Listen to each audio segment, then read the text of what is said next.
We're glad to have the MTA as a partner as we move forward to rid it of the violence that we're seeing. Daniel was shot in his heart. We feel it in our hearts. We lost a fellow New Yorker, one of the good guys. We are doing our job, I say over and over again. The NYPD, with their partners, have removed over 2,900 illegal guns off our streets. As soon as we place them on, more return with bad guys who feel comfortable enough, even after we arrest them, that they can come back out and wreak havoc on our city. The industry pumps guns into the community faster than we can take them out. Arresting the shooter doesn't change what is going on every day in this industry. And we have to fight united to stop the flow of guns. The sea of violence comes from many rivers, and we must dam each one. Today we dammed one of them. There are far too many more we have to dam without the help to carry it out. Also want to put my heart out to the family members in Texas Elementary School. A mass shooting, 2 babies, DOA possibly, 12 injured. These shootings are happening far too often, and the response is not meeting the level of threat and danger that we are experiencing. Not acceptable. We will never surrender our streets to violence. And I want to thank the men and women of the NYPD for apprehending this dangerous person off our streets.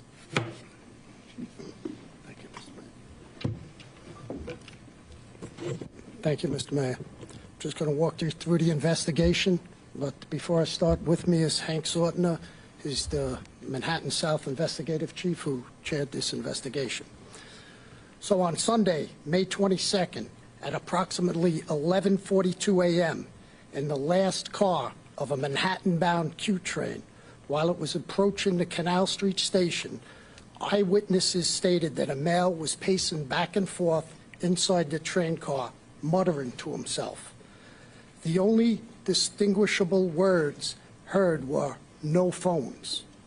The male suddenly and without any prior interactions or provocation walked up to our victim, a 48-year-old male named Daniel Enriquez, and shot him 1 time in the chest. He was later pronounced at Bellevue Hospital. A 9mm shell casing was recovered on the scene. As soon as the train stopped, the perpetrator exited the train onto the platform and fled on foot up the staircase. As he reached the top of the staircase at Lafayette and Canal Street, he handed off the firearm to a homeless male identified as Jabbar Balding. Mr. Balding was apprehended and interviewed. He stated that he does not know who the perpetrator is and just randomly handed him the gun. Further investigation and in-depth interviews later led to the recovery of that gun. All right, everybody, that was a New York City update. We are going to be moving back to Uvalde, Texas. We are getting some updates here. Very tragic situation that we are learning here for. At least 15 victims have died in the mass shooting in Uvalde, Texas right now. And we're going to hear from the Texas governor, Greg Abbott. He gave a short update on this situation earlier today. We want to play that out just from moments ago right here on Live Now from Fox. Salvador Romas, an 18-year-old male who resided in Uvalde. It's believed that he abandoned his vehicle and entered into the Robb Elementary School in Uvalde with a handgun, and he may have also had a rifle, but that is not yet confirmed according to my most recent report. He shot and killed horrifically, incomprehensibly, 14 students and killed a teacher.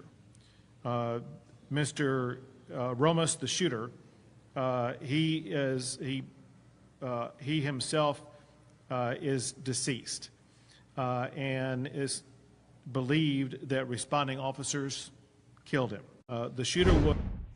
All right, that is the update there from Greg Abbott there, governor of Texas. Another live look right now as we are learning of this terrible tragedy that happened at an elementary school in Uvalde, Texas. We have at least 15 dead in this mass shooting right now. FBI is on the scene along with the sheriff's office and, of course, other police agencies from around the area, as this is just about 80 miles away from San Antonio in Uvalde. This shot froze up on us for right now, but let's go out to another shot that we have available to us right now as this continues to be, of course, our top story here of the day. Very, very sad news coming out there in Texas right now, as all thoughts and prayers are for these families and friends of the victims right now. We continue to wait for another for an update from police officials there at the scene, but this is very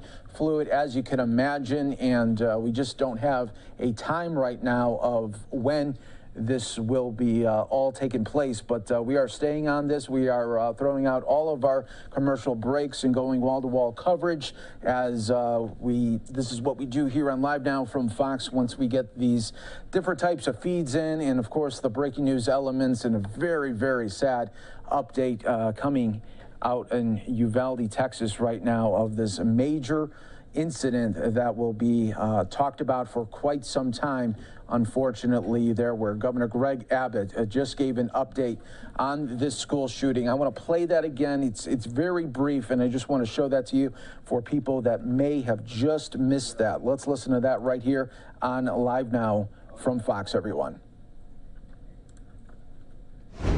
The shooter was Salvador Romas, an 18-year-old male who resided in Uvalde.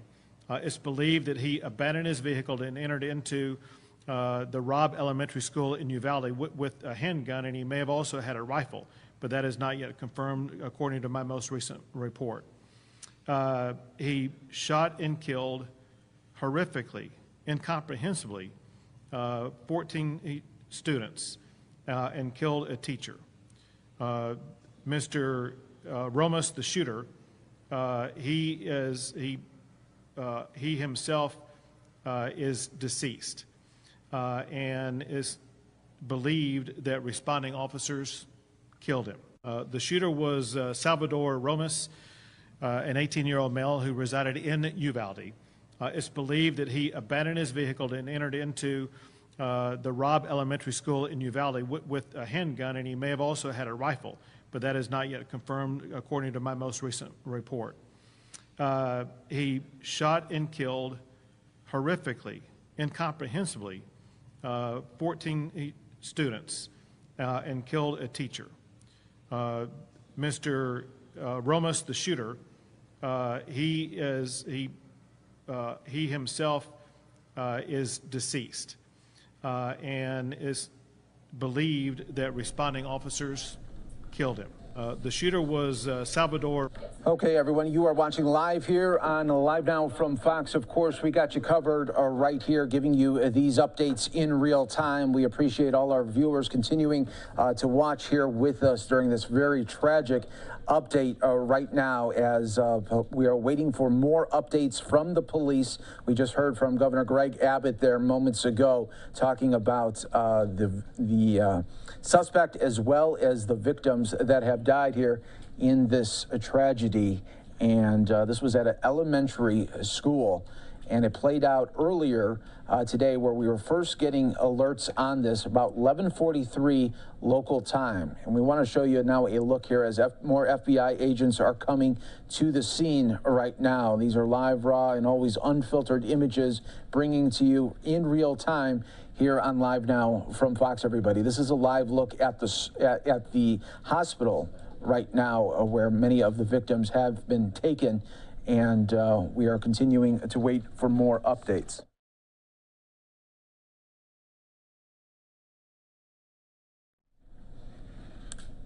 Live Sky Fox images, of course, bringing to you right here on Live Now from Fox. But we have these different shots available to us that we want to bring to your attention here. FBI and other law enforcement here at the scene. A very, very terrible update that we were bringing to you. When we first got on with this breaking news, we heard of the shooting, and then we heard about at least 2 dead, and now that number has skyrocketed to a really unthinkable number of at least 15 dead here. And this is all taking place, of course, as I was mentioning, in Uvalde, Texas, of an active shooting investigation, learning now that the suspect has been killed as well.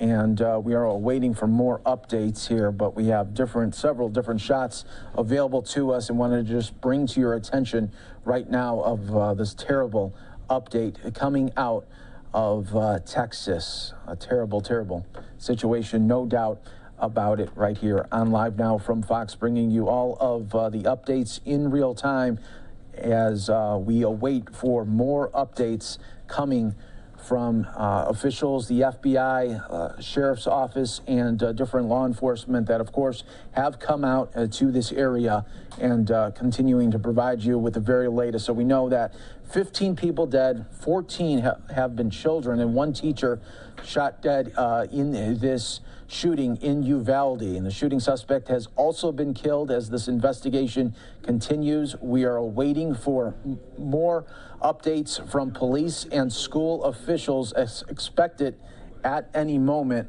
right now. I do want to go to the map here just to kind of give you an idea of where this is right now, and you can see just the 80 miles away from San Antonio, and you can see where that Robb Elementary School is right there on your map. Let me just move it just a little bit for you so you can see it, the red right there.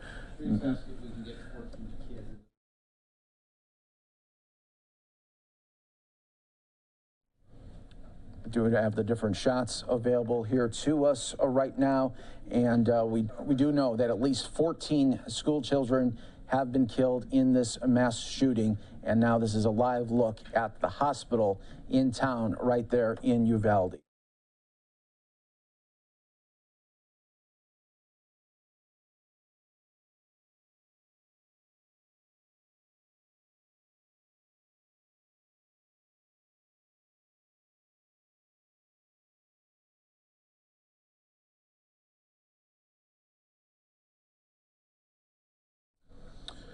As you can see, more medical helicopters coming to the scene right here on Live Now from Fox, and we wanted to continue to bring you these updates right here as we have different shots available to us of this horrible tragedy in Uvalde, Texas, awaiting an update from police. We were told it was going to happen sometime this hour. Obviously, a very fluid situation where so many things can be changing, and in this very moment, we are just awaiting on the different shots that we have available to us right now, and really the different feeds here. But we are continuing to break it down all in real time right here of this terrible news update that we are bringing to you. So we had a reporter there in the shot. We had to we have all these different shots available to us that of course they're at the scene right now, and also around the area at the local hospital, as well as where different staff are at this time.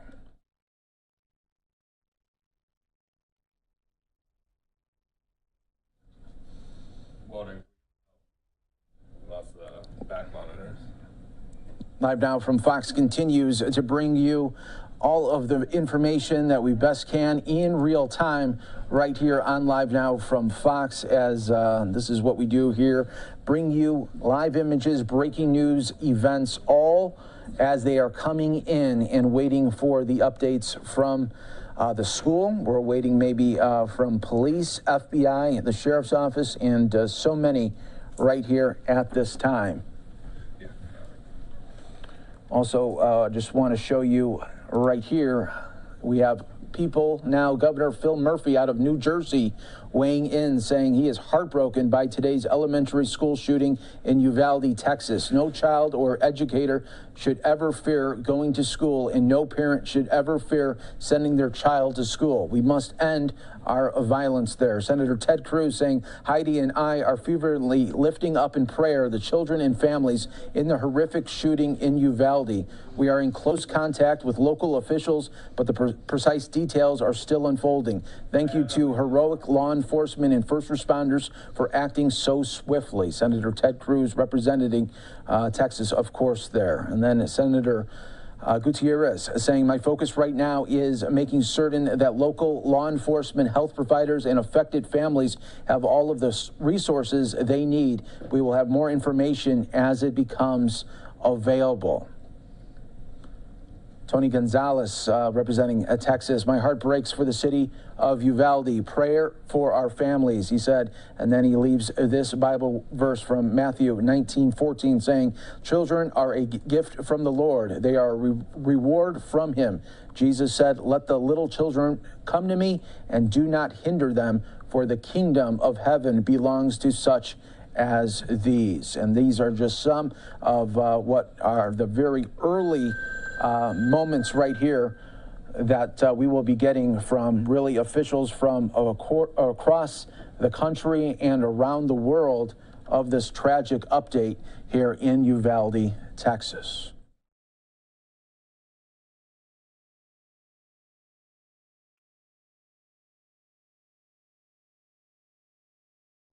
We have several different shots all here in Uvalde right now. Just wanted to continue to bring you these live updates the best that we can right here as the DEA, FBI, all on the scene right now. As this is really their first entry point here, where the different crews are coming in to talk about what happened and how this tragic update all really unfolded in real time, everyone. So 15 people dead, 14 children, and 1 teacher in this school shooting in Uvalde, Texas.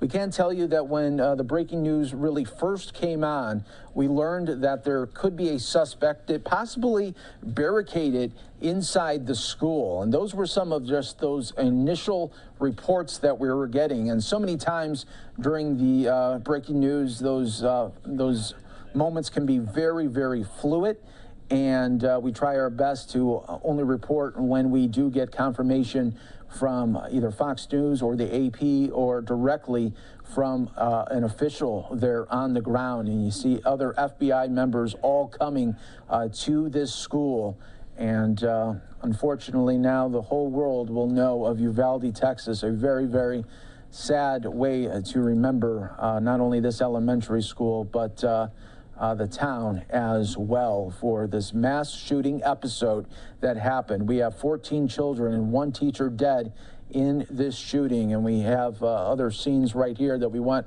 to get to you. Sky Fox bringing you this image right now, and we are seeing just more patients and victims going in helicopters to a hospital at this very moment. Want to get back onto the scene right here in Uvalde as we continue to just try to show you all the different feeds that are coming in live, raw, and direct right here. And these are the moments here that we are waiting for. An update from the police, an update from school officials.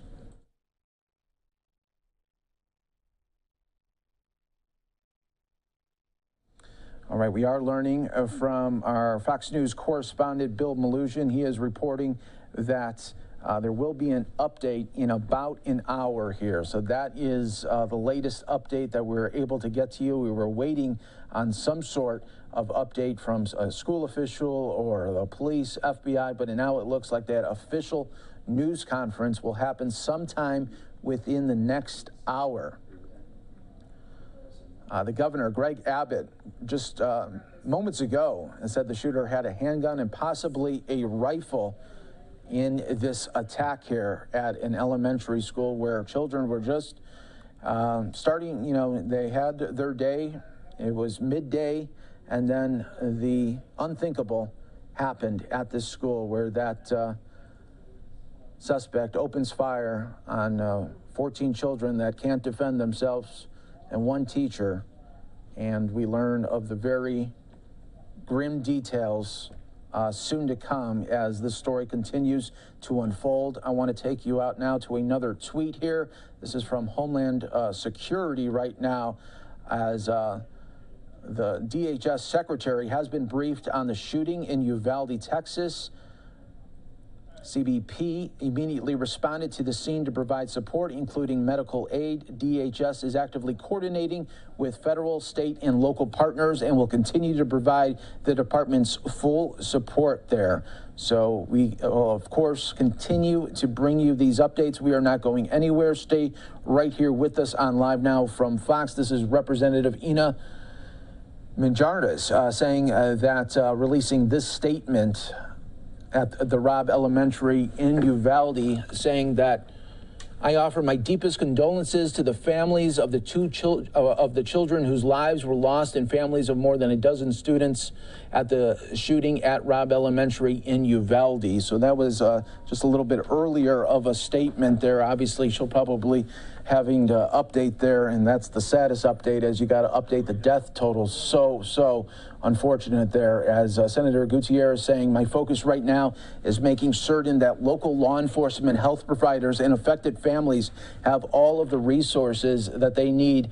We will have more information as it becomes available.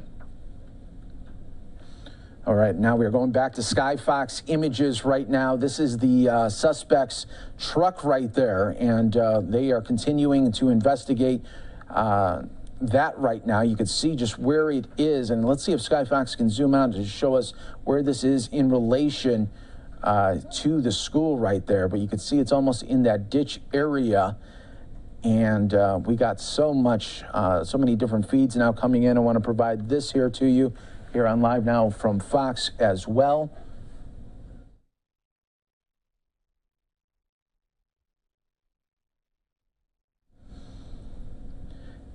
Another shot here of people that are on the scene right now, and you can see really the distress in their faces right here on Live Now from Fox.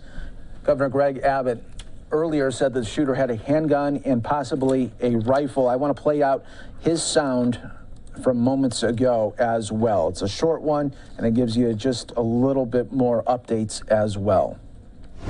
The shooter was Salvador Romas, an 18-year-old male who resided in Uvalde.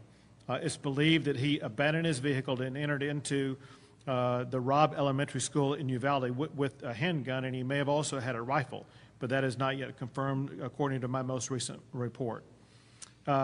He shot and killed horrifically, incomprehensibly, 14 students and killed a teacher. Mr. Romas, the shooter, he himself is deceased and is believed that responding officers killed him. All right, that was a short update from Governor Greg Abbott. Of course, we will probably hear from him a little bit later as well. Right now, the President Biden, he is in the air coming back from Asia, and he will be landing pretty soon in D.C. We are probably get an update from President Biden, of course, a release from the White House pretty soon, as we know that he will be being briefed on this tragedy in Texas right now. Here's a live look of the situation there in Uvalde, of the suspect's truck there in that ditch area, and then where he went to the school and did the worst kind of thing that you can do, and that's shoot at elementary school children there. We have these different scenes here. We're going to take you to a triple box right now of everything that we have for us right here on Live Now from Fox. We have taken out all of our commercial breaks and are going to stay with you here into this next hour as we await updates. Should be coming within the 5 o'clock local time, so that's less than an hour away from now. And we'll be giving you these updates all in real time right here on Live Now from Fox. So stay right here with us, everyone. We will not be going anywhere, and we'll be providing you these updates here. As you can see in the top right, you can see a woman there that is very, very upset obviously, at everything, and you can see it's just a very, very hard situation for everyone involved here, from the families to the law enforcement that had to see this unthinkable and unspeakable act play out there in Uvalde, Texas right now. So to update, 14 kids, 1 teacher dead in this mass shooting right now, and we await for more updates from police as well as the school. And we should also update you that President Biden is in the air right now, coming back from his trip in Asia. As soon as a White House release is given on this tragedy, of course, we will bring that to you here on Live Now from Fox, as well as really this will be not only a town in mourning, a state in mourning, but really a nation in mourning of this tragic update in Uvalde, Texas. I want to go out to more tweets that are becoming available to us right now here on Live Now from Fox, saying that this is a horrific and heartbreaking situation. I've reached out to Representative King and I'm keeping touch with Texas DPS and Emergency Texas Cruz as this develops and more info becomes available. Please pray for the students, teachers, families, and everyone else involved there. Couldn't be more from the truth right there, as we are hoping for the very best in everyone right now with these unthinkable acts right now. Governor Phil Murphy out of New Jersey saying, heartbroken by today's elementary school shooting in Uvalde, Texas. No child or educator should ever fear going to school, and no parent should ever fear sending their child to school. We must end our nation's gun violence epidemic. Ted Cruz, Senator Ted Cruz, saying Heidi and I are fervently lifting up in prayer the children and families in the horrific shooting in Uvalde. We are in close contact with local officials, but the precise details are still unfolding. Thank you to heroic law enforcement and first responders for acting so swiftly. Representative saying, my heart breaks for the community of Uvalde. I am so deeply saddened that this has happened again. No child should have to experience this. No parent or teacher should live in such fear. And those are just some of the tweets that are coming through. Obviously, they will be coming through all evening right here, and we will be providing you these updates really in breaking news mode right here on Live Now from Fox, as you can see just right outside of the school, as law enforcement will be there all evening and into the morning hours as well.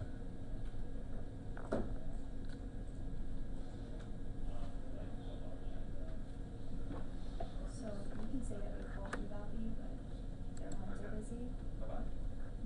Trying to get this confirmed about how many kids are there. Some are being transferred. And Live Now from Fox has reached out to the school and school district. Their lines are obviously packed right now and are continuing to deal with this tragedy. But if we get any updates, of course, we got you covered right here on Live Now from Fox. It looks like maybe the media might have to leave this area, as we do have a Texas official there, DPS, on the scene there as well, giving some updates probably to where best to go for this very fluid situation right now in Uvalde, Texas right now. 14 kids, 1 teacher dead, as we're providing you all these different images right here on Live Now from Fox of this unspeakable act right here of terror, as 14 kids, 1 teacher dead in this mass shooting in Uvalde, Texas. We continue to wait for more updates as they become available. But, you know, this started off with an incident that was near the school, and the first reports came out from the school alerting families that had children that the school was entering a lockdown mode because there was an incident that happened near the school. And then somehow, some way, the situation turned from near the school to at the school, where a suspect barricaded himself inside this elementary school. And that is when the true terror definitely evolved, and we are waiting for updates here. Waiting about 45 minutes away from this update. That's what Fox News' Bill Malugin was reporting, that there would be an update coming at the top of the hour, 5 o'clock local time right there. So we'll be waiting for that, obviously taking that as soon as we get it for everyone here on Live Now from Fox. But multiple deaths as we have 14 school children dead, one teacher dead in the shooting. The suspect has been killed, and we await, of course, for more updates right now. But this is right outside of the elementary school in Uvalde. A news conference is coming up at the top of the hour, and we await for more updates. Obviously, this is going to be the story not only for today, but for quite some time as we learn new details as they will be coming in. Still a very fluid situation. Just happened not too long ago. First alert of something happening in the area was 11:43 local time, and it was alerted to parents that there was a situation, a shooting near the school, and then a lockdown was happening, but it may have happened just too fast for them to lock everything down, where that suspect was somehow able to gain entry into the school, and that is when tragedy definitely unfolded there in the school. And now it looks like the media is being told to get to a different area. So what we will do is take this other shot that we have here. It looks like they had them go to the corner intersection right here in Uvalde. But we are waiting for more official updates from police, FBI, and really anybody that will be commenting on this. We will be going to it as soon as it happens for everybody here on Live Now from Fox. Definitely the very, very difficult time for so many, as we are once again talking about not only gun violence in America, but a school shooting incident that happened in our country here, where someone was able to once again gain entry into a school and then murder school children and a teacher. The suspect has been killed as this investigation is into its very, very early stages, where police will be now on the scene for quite some time right here, and then we'll be going into the morning hours and, of course, even tomorrow as well. But Live Now from Fox will be your source for updates during this very difficult time for everyone involved right here. So many different agencies from around Uvalde, San Antonio coming to this area. It looks like the photographer getting in the way here, so let's give another shot that we have available to us right here on Live Now from Fox. That one shot is leaving us here, but we do have some tweets that we want to bring to you here. This is Representative Lizzie Fletcher saying, "I join our fellow Texans in mourning the loss of young lives at Robb Elementary in Uvalde, and my heart goes out to their families, teachers, and fellow students traumatized by violence at school." Chip Roy saying, Representative Chip Roy saying, "On phone with friends in Uvalde. I do not represent in neighboring communities. I do represent what we are still discovering about what happened in the face of evil and unspeakably horrific. God be with all involved." Representative Sylvia Garcia saying, "My heart goes out to the Uvalde community. Innocent children and their parents should not have to live in this fear. These families will be in my prayers." And then, of course, Governor Phil Murphy from earlier, governor out of New Jersey, saying, "Heartbroken by today's elementary school shooting in Uvalde, Texas. No child or educator should ever fear going to school, and no parent should ever fear sending their child to school."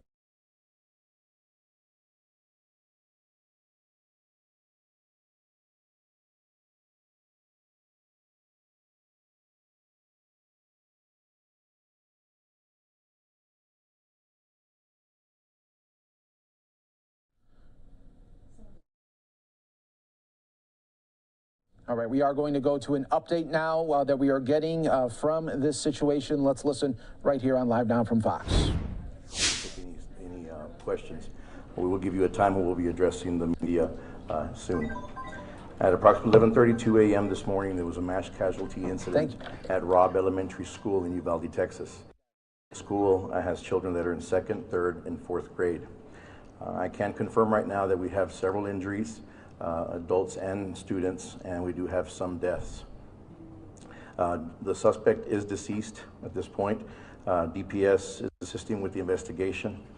And at this point, the investigation is leading to tell us that the suspect did act alone during this heinous crime. Families are being notified, and we are providing services to them as the district should.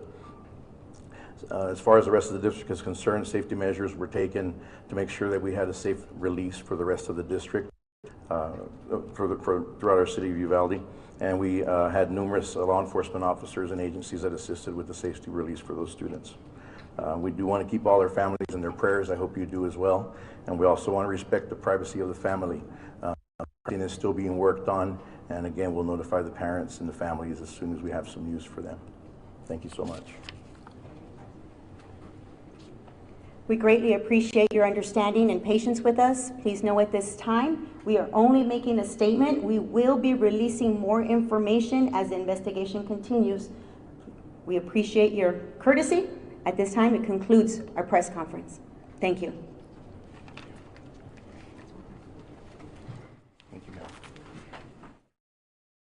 All right, a very minimal update right now, and we are waiting for possibly more updates a little bit later here on Live Now from Fox, but that was a quick one, and what we'll do is just replay what we have here for you on Live Now from Fox. Obviously, it was a very quick one, but we want to just give that to you now, once again, right here on Live Now from Fox. Good afternoon. As she mentioned, I'm going to make a statement, and at this point we won't take any questions. We will give you a time when we'll be addressing the media soon. At approximately 11:32 a.m. this morning, there was a mass casualty incident at Robb Elementary School in Uvalde, Texas. The school has children that are in 2nd, 3rd, and 4th grade. I can confirm right now that we have several injuries, adults and students, and we do have some deaths. The suspect is deceased at this point. DPS is assisting with the investigation. And at this point, the investigation is leading to tell us that the suspect did act alone during this heinous crime. Families are being notified, and we are providing services to them as the district should. As far as the rest of the district is concerned, safety measures were taken to make sure that we had a safe release for the rest of the district throughout our city of Uvalde. And we had numerous law enforcement officers and agencies that assisted with the safety release for those students.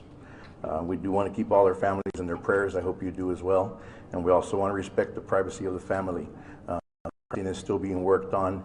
And again, we'll notify the parents and the families as soon as we have some news for them. Thank you so much.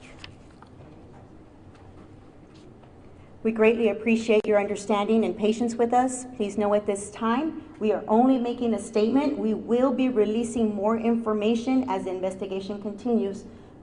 We appreciate your courtesy.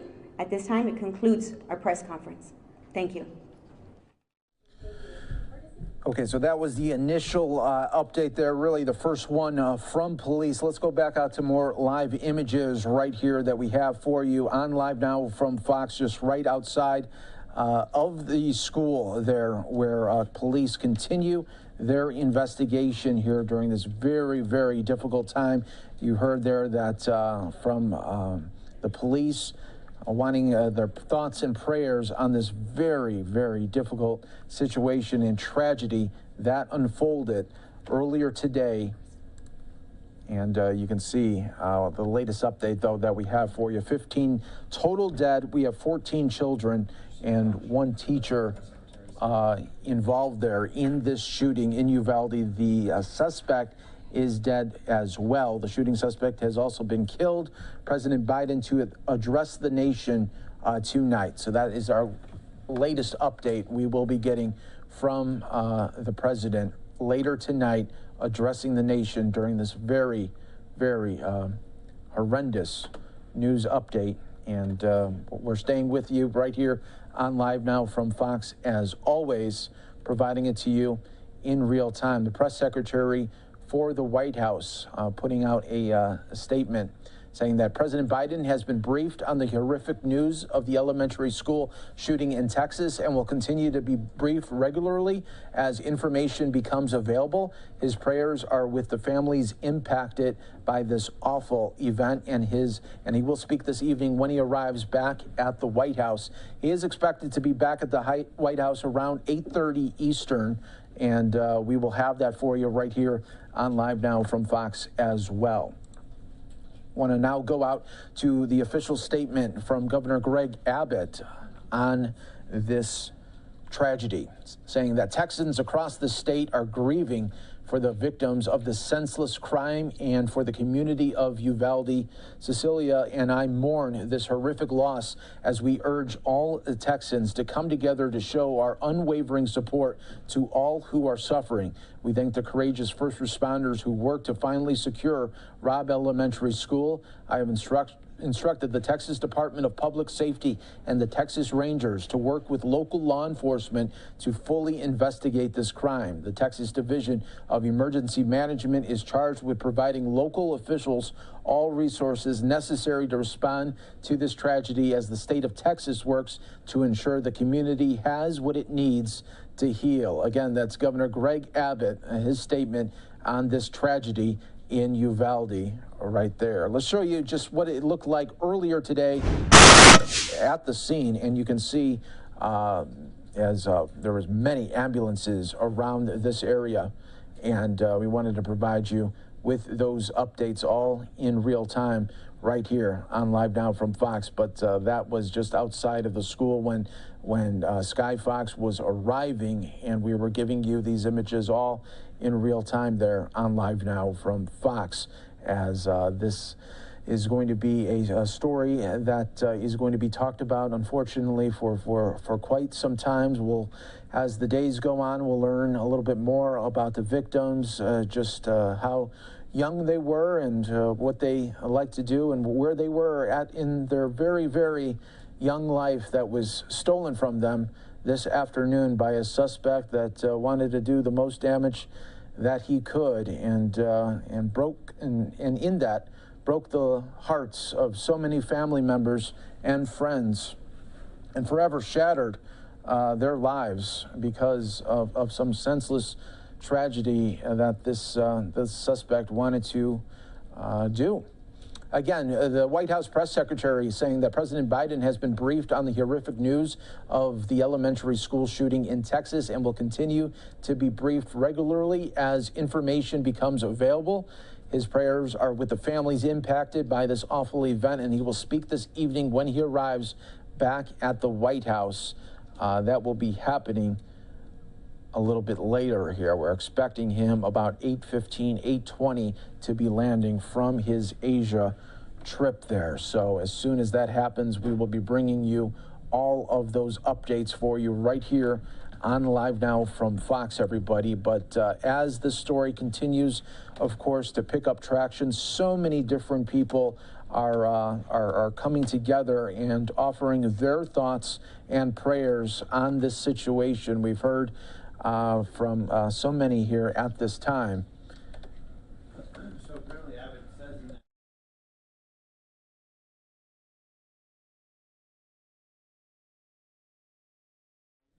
Sky Fox just showing you images from earlier today of this horrific scene just at Robb Elementary School there, where we are learning 14 kids, one teacher dead in this mass shooting at the school there in Uvalde, Texas.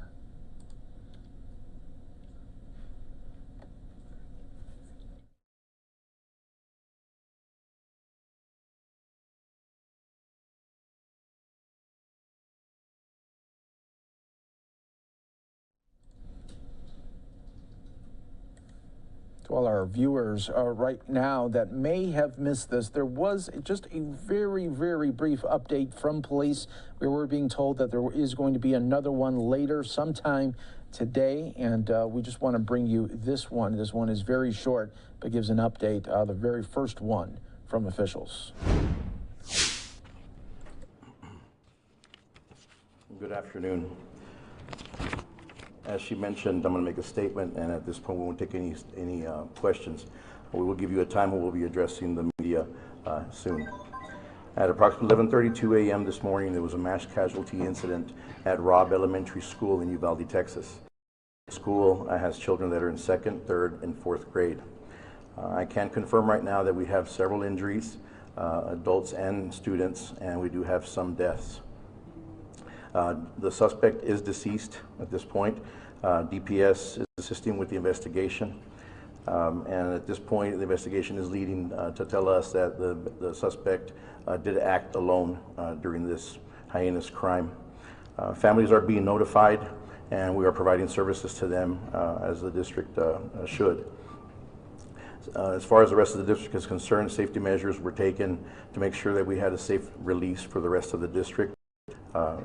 Throughout our city of Uvalde, and we had numerous law enforcement officers and agencies that assisted with the safety release for those students.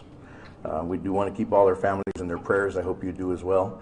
And we also want to respect the privacy of the family.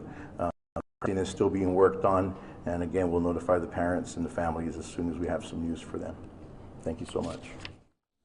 Very sad update there. Obviously, keeping the family there in your thoughts and prayers is mission number one here for so many of us across the country right now. Showing you the scene from earlier. As I was mentioning, we were taking different tweets in from people that continue to hear about this, from politicians to now to sports athletes right here. LeBron James saying, "My thoughts and prayers goes out to the families of the loved ones lost and injured at Robb Elementary School in Uvalde, Texas. Like, when is enough enough, man?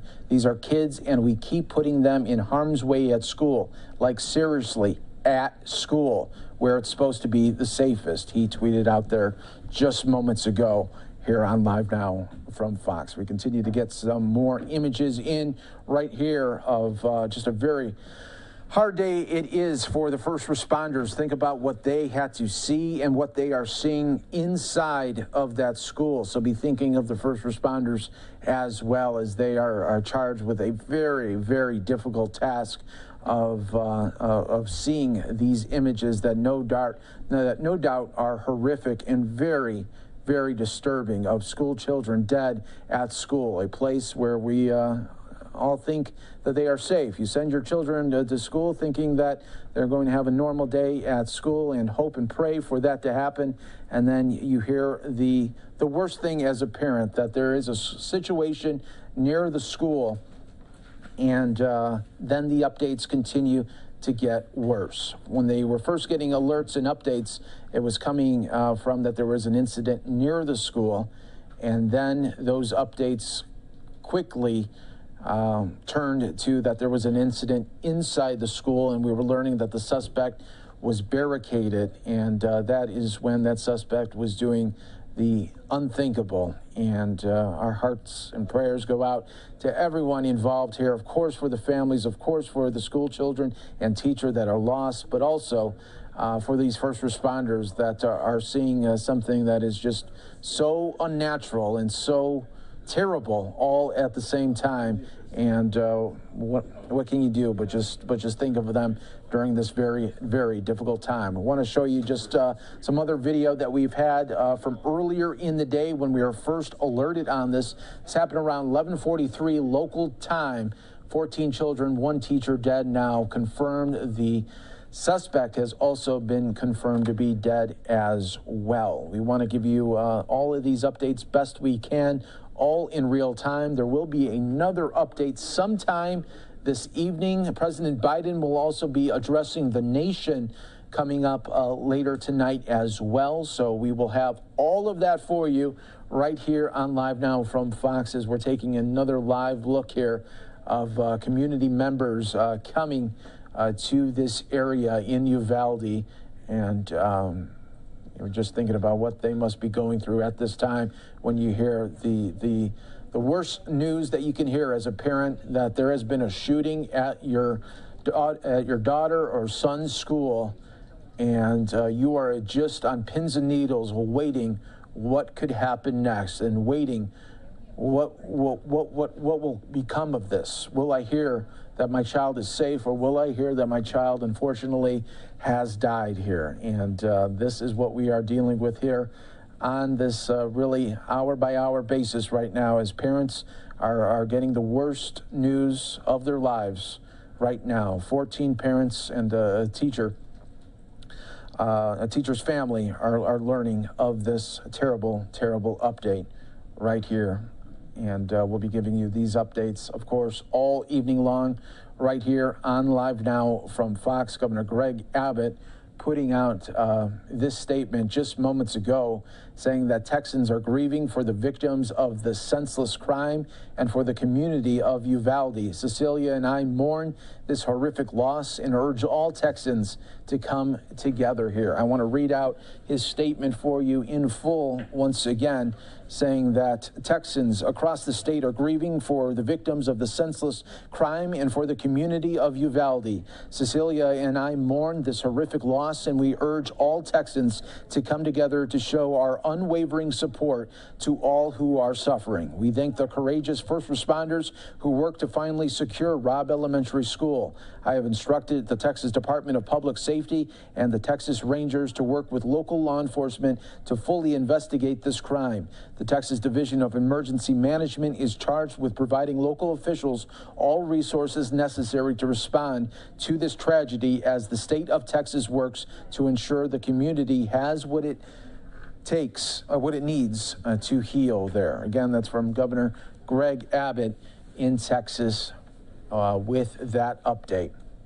And of course, we got you covered here on Live Now from Fox, bringing you these images all in real time, as these updates will be coming out throughout the evening. Again, I want to mention that President Biden will be addressing the nation on this terrible tragedy that unfolded in Uvalde, Texas. For some of you right now, I just want to show the latest and only update so far that we got from officials, and that happened moments ago. It is very brief, but just wanted to give you that update all in real time right here on Live Now from Fox.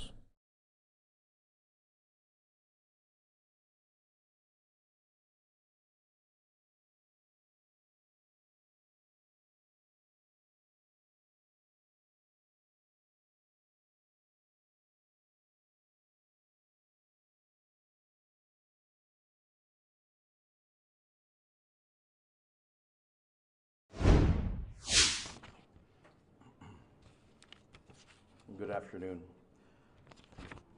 As she mentioned, I'm going to make a statement, and at this point we won't take any questions.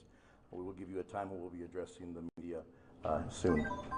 At approximately 11:32 a.m. this morning, there was a mass casualty incident at Robb Elementary School in Uvalde, Texas.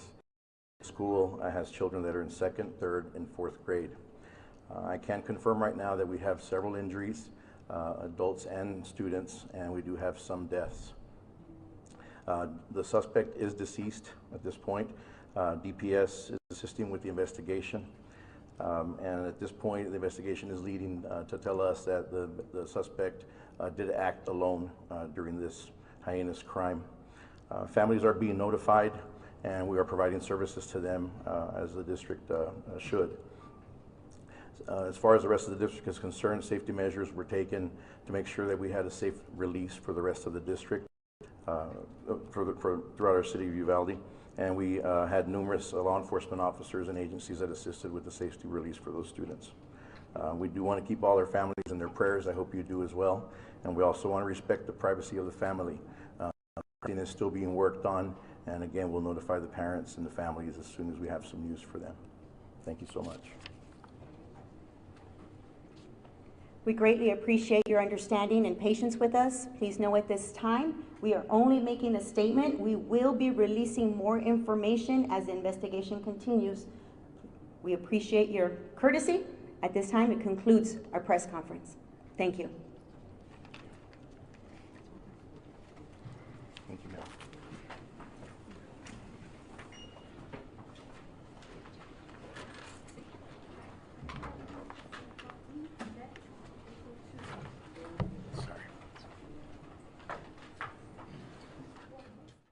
Okay, so once again, you are watching Live Now from Fox, where we are taking you out to this breaking news out of Uvalde, Texas. Want to take you out to that live look, the only live look that we have down on the ground right now. We're expecting another update from law enforcement there at the top of the hour as we are coming up on 3 o'clock here in Phoenix, Arizona, 6 o'clock out on the East Coast. Still, law enforcement very prevalent down on the ground. We'll be speaking with experts about what that means, what they're looking for, what the investigation is like at this time. We also have another live look as parents, it looks like, are being reunited with their children here. There's a lot of parents that are waiting outside of this building to be reunified with them.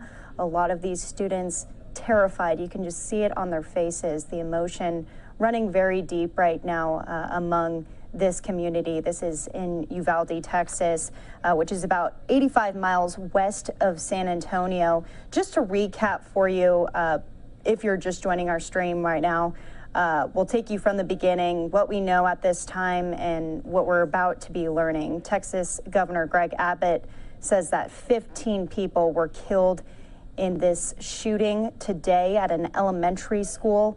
Abbott says the suspected shooter is an 18-year-old man. He also died and was believed to be killed by responding officers. He says 14 children and 1 teacher were killed at Robb Elementary School in Uvalde, like I said, 85 miles west of San Antonio. Governor Abbott says the shooter had a handgun and possibly a rifle. For some background, in 2021, Texas lawmakers lowered the age to carry a handgun to 18 years old. So this is the latest that we're getting down on the ground here at multiple different locations. I believe this one is outside of where that investigation is at Robb Elementary School, and then the other location is the reunification spot for parents and students at this elementary school. I'm Daytona Everett. We're going to be taking you through all of the latest updates through the rest of the evening here. We're also getting reaction from lawmakers across the country. We're going to be showing you some of that. Even LeBron James tweeting out about this, saying it's just devastating. When is enough enough? These kids, just kids. They're young and shouldn't have to be dealing with this while going to school here. We're also getting comments from lawmakers on the House floor in this moment in time. We're going to briefly just dip in here, see if they're talking about this. We have been hearing reports that they are speaking about this right now. But before that, let's go out to some of the reaction from lawmakers, from athletes here. We'll start off first with Governor Phil Murphy. This is his tweet as of just an hour or so ago. He says, heartbroken by today's elementary school shooting in Uvalde, Texas. No child or educator should ever fear going to school, and no parent should ever fear sending their child to school. We must end our nation's gun violence epidemic. As you know, gun violence has been top of mind over the past couple of weeks, months, and even over the past year. Dade Phelan also saying, this is a horrific and heartbreaking situation. He says, I've reached out to Representative King and I'm keeping in touch with Texas DPS as this develops and more info becomes available. He says, please pray for the students, teachers, families, and everyone else involved. Homeland Security tweeting out, Secretary Mayorkas has been briefed on the shooting in Uvalde. He says CPB is immediately responding to the scene, which we've been showing you the scene. They're providing support, including medical aid. DHS is actively coordinating with federal, state, and local partners and will continue to provide the department's full support. President Biden should be landing back in the U.S. from his trip here in the next hour or so, and hopefully we'll be hearing from him. We have not officially heard from President Biden himself as he's been in the air, but Ted Cruz out of Texas saying Heidi and I are fervently lifting up in prayer the children and families in the horrific shooting in Uvalde. or in close contact with local officials, but the precise details are still unfolding. Thank you to heroic law enforcement and first responders for acting so swiftly. And he's so right. We don't have all of the details right now. We just know this is an 18-year-old man. They have not commented on possible reasoning for the shooting here. His involvement with the elementary school. Will, of course, probably be getting those details later into the evening. But again, Representative Veronica Escobar saying, my heart breaks for the community of Uvalde. I'm so deeply saddened that this has happened again. No child should have to experience this. No parent or teacher should live in such fear. And once again, taking you back out to where the school children and their parents are being reunified here. Looks like many of them have been able to get back together with their families. As you can imagine, terrified as to what's going on. Still, not a lot of details as to how this all came about here. I want to pop up that side screen with the information that we have. Keep updating you on the only details that we have at this point. 15 people are dead, 14 of those people, children, young children, and one teacher in this school shooting here. The shooting suspect, an 18-year-old local high school student, is dead.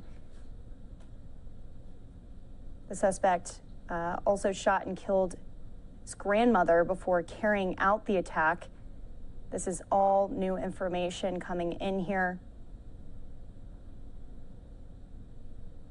And so still an active scene, and even our reporters out there getting ready for their coverage here, as we also have Fox's Bill Malugin, who's there on the ground. He is trying to get in contact with authorities because in the next 15-20 minutes, we're expecting another update from local law enforcement. We've only had very, very brief updates from local law enforcement and from Governor Greg Abbott, too. This is an aerial view that we now have. Moved into the Roosevelt room now, 5:15. And so here we see what I believe is the same shot that we have on the ground of reunification with students and their parents here and their families. So here's what we're having. Since we just played out for you some of the updates from local law enforcement, I want to play out for you Governor Greg Abbott, his quick briefing. It's only about a minute long, but he released it right as he was getting in the news of just how many people were shot and some of the details of this. So we'll listen in to the governor of Texas.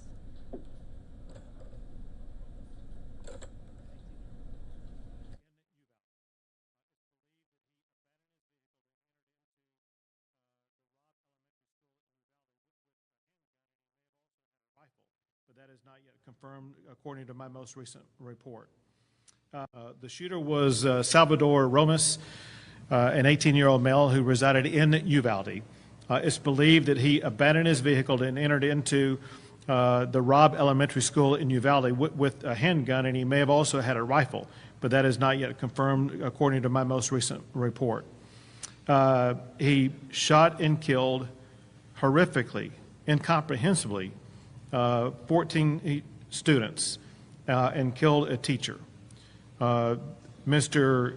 Romas, the shooter, he himself is deceased and is believed that responding officers killed him. The shooter was Salvador Romas, an 18-year-old male who resided in Uvalde. It's believed that he abandoned his vehicle and entered into the Robb Elementary School in Uvalde with a handgun, and he may have also had a rifle, but that is not yet confirmed, according to my most recent report.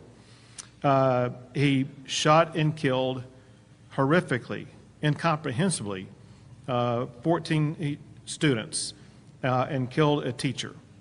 Mr. Romas, the shooter, he himself is deceased and is believed that responding officers killed him. The shooter was...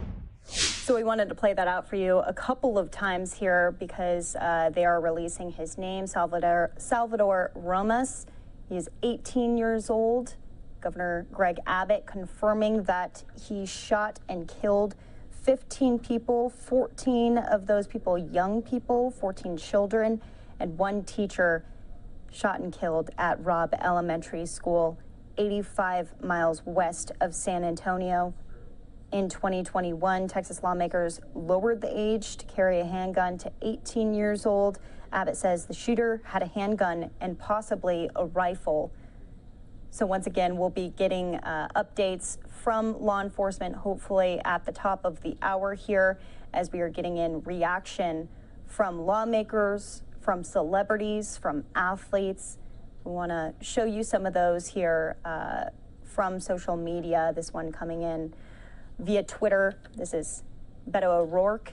He says, "Our broken hearts are with Uvalde." Simple, to the point, as other lawmakers and representatives and the governor himself have been tweeting out. Representative Lizzie Fletcher saying, "I join our fellow Texans in mourning the loss of young lives at Robb Elementary in Uvalde, and my heart goes out to their families, teachers, and fellow students traumatized by violence at school."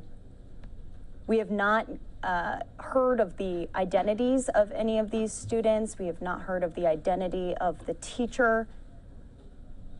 We're not even sure what the gender of the teacher is quite yet here, as this is all evolving, all within the past couple of hours here. You can see the crime tape still up outside of the school there.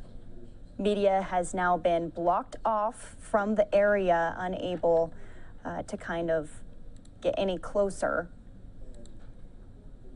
And we've gotten one update from law enforcement. We'll be getting another one in about 12 minutes here, hopefully at the top of the hour. As we said, 15 people dead, 14 children, 1 teacher in this school shooting in Uvalde. For those of you who are tuning in right now, I know we have thousands and thousands of you who are watching. If you're from the area, tweet at us at LiveNOW Fox. We want to hear from you. We want to hear from the community, as this is all very fresh at this point, but likely to be a lot of runoff and conversation as to what needs to change here. And we're going to change up our shots too, as we want to keep this fresh and let you know what's going on in different locations. This is clearly where the investigation is still. This is where a lot of those students have been reunified with their families.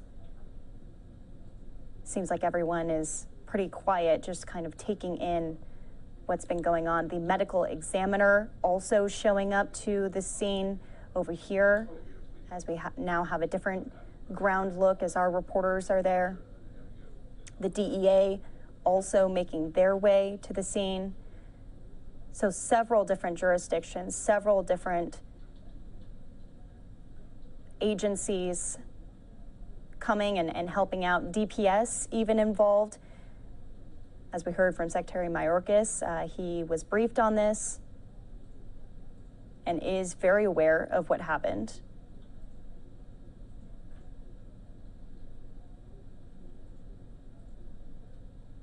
So law enforcement just kind of assessing the scene here, and we are going to continue to assess what's going on here on Live Now from Fox, as we always keep it live, raw, and unfiltered. We'll be hearing from law enforcement experts as to what happens next. What is the current situation? All these students have been evacuated from the school, of course, apart from the students who were unfortunately shot and killed in this incident, many of them being taken to local hospitals.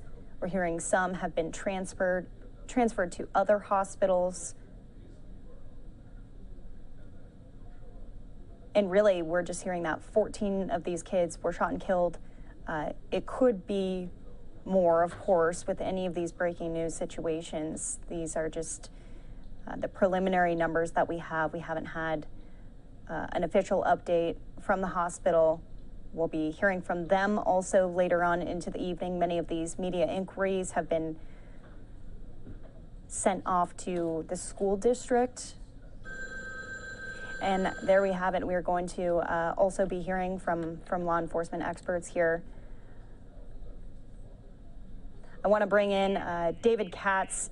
David, this is Daytona with LiveNOW. He is a law enforcement expert. David, do you have me?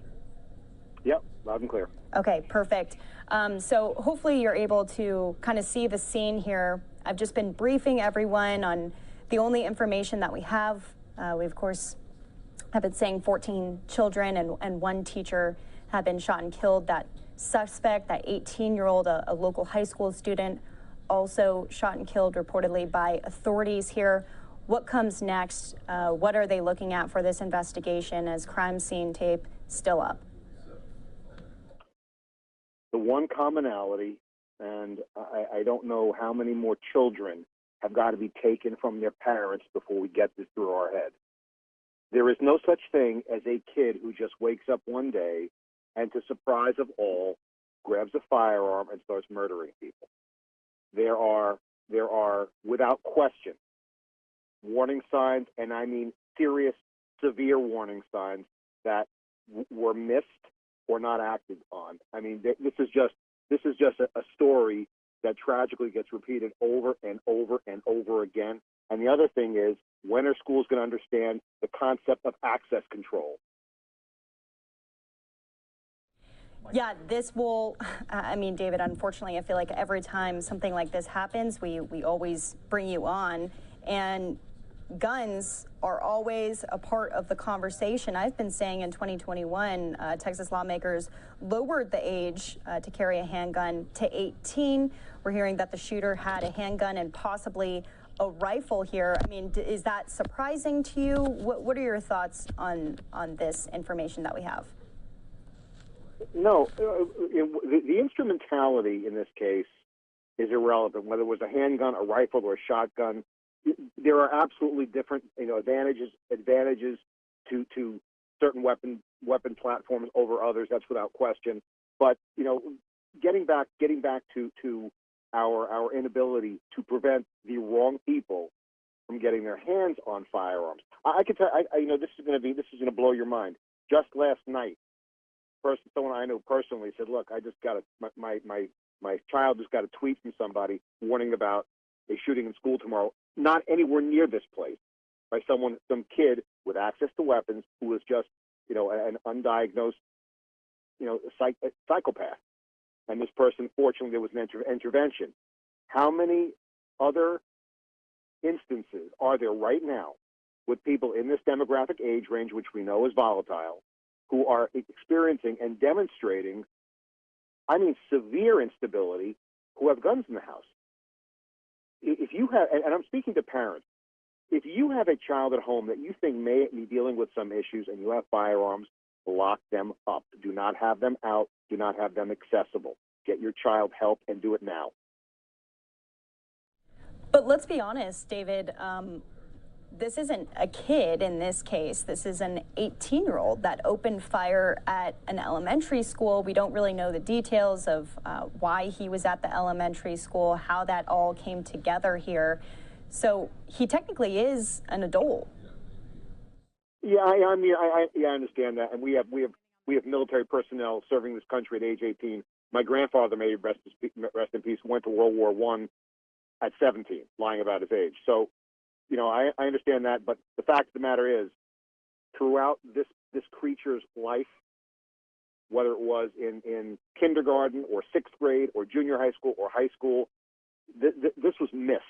I don't know what went on in this person's life, but there were warning signs along the way. And yes, technically now they're the age of majority, where legally they're considered an adult. But the fact of the matter is, it really is irrelevant. Another good point you made up is with respect to elementary school shootings, it's almost unheard of where it's a student, right? It's always an outsider. And what drove this particular shooter to go into that particular school, I don't know, but I'm sure we'll find out. We know within the very next short amount of time. Well, we have Andrew Kraft here, who is on the line as well.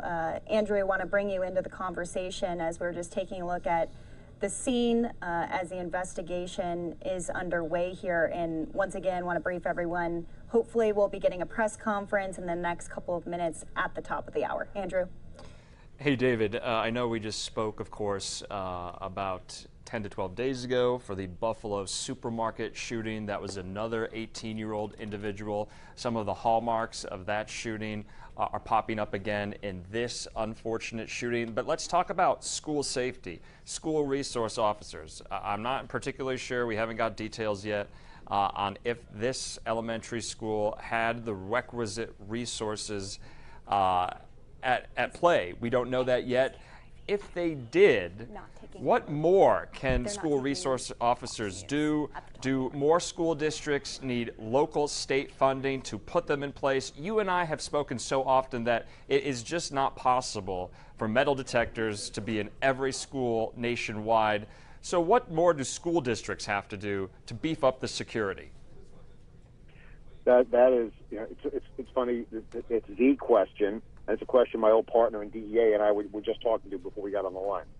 So when we talk about a school resource officer, I'm not talking about officer friendly. I'm not talking about someone who's going to, you know, just to sit there as a retirement position like that useless coward who let the children be killed without taking any action in Parkland. We have in this country a surfeit of military veterans. Imagine how many people serve this country honorably. You have and in specialized units. They're home now, and they're an asset in your community, and we can easily get them involved in law enforcement, put them in schools, because if we're not willing to protect our school children, is it more important? Can you think of anything else that's worth devoting money with respect to security other than our children? I mean, we have guards in office buildings. We have our government buildings, we have metal detectors, we have armed individuals, but schools you could just walk into unchallenged with a firearm or firearms. That is, it's out. What are we?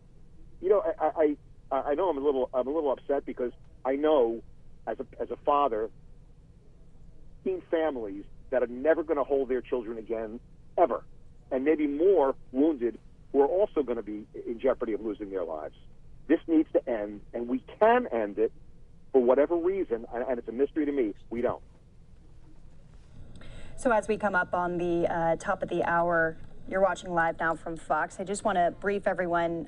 We have David Katz on the line, a law enforcement expert, as we're taking you to scenes across Uvalde, Texas. Here's what we know at this time. Governor Greg Abbott says 15 people were killed in a shooting today at an elementary school. Abbott says the suspected shooter, an 18-year-old man, also died and was believed to be killed by responding officers. He says 14 children and 1 teacher were killed at Robb Elementary School in Uvalde, 85 miles west of San Antonio. He says the shooter had a handgun and possibly a rifle. We're expecting another update from authorities here within the hour and possibly a statement from President Biden. We also have Andrew Kraft here on the line. Want to go out to him in just a moment here. But we also have full coverage coming in from Fox 26 in Houston. Bill Malugin down on the ground. Let's listen in. We have just learned the breaking news. As you just said, Texas Governor Greg Abbott confirming 15 people have been killed in a mass shooting at an elementary school here in Uvalde. That would be Robb Elementary School. 14 children, 1 teacher. Law enforcement sources, as well as the governor, saying that the shooter is dead. Officers responding to the shooting shot and killed him. We're told responding officers were also shot at. Some of them were struck but do not have serious injuries. Texas Governor Greg Abbott telling the media a short time ago that the shooter is an 18-year-old male, a local from here in Uvalde, and he reportedly abandoned a vehicle, then ran into the school with a weapon and just started shooting. And again, 15 dead in this mass shooting. Absolutely horrific. The Uvalde Memorial Hospital, the local hospital in the area, posting on Facebook they are currently treating multiple children in their emergency room right now. The ATF is already here. We are awaiting an imminent press conference for more details on this.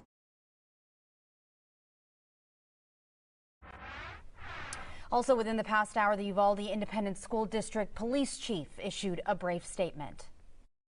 At approximately 11:32 a.m. this morning, there was a mass casualty incident at Robb Elementary School in Uvalde, Texas.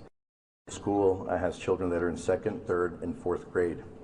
I can confirm right now that we have several injuries, adults and students, and we do have some deaths.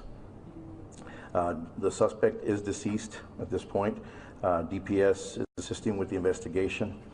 And at this point, the investigation is leading to tell us that the suspect did act alone during this heinous crime. Families are being notified, and we are providing services to them as the district should. As far as the rest of the district is concerned, safety measures were taken to make sure that we had a safe release for the rest of the district throughout our city of Uvalde. And we had numerous law enforcement officers and agencies that assisted with the safety release for those students. We do want to keep all their families in their prayers. I hope you do as well. And we also want to respect the privacy of the family. Everything is still being worked on. And again, we'll notify the parents and the families as soon as we have some news for them. Just can't imagine what those parents are going through. Right now, they're waiting. If you go to the Robb Elementary school page, it gives an alert saying that parents don't pick up your students at this time. They need to be accounted for, and they will be reunited to you at the time when they are available. Now, you want to stay with Fox 26 for continuing coverage of this Uvalde school shooting. Again, we do have a crew en route, and we'll have live updates. We also will have updates on our website, fox26houston.com. But right now, we do.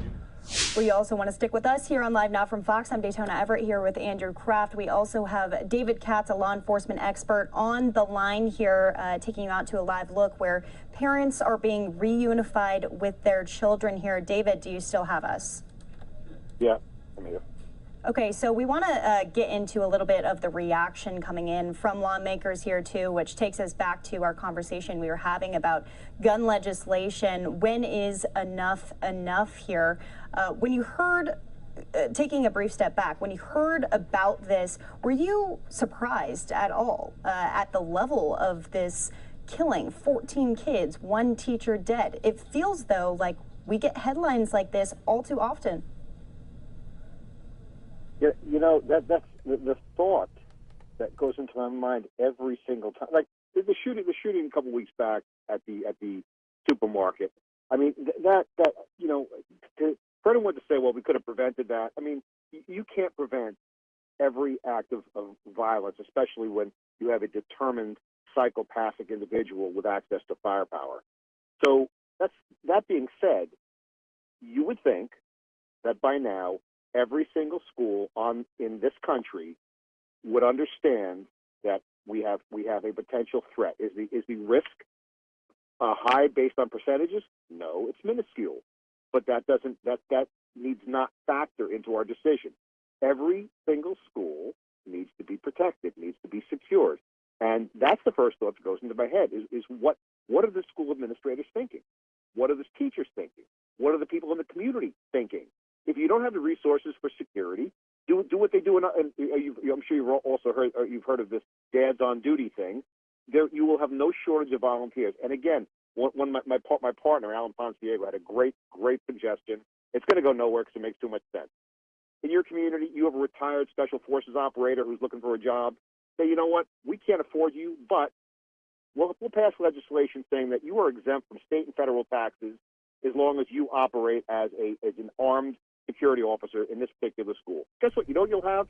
You'll have coverage in parts of the country where you would never expect it, and you'll have a reduction in violent actions, period, across the board. That's useful. That's something that would be actionable and might do something. But of course, that'll never happen.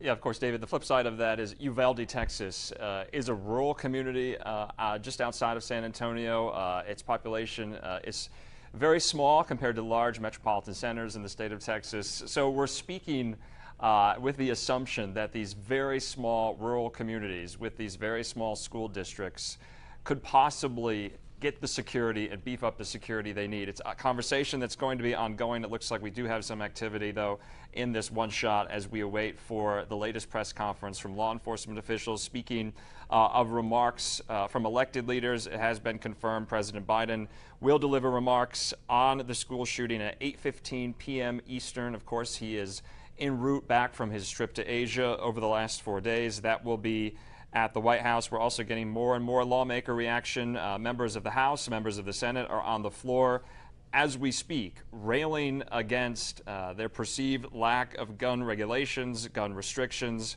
in the country. Senator Chris Murphy, the Democrat from Connecticut, issuing an impassioned plea on the Senate floor over this latest school shooting. He said in part that he is begging his colleagues to do something. Of course, he represents Newtown and Sandy Hook school shooting that happened 10 years ago. A lot of hallmarks now with this shooting to what occurred at Sandy Hook, David. Yeah, I mean, exactly. Well, I mean, we don't know with respect to the dynamic at home. We know with Sandy Hook that we had a psychologically impacted youth whose mother, who was the first victim in that day of outrage, actually thought it was a good idea to bond with her son by going to the range and teaching him to shoot. So I don't know what the dynamic is here, but whenever lawmakers start talking about legislation, I have one question. Whatever you are proposing, if that law had been in place, would this incident have been prevented or not? Let's look at the New York Market shooting, for example. The weapon used by the perpetrator is not legal in New York State. He used high-capacity magazines, which are not legal in New York State. So clearly, I'm making a wild assumption here. Once you've decided to be a murderer, I'm pretty sure you're not really worrying about violating a number of technical firearms ordinances passed by your state or local municipality. These laws are not going to help. No matter what they do, I know people don't know the history. 1927, the most horrific massacre in a school occurred without one shot being fired. Let's not focus on the instrumentality. Let's first focus on security first, and then identifying individuals who are making themselves known. They are doing things that basically scream out, I am going to hurt someone someday, and we do nothing about it. And those two things are where we need to focus. And by the way, those two things are where I think we can come together no matter what political opinions you have. Those two aren't very controversial. David, I want to bring us back to what's happening in the moment here as we have these live pictures of what I believe are families and possibly students from the school itself. You're a law enforcement expert. These kids, some of them maybe have not been reunified with their parents, and with law enforcement there, it's tough because they have to be accounted for, and they're saying, don't come and pick up your kids.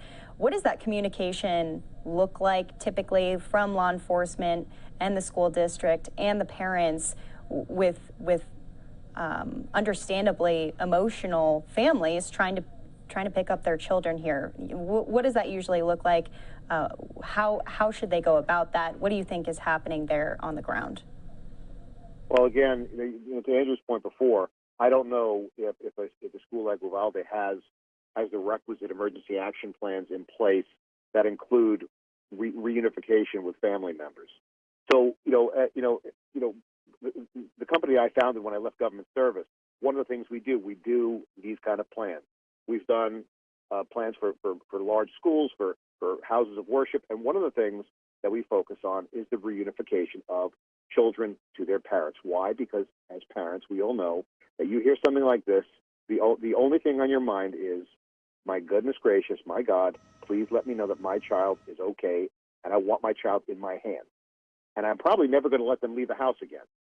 So what you do is, as part of the plan, you have generally a person or persons who are responsible for coordinating unification, getting the students to a safe location, notifying parents, and again, this generally in larger areas is done electronically. They have, we all have mass notification systems. By the way, even rural schools have mass notification systems, so it's not that shouldn't be an excuse in this case.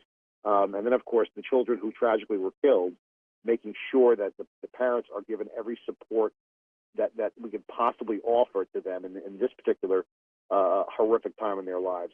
So that should be part of the plan. Law enforcement's involved with that, clearing the scene, getting the kids to a safe location, allowing parents access to that location to take their kids home.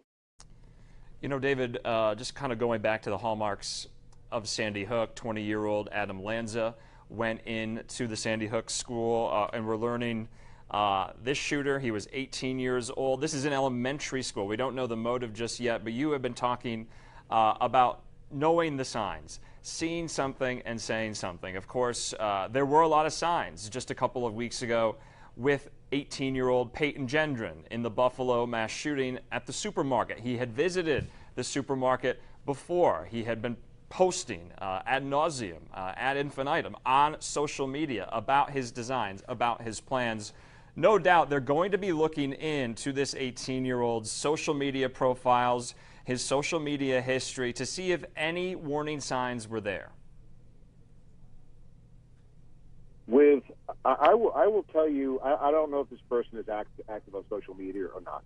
My guess is probably yes, because apparently we have lost the ability as a community to just like talk to people. We have to go online and you know, it's just, you know, as a person from my generation, it is insanity.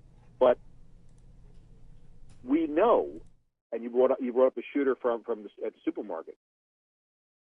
He posts vile content. He posts concerning, violent content.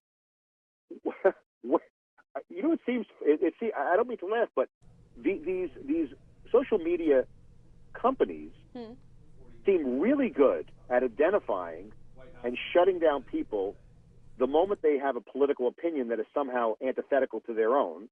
But someone who makes a threat, overt threat. There was one last night. That person wasn't taken off social media. It had to be reported up the chain. How come those companies aren't investing time and effort in creating algorithms where they could say, you know what, we have a person who is threatening to shoot up a public venue, a school, and make that information available to law enforcement. That's the mystifying part, because you are right. But David, there's going to be a trail that. I'm sorry. No, David, just on that point, though, is there a collective action problem? If someone sees something on social media and everyone thinks someone is going to report them and someone is going to call the authorities, or at least let teachers and principals know at schools, and so if everyone is thinking someone is going to do something, that counteracts it, and no one does anything. Do you think there's that collective action problem there? Yeah, there could be. I mean, that's the old thing. Someone called 911. Oh, no one called 911. Why? Because I thought someone else was going to do it. Right. Yeah, that's a great point. But to that point, a parent that I know yesterday actually called the authorities. So that was a great instance of someone seeing something and saying something. But my point is, assuming if you're Facebook, if you're Twitter, and assume that the public is not going to do your job, your platform is being used basically as a signboard, bulletin board, saying, "Hey, tomorrow you'll look at me. I'm going to be in the news tomorrow," and they do nothing. So yes, to your point, I think people need to understand. Make it you. Take personal responsibility. If you see something, it's just a phone call. But also, I think the companies need to be held accountable as well. Well, we want to get back to that in a moment here, but we've put up 3 different shots here on the screen, keeping it active for you. We have flags now at half-mast up there at the White House. Just devastating, as President Biden is set to deliver remarks at 8:15 tonight from the Roosevelt Room in Washington, D.C. We'll be taking that live for you. Bottom right-hand corner is outside of the school where the investigation is still underway, and then the larger panel there, the larger screen, is a live look from overhead, as we still have a heavy presence with law enforcement there, and hopefully a briefing to come within the hour. David, as we have you on the phone again, law enforcement expert David Katz, what can we expect to hear in this briefing from them? Will they reveal too many details into the suspect? Will they just focus on how this shooting came to be and the status of these victims? Because as of right now, we have 14 kids, 1 teacher, but we know that those numbers can rise. Yeah, I mean, they're just going to give you the who, what, where, when, why to the greatest extent possible. people seem to think that, now that I'm on the other side of the aisle, they have to know everything by now. Well, no, they don't. Right now, they're in the early phases of the investigation, so they're going to update, the unfortunate news about those who were killed, those who lost their lives tragically, those who were injured. They're going to talk a little bit about the individual and whatever they can. I'm sure they have basic demographics and a little bit of background on that person, who has been identified as the shooter. So they'll probably put that out as well. But they're not going to be able to tell you much about, well, we've gone through all the social media posts for the last 3 years, and this person has said the following. You're not going to get that. What they're going to be doing. They're going to get a search warrant for the shooter's home. They're going to look at all their electronics. They're going to talk to all their friends, anyone who knows them, and they're going to try to piece together what drove this person to commit this act.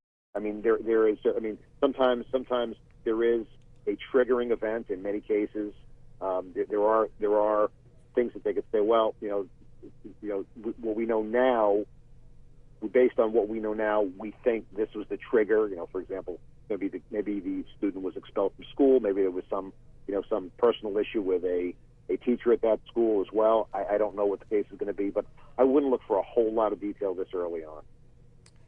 David, we're just getting more and more reaction. According to Fox News, they're saying the Vice President, Kamala Harris, was briefed on the horrific shooting. Of course, President Biden just issued that order to lower the flags atop the White House to have staff in honor and remembrance of the victims. But let's talk about information flows during a mass shooting event of this type. And ever since we got early word this afternoon that something like this was happening, the information coming in bits and pieces, some of it incorrect, some of it updated to reflect the horrific death toll in this. How does the information flows, how do they flow, rather? Because, of course, there could be breakdowns in that information as, the relevant parties need to get accurate information in real time. What is that like? Well, when law enforcement is responding to an incident of that severity, the absolute last thing they on their mind is, let's put together a coherent story so we can get it out to the media, let people know. To my way of thinking, before that happens, the media is, of course, very, very helpful to say, look, we have an incident, stay away from the area. That's extraordinarily helpful. But the communication needs to go first to the victims and families, and then that goes without question. Plus, whoever's in the commanding officer is getting a bunch of disparate pieces of information from numerous officers, and that's going to change minute by minute. So you have a choice in that situation. You can let me just put out everything I hear, and then I'm correcting myself every 5 minutes. Oh, what I told you earlier is no longer valid. Or you say, look, let's just take a breath, report in. Let's put together what we know now and release information as we can. But telling the story, so we listening to the news and trying to make sense of it, that's not really high on the priority list right now. Right, and we have so many of these different agencies that are there on the scene. DPS was there, I believe Sheriff's Office was there, local law enforcement, now federal law enforcement going to be brought in. This is the deadliest school shooting in Texas history. 4 years after 10 people were fatally shot at Santa Fe High School. It's devastating to think that this could become a new normal here, but luckily law enforcement was able to come in pretty quickly. Let's talk about the details of when everything happened, when that call came in, and still that's all trickling in because, like you said, they're still trying to, foster that communication to know exactly what happened. And first priority, of course, is to transport the victims to the hospital. Some have been taken to a local hospital, others now having to be transferred because we have said this is a rural area and likely unable to sustain this many people. Do you foresee that being a problem with it being such a small town? Well, I've been through Uvalde. It's a small town, but the minute something like this happens, local law enforcement is being supported by state law enforcement, and they had helicopters in the air, like, you know, the moment they knew. So they're going to be getting resources, you know, sent to them, you know, in droves. You know, but again, you know, to focus on the incident itself, a small local department where, you know, the officers probably have their kids in that school. You know, people, you know, like everyone who rails against law enforcement has got to really look at something like this and say, could be the cop running into a school, their child is in that school, or quite possibly could be in that school. Plus, if you think about what's going on in the officer's mind as they breach that doorway, they know they are seconds away from fighting for their lives and fighting for the lives of those children, and they go in anyway. If you're the commanding officer and you're dispatching your officers there, you're probably en route to the scene yourself. That's where your focus is. That's where your focus is. Save the children and take the shooter out, and hopefully law enforcement doesn't lose their lives or get injured in the process. And like I said, that's why, you know, the flow of information thing, that explains that. As far as the resources, they have more resources than they ever thought they'd need right now. And of course, David, you know, let's talk about that reaction, because you've done so many training drills, you've worked with school districts so many times about putting the plan in place to respond to a horrible mass casualty incident like this. But from your experience, how can there be a rubric? How can there be kind of this fact sheet that you check the boxes, we did this, we did this, we did this. Each and every incident is so different. How can you prepare? Well, you're exactly right. There are differences, but there are commonalities. The biggest commonality is the shooter has to make entry. So you say, and I don't know for sure, but in this particular school, what was the process by which, when someone comes knocking on that door, how do they gain entry? Is it a small school where just the doors are left open because, you know, we're a small town and, you know, things like this don't happen? Or was there a lock? Was there a vestibule? Would it be difficult, if not impossible, for someone to get in? I'd also posit the fact that if this shooter apparently was a high school student, this shooter could have also gone through that elementary school, so would know what? So would know which, maybe the gym doors are left open, maybe the door to the art room is left open on a warm day. So physical security has got to be the first overwhelming focus. Drills are important. Making sure you have communication to communicate the fact that there's a hostile in the building that needs to be responded to. We need to go into our lockdown procedures or whatever the emergency is. Those are all going to be factors. But again, most important thing, keep the bad guys out. If you have a system in place where I don't say you can't make it impossible to get in, but you can delay. And if you can delay, then you can lock down. Then you can get the children to safe position. But if we're leaving the door open, none of this matters. None of it at all. Yeah, of course, we're also seeing another hallmark of the Sandy Hook school shooting from Newtown, Connecticut, because we're learning that this 18-year-old gunman apparently also shot his grandmother prior to this incident, and we know Adam Lanza shot his mother before that horrible massacre took place. And unfortunately, there has been so many mass casualty incidents like this, not only at schools, not only at churches, grocery stores, movie theaters, and the like, that I would be remiss in not kind of connecting some of them and finding some of these similarities about how these horrible shooters carry out these mass casualty incidents. So that was just one of those comparisons that I found as we come up on the 10-year anniversary of Newtown this year. Yeah, I mean Charles Whitman, the Texas Tower shooter, what is it now, 50 years ago? I mean, how many years it's been? Killed people at home before he went to the tower. I mean, that is a commonality that has happened many, many times. But again, I mean, at this point now, you focus on how an individual who would clearly be manifesting not like personality issues, communication issues. There would clearly be signs showing that there's a capability here to commit a horrific act of violence. How that person was left really unaddressed, and how that person could actually purchase a firearm or obtain a firearm.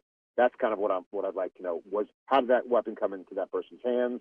Was it the grandmothers? Was it the family members? Was it purchased legally or illegally? And if it was purchased legally, why in God's name was this person allowed to buy a firearm? Because I'm guaranteeing you there are warning signs that are going to be shocking when we uncover everything. Yep, that is the main question, and that's hopefully a question that will be asked at a briefing that we'll have within the hour, possibly. I think things keep getting pushed back a little bit, but that's understandable. In the meantime, we want to get some reaction from social media here as we have lawmakers, celebrities, athletes all tweeting out about this. Julian Castro saying 14 children are dead. Absolutely devastating. My heart goes out to the Uvalde community. This is not normal or inevitable. Children and parents should never be accustomed to this violence. We must act on gun legislation. And then we also have tweets coming in from Beto O'Rourke. He says, our broken hearts are with Uvalde, a representative out in Texas there. But we have even representatives from around the country that are tweeting in. Senator Susan Rubio saying, my heart breaks at today's news of yet another school shooting. As a longtime school teacher, I can't imagine the devastation the Uvalde, Texas community is dealing with. Our schools should be the safest place in the world for our children and educators. This needs to end. Also, Chip Roy out of Texas saying, on phone with friends in Uvalde, I do not represent in neighboring communities that I do represent. What we are still discovering about what happened is the face of evil and unspeakably horrific. God to be involved with all involved.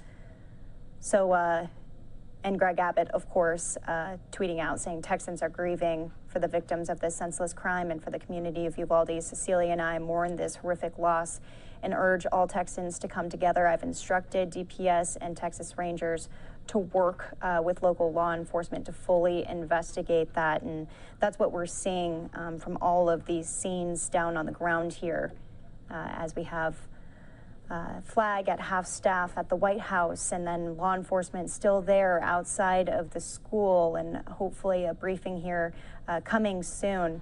But all of these agencies working together to communicate what needs to happen next, Andrew. And of course, here at LiveNOW from Fox, we've been reaching out to many members in that community, including their elected leaders. We have reached out to their House member, Congressman Tony Gonzalez, Republican from the 23rd Congressional District. We also have reached out to the city of Uvalde, their city commissioners and Mayor Laughlin, who are referring all media requests to the school district there in Uvalde. We're also getting so many statements in from lawmakers, senators, one of which, Senator Dianne Feinstein, releasing this statement saying, another day, another mass shooting, and more silence from the gun lobby and Republicans who refuse to allow any gun safety reforms to occur. And I don't want to get and read all of these statements. Of course, after these mass shootings, many fall on their political ideologies and lines after these tragic statements, or excuse me, tragic incidents. But this is all coming on the eve of the confirmation hearing tomorrow for Biden's ATF director nominee Steve Dettelbach to lead the Bureau of Alcohol, Tobacco, and Firearms. That federal agency has not had a Senate-confirmed head for some time. And we're also, of course, we were going to be tracking and following the Texas primary elections that are happening today. And of course, that is all going on in the midst of this tragic mass shooting. And here we have it, as there's still community members that are walking around here, and it just feels eerie, Andrew. Everyone's quiet, no one's really talking to each other. Devastating to see something like this happen to a small town. We know that the whole nation praying for them right now as we have full coverage from our stations across the country. As you said, this is a Texas primary, so sure to be a talker through the rest of the week here. I want to cut in and go out to a bit of the coverage from our Fox 26 Houston team as they are sending their reporters to the scene. Let's listen in. We're developing tonight. President Joe Biden plans to address the nation in the wake of the deadly school shooting in Uvalde that has claimed 15 lives. We know 14 little kids, a teacher, are dead after an 18-year-old gunman opened fire at Robb Elementary School this afternoon. The suspect, a student at Uvalde High School, is also dead. Parents were asked not to pick up students up at the school before they are all accounted for, several of them still waiting at this hour. More coverage on The News Edge, early edition at 6. Well, Houston Mayor Sylvester Turner did issue a statement about this shooting, saying, quote, "My deepest condolences go to the families, teachers, and classmates enduring this unspeakable tragedy. In the last 2 weeks, at least 23 people have lost their lives in mass shootings in Buffalo, New York, and now Uvalde, Texas. Congress must act, and governors and state legislatures must pass reasonable gun control legislation. The voters must demand it from their representatives." And we're expecting to hear from the president in just a couple hours, as he is also on his way back to the U.S. following his overseas trip to South Korea and Japan. A big focus of his visit was the global economy and how the U.S. and Asian allies can work together on trade and supply chains. Here at home, though, challenges are mounting with historic inflation eating into Americans' wallets, and voters are paying attention. Fox's Caroline Shively has a closer look from Washington. It's an uncertain time for the U.S. economy. Okay, so as they go into conversations about inflation there, we're going to stick with this breaking news because that's what we do here on Live Now from Fox, live, raw, and unfiltered feeds across the country as we have all of these coming in. I'm joined by Andrew Kraft here. We want to go into some of the latest updates that we have. Unfortunately, it does not look like we have any press conference coming here within the next couple of minutes, or maybe not even within an hour, but hopefully we'll have something within the next few hours, definitely something from the White House with President Biden. But we did have a couple of briefings. We'll go out first to Governor Abbott and then to local law enforcement. Take a listen. The shooter was Salvador Romas, an 18-year-old male who resided in Uvalde. It's believed that he abandoned his vehicle and entered into the Robb Elementary School in Uvalde with a handgun, and he may have also had a rifle, but that is not yet confirmed according to my most recent report. He shot and killed horrifically, incomprehensibly, 14 students and killed a teacher. Mr. Romas, the shooter, he himself is deceased and is believed that responding officers killed him. The shooter. Okay, so Romas is believed to be that 18-year-old suspect there. We also still have on the line law enforcement expert David Katz. Thanks for being with us, David. As always, we so appreciate your expertise here. And with the governor coming out and naming this shooter, did that come as a surprise to you? What is the point in doing that if they already had confirmed that he was deceased? Oh, I don't know. I mean, it's just an additional piece of information. I mean, you put out the shooter, just identifying the shooter is kind of pro forma. I don't think that's surprising they would do that. Right, and we know that you got to go here, but anything that you're going to be watching for as we go into the rest of the evening, hopefully get this update and an update from the White House too. What will you be listening for? My focus is who this person was, as much information as possible about, especially recent behavior, recent communication, recent social media posting, recent interactions with other individuals who know them, and of course any triggers in that person's life. Like for example, the Parkland shooter, the passage of his mother. There are going to be commonalities, and there are going to be bits and pieces of information coming out that is going to really allow us to paint a picture of this person psychologically. And I think it's going to be kind of again the same old story repeating itself. How could we not have picked up on this? Right. All right, David Katz, thank you so much for being with us here on Live Now from Fox. We so appreciate you. We'll talk to you soon. Very welcome, sure. Well, we want to go to the latest update that we have from law enforcement here. Unfortunately, it's not much.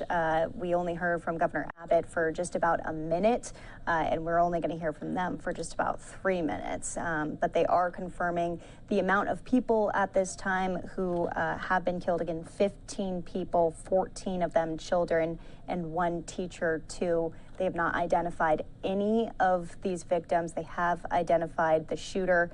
They say that he had a handgun and possibly a rifle. Let's listen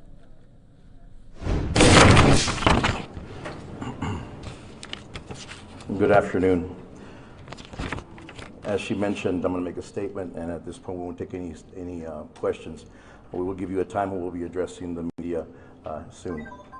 At approximately 11:32 a.m. this morning, there was a mass casualty incident at Robb Elementary School in Uvalde, Texas. The school has children that are in 2nd, 3rd, and 4th grade. I can confirm right now that we have several injuries, adults and students, and we do have some deaths. The suspect is deceased at this point. DPS is assisting with the investigation. And at this point, the investigation is leading to tell us that the suspect did act alone during this heinous crime.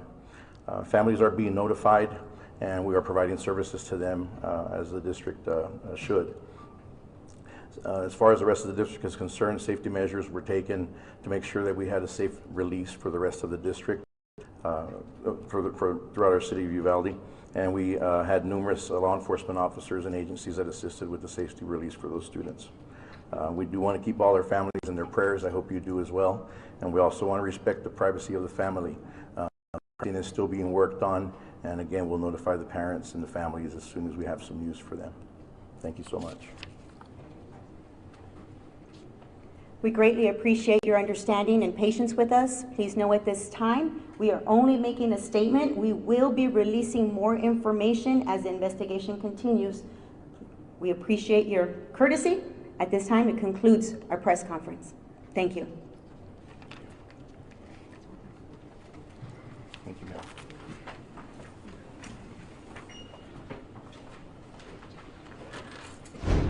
So as we said, a very, very short press conference there as they were still gathering details in the moment. In the meantime, though, let's go out to some of the reaction that we're getting in from both state and local lawmakers, from athletes, from celebrities, as the reaction is just beginning into this horrific incident out in Uvalde, Texas. This first one coming from Representative Lizzie Fletcher. She says, "I join our fellow Texans in mourning the loss of young lives at Robb Elementary School in Uvalde, and my heart goes out to their families, teachers, and fellow students traumatized by violence at school." Going into some of these other reaction, Julian Castro, 14 children dead, absolutely devastating. My heart goes out to the Uvalde community. This is not normal or inevitable. Children and parents should never be accustomed to this violence. We must act on gun legislation. Beto O'Rourke saying, "Our broken hearts are with Uvalde." Greg Abbott himself releasing a statement saying Texans across the state are grieving for the victims of this senseless crime and for the community of Uvalde. Cecilia and I mourn this horrific loss, and we urge all Texans to come together to show our unwavering support to all who are suffering. We thank the courageous first responders who worked to finally secure Robb Elementary School. I've instructed the Texas Department of Public Safety and the Texas Rangers to work with local law enforcement to fully investigate the crime.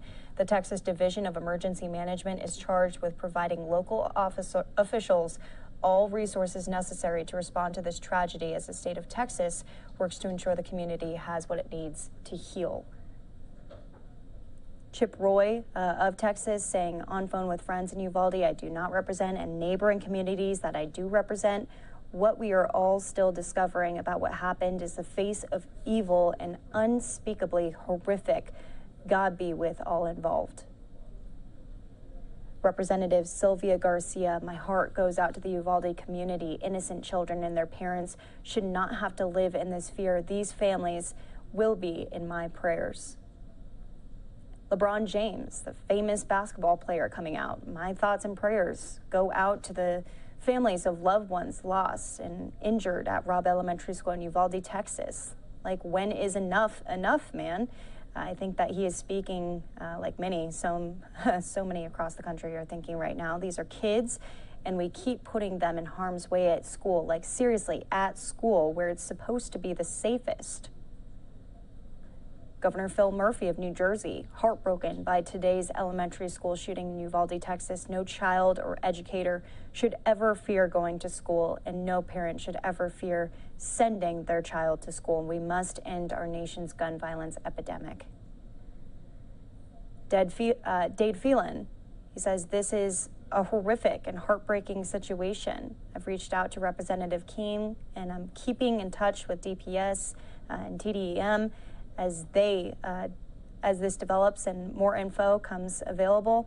Please pray for the students, teachers, families, and everyone else involved. And Secretary Mayorkas has been briefed on the shooting in Uvalde, Texas, according to Homeland Security. They say CPB immediately responded to the scene to provide support, including medical aid. DHS is actively coordinating with federal, state, and local partners and will continue to provide the department's full support.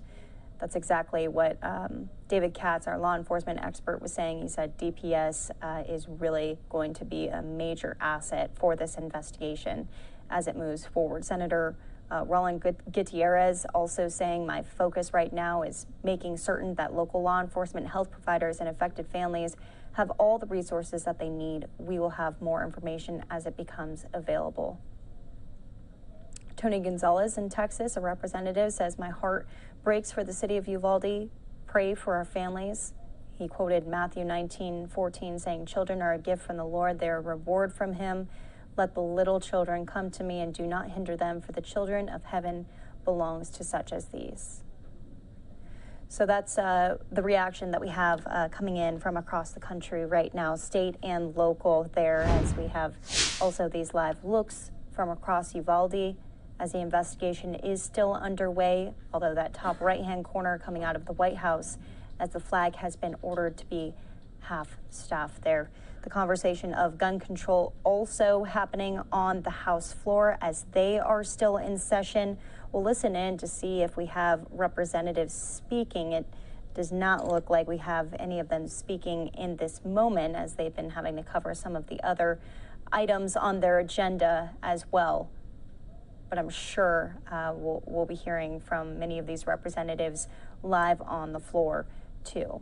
Again, this is Live Now from Fox. We appreciate all of you joining us for your coverage here, your breaking news coverage, as this is still active, this is still developing, and we still have more information to be getting into the evening here. We're going to be staying on this story for the rest of the night, as it is primary election night. Gun control definitely going to be top of the ballot as we move forward. We're going to stay on these shots. We'll be back in just a second.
Welcome back here to Live Now from Fox. We are now just getting in a couple of new feeds here. This one that just popped in President Biden's arrival, or soon-to-be arrival, in Washington, D.C. following his trip from Asia here, speaking with foreign leaders. He is sure to be commenting on the latest with this shooting out of Uvalde, Texas.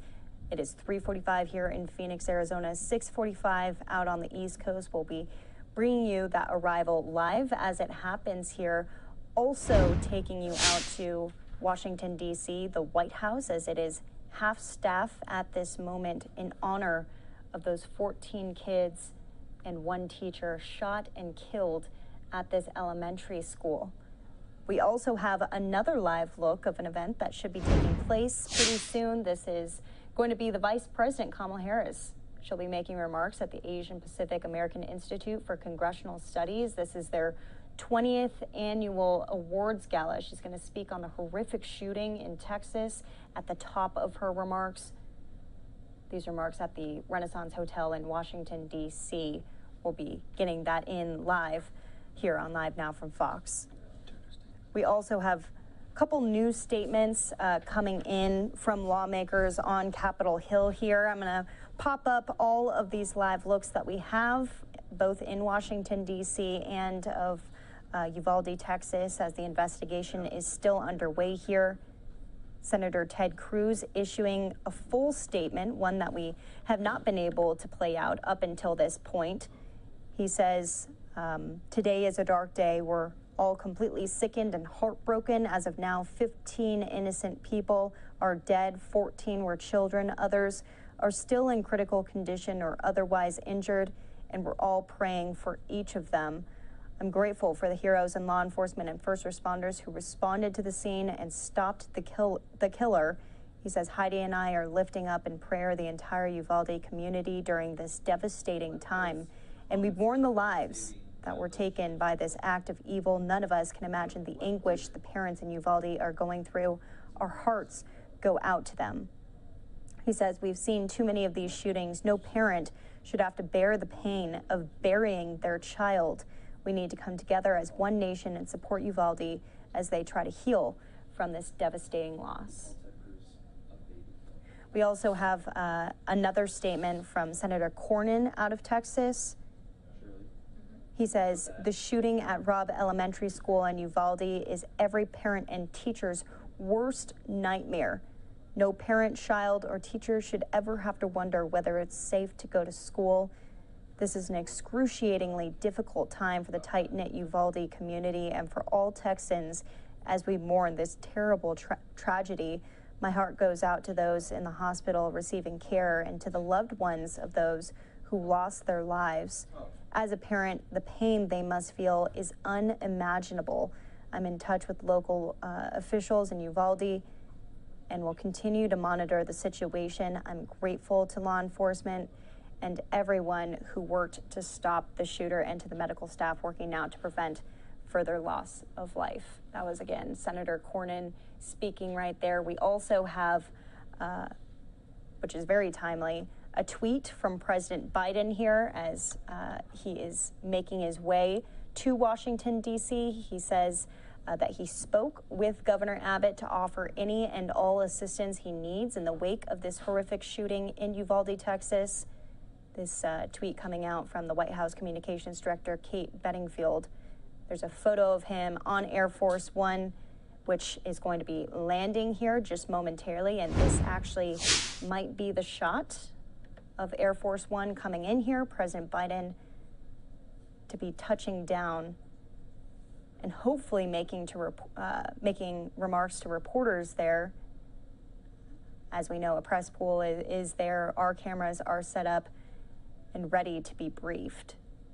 So we're going to stay on these live looks here as President Biden touches down after his trip to Asia.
So we've been listening in to some of the natural sound as Air Force One touches down. President Biden on board. We just showed you this photo of President Biden as he has been in contact with Governor Abbott to offer any and all assistance that he needs in the wake of the horrific shooting in Uvalde, Texas, where 14 kids and 1 teacher have been confirmed dead. President Biden on the phone in that photo there. Back out to Air Force One, as well as that top right-hand corner where the vice president is expected to be making remarks on the Texas school shooting. That would be at the top of her remarks at the Asian Pacific American Institute for Congressional Studies, their 20th annual awards gala. An unfortunate beginning to the gala there, but definitely something that needs to be touched upon by the vice president. We also have our reporters out on the ground speaking with people in the community of Uvalde, as we have been in full coverage, wall to wall. And the situation still very, very rare for the small community just 85 miles west of San Antonio. Today's shooting, the deadliest school shooting in Texas history, coming 4 years after 10 were fatally shot at Santa Fe High School.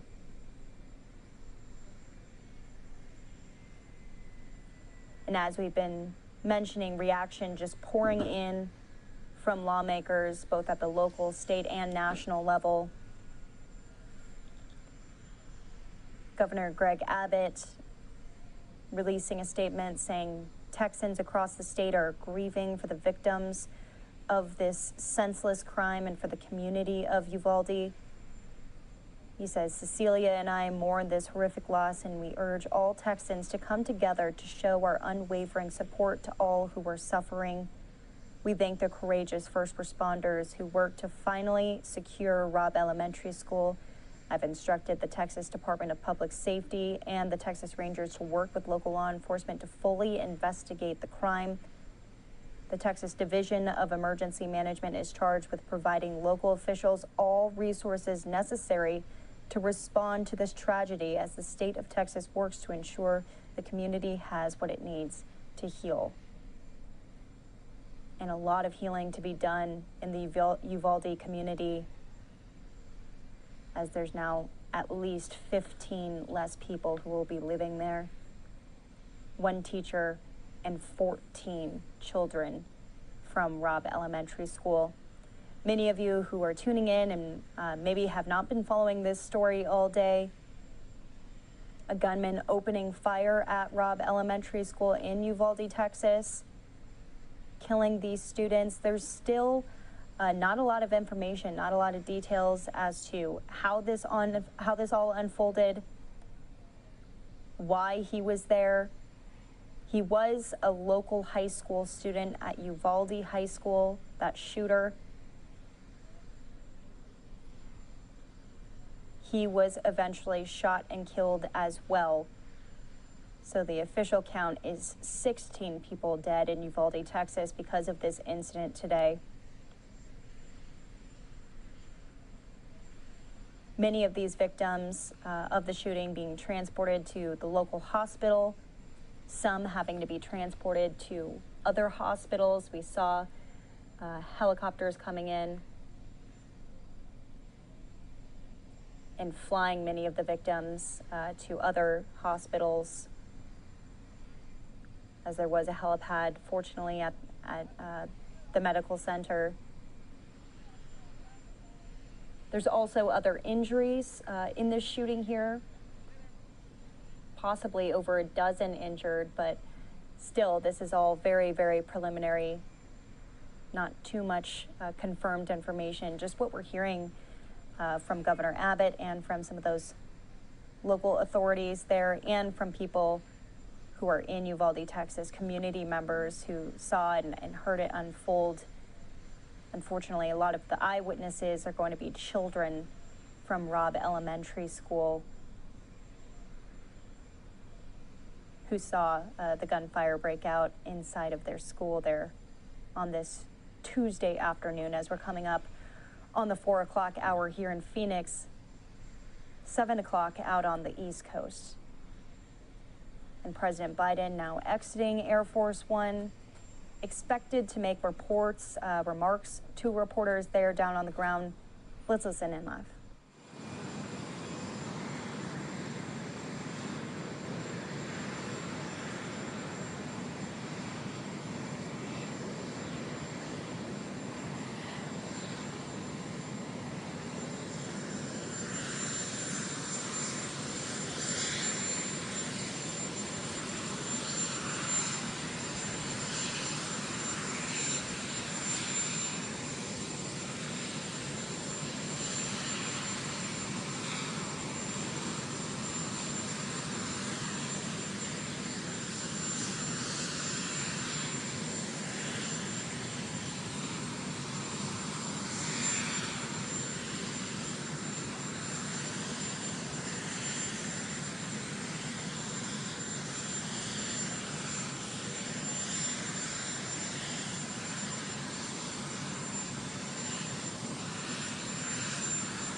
All right, so there we have it. President Biden exiting from Air Force One on to Marine One there, not talking to any reporters. Hopefully we'll be hearing from him and getting an official statement from the White House as all of this unfolds out in Uvalde, Texas here.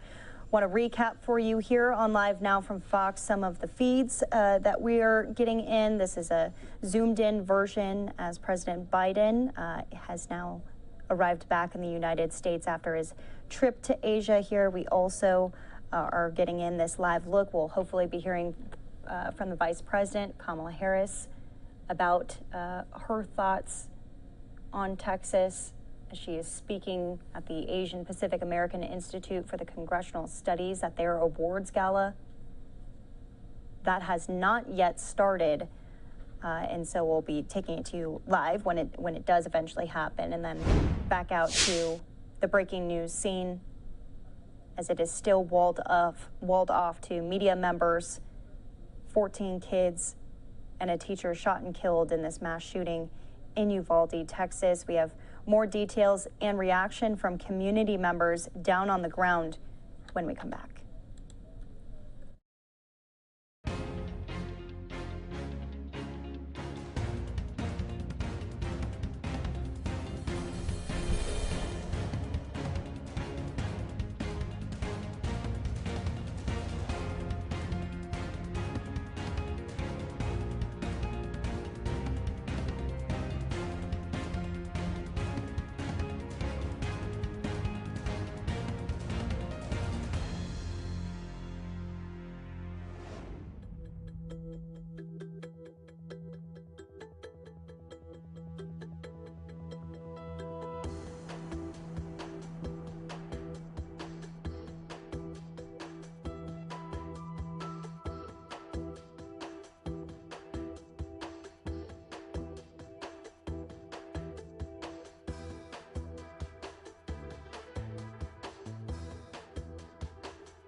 Welcome back here to Live Now from Fox. I'm Daytona Everett. We are following this breaking news coming out of Uvalde, Texas right now, where 14 children are dead and one teacher also confirmed killed. This is all, of course, developing right now, and we're hoping to get an official update from local law enforcement, as we've only had one that was about 3 minutes long, and also a minute-long press conference from Governor Greg Abbott. They're all trying to get their ducks in a row here before officially updating the media on the circumstances and those victims' conditions of possibly other students who were involved. We're hearing other injuries, possibly a dozen. This is all preliminary, and we're bringing you stuff as we have it, any information as it comes into the newsroom here. We also have some other live events coming into the newsroom. Vice President Kamala Harris set to give remarks at the Asian Pacific American Institute at their awards gala. She's going to speak and mention the shooting in Texas on top of other remarks as well. We also had President Biden just touch down in the United States as he has been in Asia over the weekend, speaking with foreign leaders, but now having to confront the situation here at home in the United States in Texas. This is a photo of him aboard Air Force One. He says that he has spoken with Governor Abbott, offering all assistance that he needs in the wake of this horrific shooting in Uvalde, Texas. Well, this is obviously very fresh for anyone who lives in Uvalde, and reporters are there trying to speak with many of the family members and even community members about what's going on here. We want to go out to some of the interviews that our teams have been doing there down on the ground. Take a listen. It's my school. I consider it, our school. So it's just breaking my heart. It's just breaking my heart. I just didn't ever expect anything like that to happen here in Uvalde. And then the person that did this, he used to go to high school here. I mean, he was going to high school here. He was a high school student here. Right now? Right now. And his grandmother, I know her, the one he shot, the lady, the 66-year-old, that was his grandmother that he shot before he went over there and to do whatever. And I don't know who the teacher is. I didn't. Right. Is it just hard to put into words? I mean, I can Yes. see it in your eyes. You're like, I couldn't believe it when I was watching it. They said, no, I'm not going to watch anymore. I don't want to hear it. I don't want to hear it anymore. It's just so hard. Like I said, that was where I worked for 25 years. My husband's a principal there. My son went to school there. I'm so sorry. What was your name? My name is Olivia Ibarra. Olivia Ibarra. Yeah, my husband was Valeriano Buy Ibarra. Just pray for the Uvalde, right? That's all we can do. That's all we can do now. That's all we can do now. So, but thank you. Okay, so that woman saying that she actually knows the grandmother of the suspect, in which we are hearing that he also shot and killed his grandmother too. We're now going to hear from family members of one of the students at Robb Elementary School. There's no word on where her whereabouts are, and we're just hoping that she's sound and safe or still with life. And she's a student at Robb. She's a student at Robb Elementary, yes. So tell us about her name, who she is, how old, and what grade. Her name is Ileana Torres, and she is 10 years old, and she's a fourth grader. She's a fourth grader. But nothing at all. But nothing at all. It's been hours of devastation, just waiting, and there's no answers. So you came here to the hospital to see if she was here, or? We've been here all day. How they were identifying people, and they said everybody had been identified, and she wasn't one of them that was identified. She wasn't there. Oh my gosh. I just can't even imagine what you guys are going through right now. Yeah, So what do we do now? I guess we're gonna have to play the sit and wait game to see what else is there to do. You said something to me before that she's like a daughter to you guys. Yeah, she's like a daughter to us. Why is that? Because she grew up with us, and we literally helped my sister raise her, and so she's like a daughter that I've never had. she's our baby. Can you share insight as was she excited about school was ending, you know, with going to school and things like She that? was excited. She was excited that school was ending, and she was also excited because she had a softball game today. She was excited because it was her last game, and that she was excited about being nominated for All-Stars. She was nervous. What if they pick me? What if? She had a long day ahead of her today, and this tragedy happened. It's hard to make sense of it. Yeah. I'm sure it was really rough being in there too, in the hospital. Yes, seeing all these parents with their loved ones, and some of them made it. Some of them made it. Some of them didn't make it, and it's terrifying. Can you give us your name, please? Leandra Vera. And spell it for me. Leandravera. And do you have a picture of Leanna? Yes.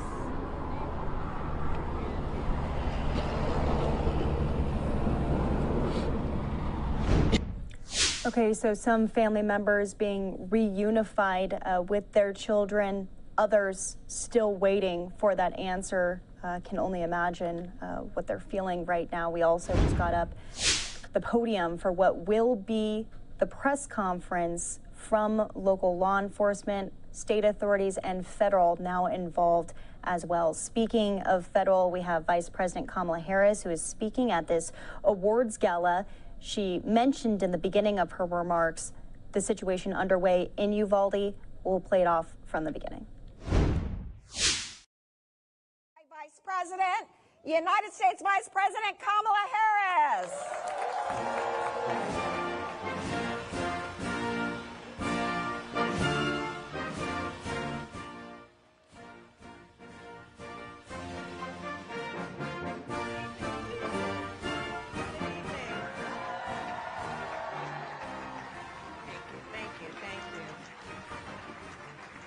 Sit, everyone. Thank you. Thank you. What an incredible room. And Judy Chu, thank you for that introduction and for your leadership on so many levels. Tonight's a rough night. We planned for a great celebration, but I'm sure most of you have heard the tragic news about what has happened in Texas. So I had prepared comments about tonight, which I will speak, but I just first want to begin by saying a few words about the tragedy that occurred today in Uvalde, Texas. As many of you know, the reports are that it was a mass shooting at an elementary school, and the preliminary reports are that 14 children have been killed. And the details are still coming in, and of course the President and I are monitoring the situation closely. So while we don't know all the details yet, we do know that there are parents who have lost children, families that have lost children, and their loved ones, of course, and many others who may have been injured.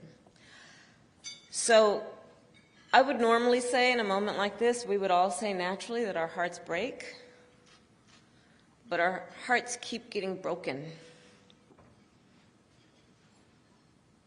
You know, I think there's so many elected leaders in this room, you know what I'm talking about. Every time a tragedy like this happens, our hearts break. And our broken hearts are nothing compared to the broken hearts of those families. And yet it keeps happening.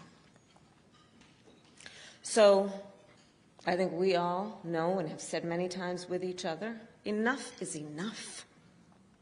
Enough is enough.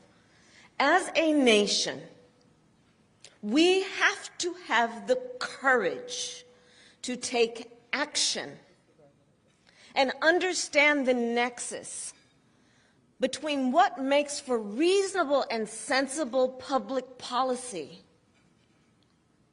to ensure something like this never happens again. So the President will speak more about this later. But for now, I will just say to the people of Uvalde, please know that this is a room full of leaders who grieve with you. And we are praying for you. and we stand with you. And it is difficult at a time like this to think about much else, but I do look around this room, and I know who is here, and I know this is a room full of American leaders who know and have the courage to take a stand. And so let us, tonight, as we do every time we all get together, recommit ourselves to having the courage to take action. And so that does bring me to the leaders who are in this room and the leaders of APACS. And again, I want to thank Chairwoman Judy Chu for that kind introduction. As a former member of KPAC, I had the opportunity to see her leadership firsthand, and she is truly a national leader who lifts up the people of our country. And of course, I'm honored tonight to be with Congresswoman Marilyn Strickland, APAC's board chair Susan Jin Davis, and all of the federal, state, and local elected officials who are here, and so many friends and former colleagues. So this is the first time APACS has gathered without the great Secretary Norman Mineta, who I know we all miss.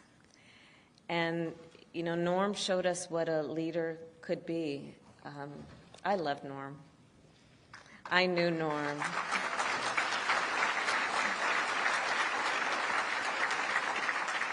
As a kid who grew up, I think I see Norm's family here. There you are. As a kid who grew up in the Bay Area, I was born in the Bay Area. Norm Mineta was a legend. He was a legend. In fact, many of you may know, his family knows, my brother-in-law, Tony West, who some of you have worked with over the years, he was an intern in then Congressman Mineta's office when Tony was a very, very mature 11-year-old.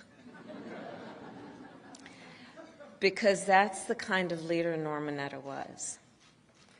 He, if he were here, would have great expectations of us in terms of what this moment requires of us as leaders.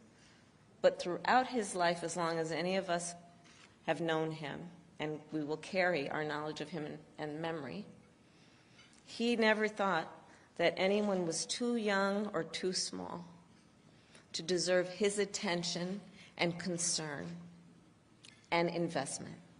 That's the kind of leader Norm Mineta was. He was a leader who understood what is possible and a leader who understood what must be. And as I think about it going forward, I say that, you know, Norm is somebody who had the ability to, out of great sacrifice, out of great tragedy, always still be so optimistic about who we are as a country.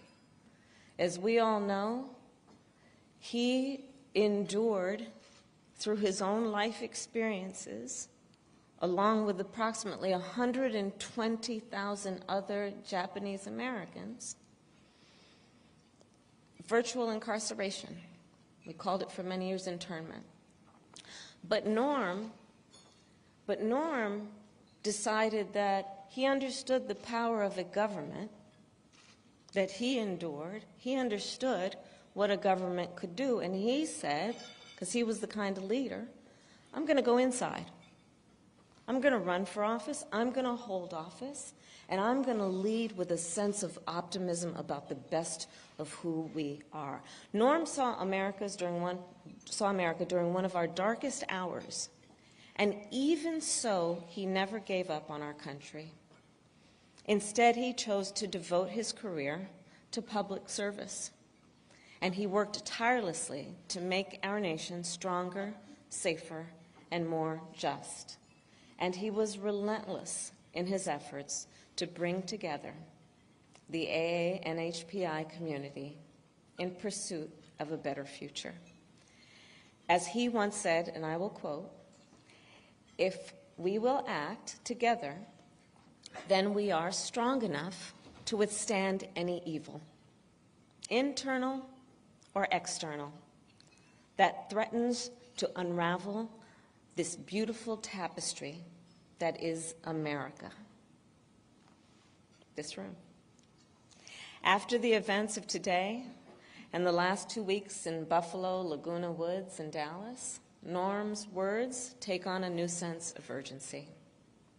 Today, we are witnessing again and again the terrible consequences of hate and the consequences of violence.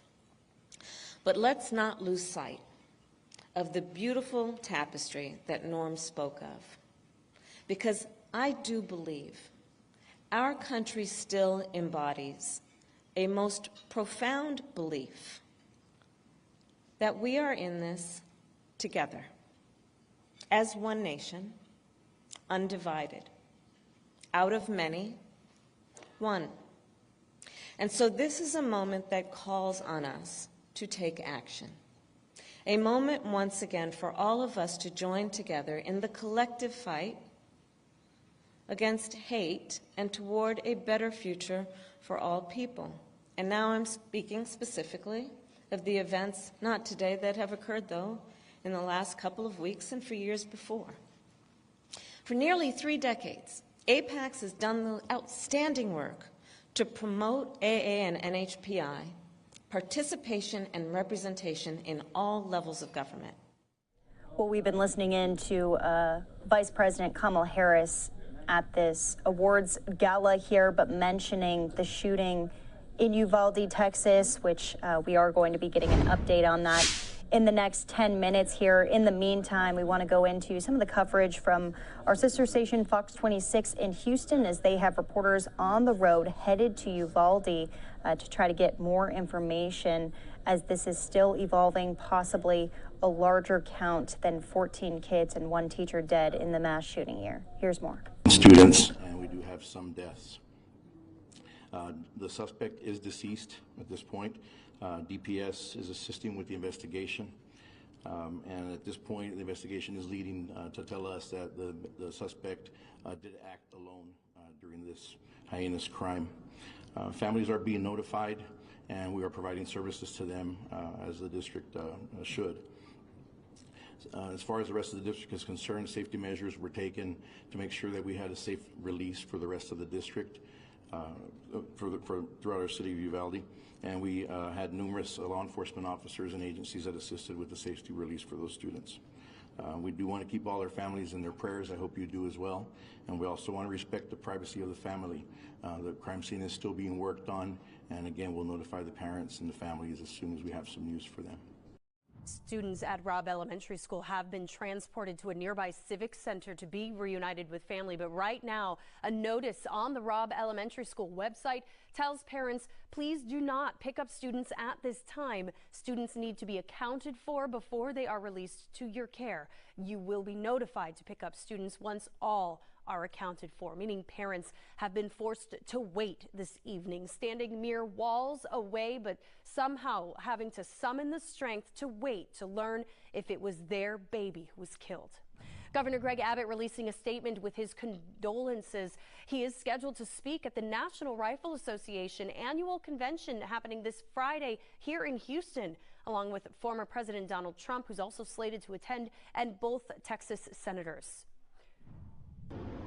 Right now we're on our way to Uvalde, Texas, about 85 miles southwest of San Antonio. We're learning 14 children are dead, along with a teacher, after a mass shooting at an elementary school. Just tragic. We will be there this evening. We'll have a live update coming up at 9 o'clock. What are we doing?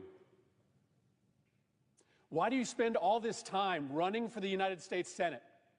Why do you go through all the hassle of getting this job, of putting yourself in a position of authority, if your answer is that as this slaughter increases, as our kids run for their lives, we do nothing?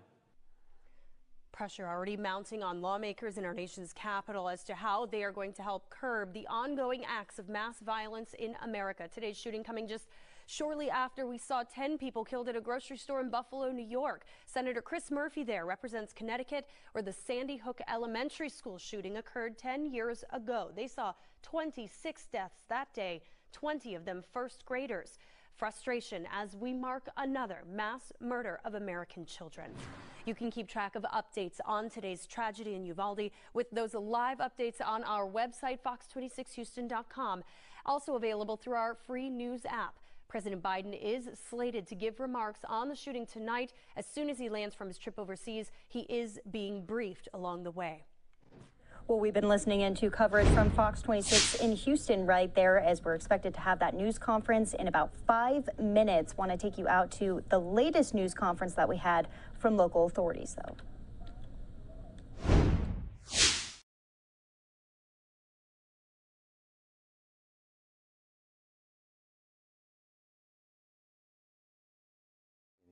Questions.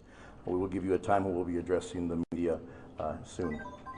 At approximately 11:32 a.m. this morning, there was a mass casualty incident at Robb Elementary School in Uvalde, Texas. The school has children that are in 2nd, 3rd, and 4th grade. I can confirm right now that we have several injuries, adults and students, and we do have some deaths. The suspect is deceased at this point. DPS is assisting with the investigation. And at this point, the investigation is leading to tell us that the suspect did act alone during this heinous crime. Families are being notified, and we are providing services to them as the district should. As far as the rest of the district is concerned, safety measures were taken to make sure that we had a safe release for the rest of the district throughout our city of Uvalde. And we had numerous law enforcement officers and agencies that assisted with the safety release for those students. We do want to keep all our families in their prayers. I hope you do as well. And we also want to respect the privacy of the family. Everything is still being worked on. And again, we'll notify the parents and the families as soon as we have some news for them. Thank you so much. We greatly appreciate your understanding and patience with us. Please know at this time, we are only making a statement. We will be releasing more information as the investigation continues. We appreciate your courtesy. At this time, it concludes our press conference. Thank you. Thank you, ma'am. So that press conference was a few hours ago now. This is going to be the most recent one, supposed to start in about 4 minutes here. And we've been getting in reaction from community members who are from Uvalde, who are talking about this and seeking new information. We're hearing that the numbers could be higher than 14 kids and 1 teacher. That is what we're expecting to hear out of this latest update from law enforcement. Let's listen in to some of those interviews with our reporters, with community members down on the ground from earlier.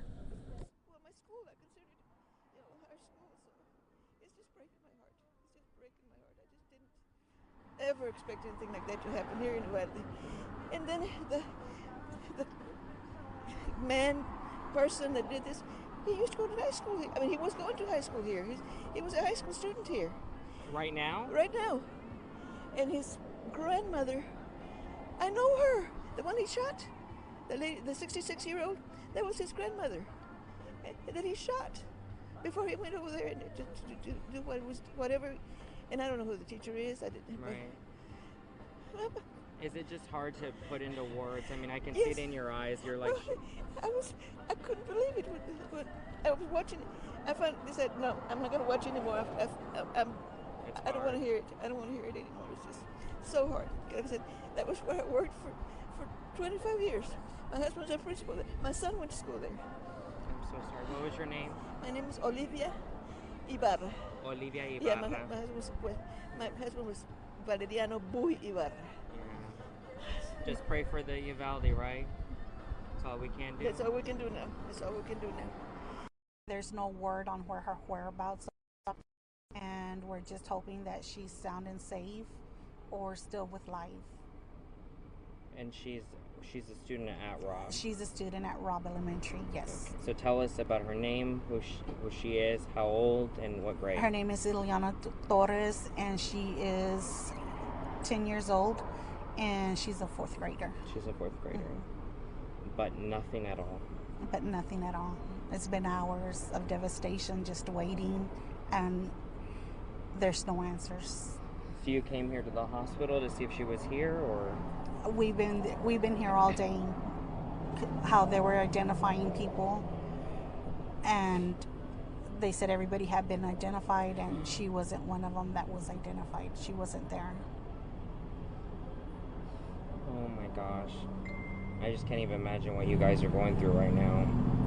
Yeah, So what do we do now?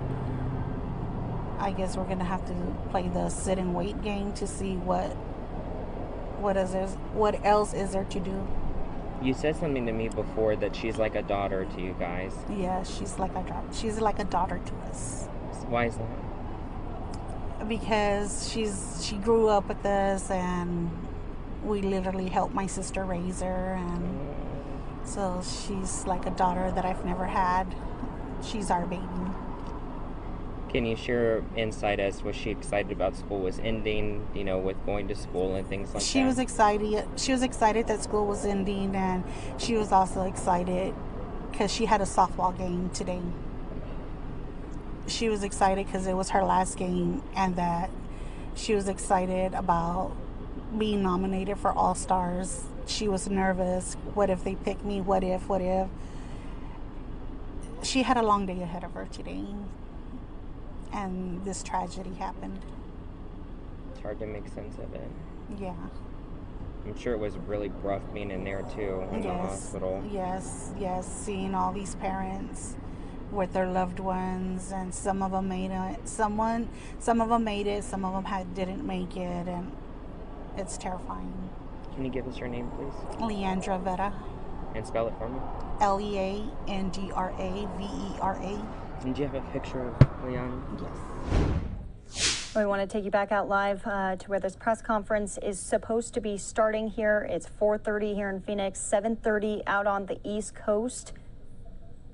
We'll be getting new details on the conditions of many of these students who were said to be injured. As of right now, we have confirmed 14 kids, 1 teacher dead in this mass shooting in Uvalde, Texas here. We're going to stay on this shot as it should be beginning in just moments.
And as we wait on law enforcement to step up to the podium here, just running a couple of minutes late, want to tell you what shots we have right next to the podium there. We have outside of Robb Elementary School, where caution tape is still up, law enforcement still on the ground, the investigation underway. This is a street shot on the bottom right-hand corner.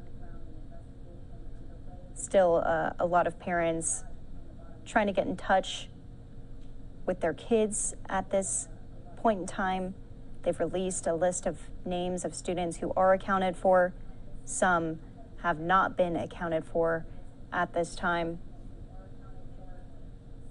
We are hearing from the White House. Karine Jean-Pierre, the press secretary for President Biden, says that President Biden's prayers are with the families impacted by this awful event, and he'll speak this evening when he arrives back at the White House.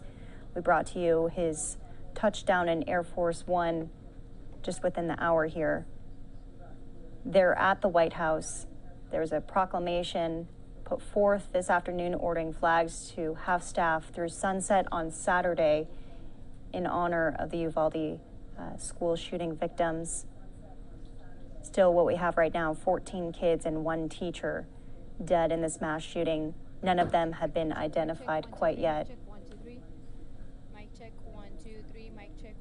As they get mic checks here, we're just going to stay on these live pictures, as this could start at any time. We've also been hearing from Republicans, and actually tonight, Greg Abbott, Ted Cruz, Donald Trump, all scheduled to speak at the NRA's annual meeting in Houston in 3 days. Houston, only a few hundred miles away from Uvalde.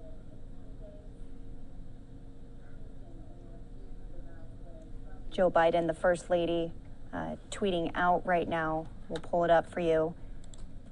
As this hasn't started quite yet, she said, "Lord, enough. Little children and their teachers stunned, angry, heartbroken." Joe Biden, the First Lady, a teacher herself, clearly devastated by the situation. We've also been hearing from Texas representatives, including the governor, Greg Abbott. He says that Texans across the state are grieving for the victims of this senseless crime and for the community of Uvalde. He says, "Cecilia and I mourn this horrific loss, and we urge all Texans to come together to show our unwavering support to all who are suffering." He says, "We thank the courageous first responders who worked to finally secure Robb Elementary School." He says, "I've instructed the Texas Department of Public Safety and the Texas Rangers to work with local law enforcement to fully investigate this crime.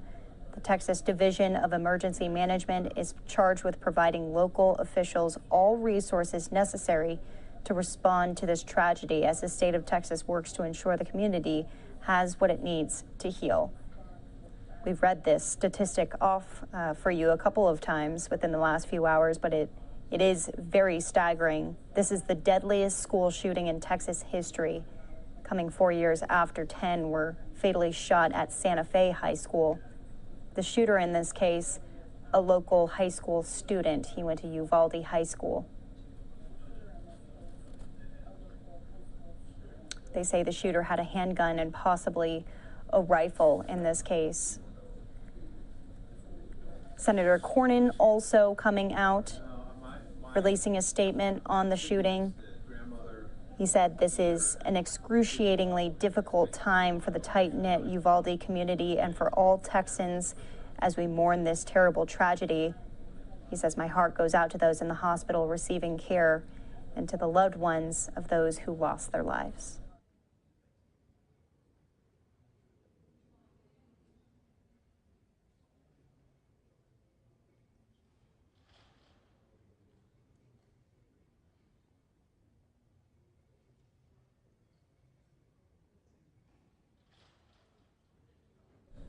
And as we said, we are awaiting this press conference to get some official information, new details on the investigation underway, although we do have new information coming into the newsroom as of right now. I want to switch that banner for you at the bottom.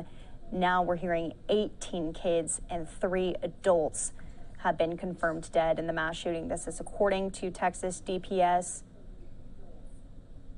Again, 18 kids, 3 adults. Still, none of the adults and none of these children having their identities released quite yet.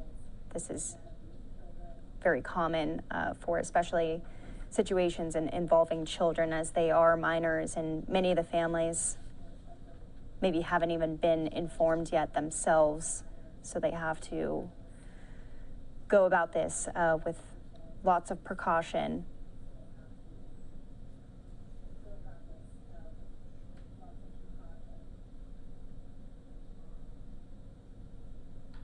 So as we said, media members just sitting and waiting to be briefed by DPS, by other law enforcement there. Senator Cruz immediately responding to this situation in his home state of Texas. He says today is a dark day. We're all completely sickened and heartbroken as of now. 15 innocent people are dead. 14 were children. This is obviously from earlier with those first numbers being reported. He said others are still in critical condition or otherwise injured, and we're all praying for each of them. I'm grateful for the heroes and law enforcement and first responders who responded to the scene and stopped the killer. He said Heidi and I are lifting up in prayer the entire Uvalde community during this devastating time, and we mourn the lives that were taken by this act of evil. He says none of us can imagine the anguish the parents in Uvalde are going through. He says our hearts go out to them.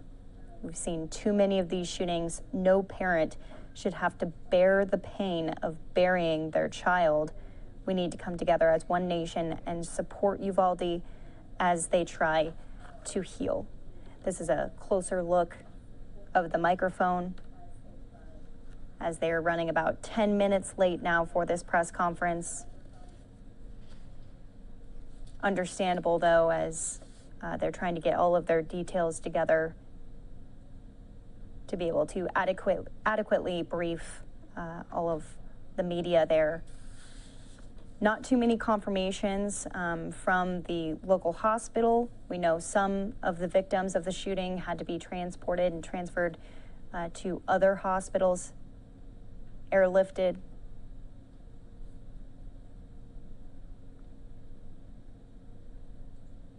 And once again, Texas DPS updating those numbers now. 18 children, 3 adults dead. Take you back out to all of the live looks that we have outside of the elementary school, a street view outside of the elementary school. And of course, this press conference that's now 10 minutes late here. Senator Dick Durbin of Illinois, also responding and reacting to this. He says today's news is heartbreaking and tragic. 14 young lives and a teacher gone far too soon. He says, my heart is with the families and friends of these lives lost.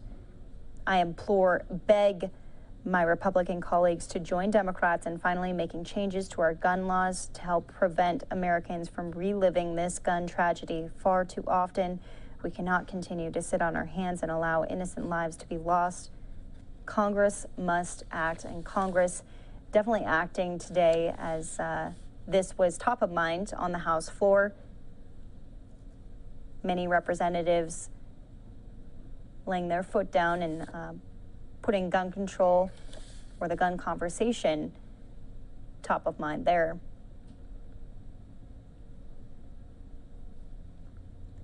So we're going to stay with this shot here on Live Now from Fox. We did have an update a little bit earlier from Governor Abbott himself. Let's listen in to what he had to say. Again, this was right as everything was breaking. An 18-year-old male who resided in Uvalde. It's believed that he abandoned his vehicle and entered into the Robb Elementary School in Uvalde with a handgun, and he may have also had a rifle, but that is not yet confirmed. The shooter was Salvador Romas, an 18-year-old male who resided in Uvalde. It's believed that he abandoned his vehicle and entered into the Robb Elementary School in Uvalde with a handgun, and he may have also had a rifle, but that is not yet confirmed according to my most recent report. He shot and killed horrifically, incomprehensibly, 14 students and killed a teacher. Mr. Romas, the shooter, he himself is deceased and is believed that responding officers killed him. The shooter. So Governor Abbott confirming that responding officers killed the shooter there at the scene. So tacking on that one to the lives lost here, as Texas DPS has since said 18 kids and 3 adults have been confirmed dead in this mass shooting in Uvalde, Texas. Well, we were mentioning remarks that were being made on the House floor today and on the Senate floor on the Texas school shooting. Senator Chris Murphy making these remarks earlier. President, Senator from Connecticut. Mr. President, there are 14 kids dead in an elementary school in Texas right now.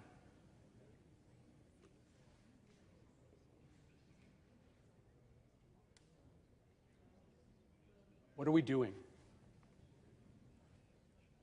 What are we doing?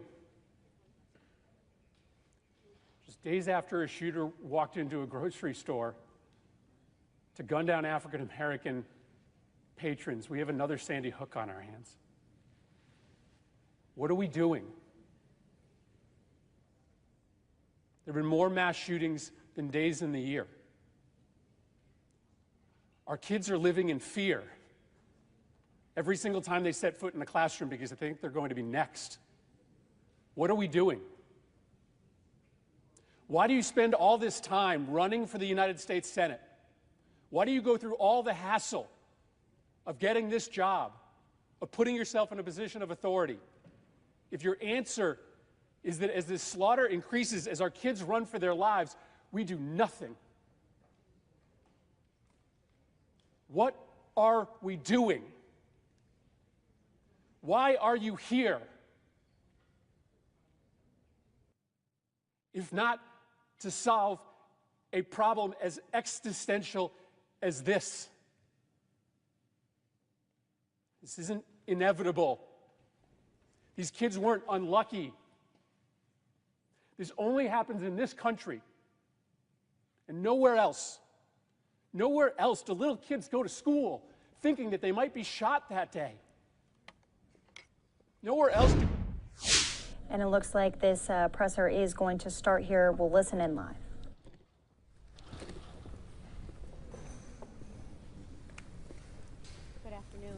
Good afternoon.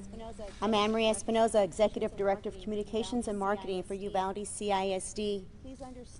Please understand, at this time, we come to you to share information. We will be providing a statement and not taking any questions, for the investigation is not complete. This is a tragic time in our district, and we greatly appreciate your patience and understanding. Here to provide a short statement and not take any questions is our Uvalde CISD Chief of Police, Pete Arredondo.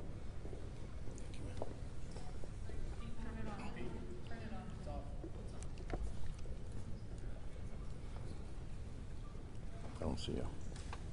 Switch. Would you like for me to do this again? Let's do this again, Pete. Sure. I apologize. I did not realize we were not on, and you probably could not hear what I was saying. I am Anne-Marie Espinoza, Executive Director of Communications and Marketing for Uvalde CISD. This is a tragic time in our district, so please know the investigation is not complete. We will only be sharing a statement with you, not providing questions. We greatly appreciate your patience and understanding. Here to share a statement and not take questions is our Uvalde CISD Chief of Police, Pete Arredondo. Thank you. Good evening. Again, briefly, as of now, we're still working on this active investigation. Once we're able to provide information to the families, we will do so. First and foremost, obviously, our priorities is to get information to our families and give them some information. So please bear with us in regards to that. Secondly, once we do get some information that we can release to the public, we will be doing that. So please know once we do get some information, we will share that with you and call another press conference. Let me assure you, the intruder is deceased, and we are not actively looking for another individual or any other suspects in this case. We definitely ask you all to keep the families that are involved in your prayers. Thank you so much. Here to provide a statement and not take any questions is our Superintendent, Dr. Hal Harrell. Good evening. This was a tragic and senseless event today, and my heart was broke today. Our hearts and thoughts and prayers are with all our families as we go through this day and days to come. A few announcements that we need to make is beginning tomorrow at 10 a.m. we will have grief counseling and support at the Civic Center for our students, our staff, community members, anybody that needs to come at that time. And we may be there more than one day, may be there several days. Our Robb staff will meet at 8 a.m. at the Civic Center as well. We'll begin with visiting with them and seeing what those needs are. School will be closed. The school year's done. We'll have no school tomorrow or Thursday. All activities are canceled throughout the district. No graduation is on people's mind. We will come out with a notice on that at a later time. All the staff members they will report to their campuses, other than Robb campus, which will come to the Civic Center. Again, my heart was broken today. We're a small community, and we'll need your prayers to get us through this. Thank you. Again, this is a tragic event in our community. We are very sorry that we cannot provide you more information, but greatly appreciate your patience and understanding during this very difficult time. We ask that you pray for all of the families affected. Thank you, and be safe.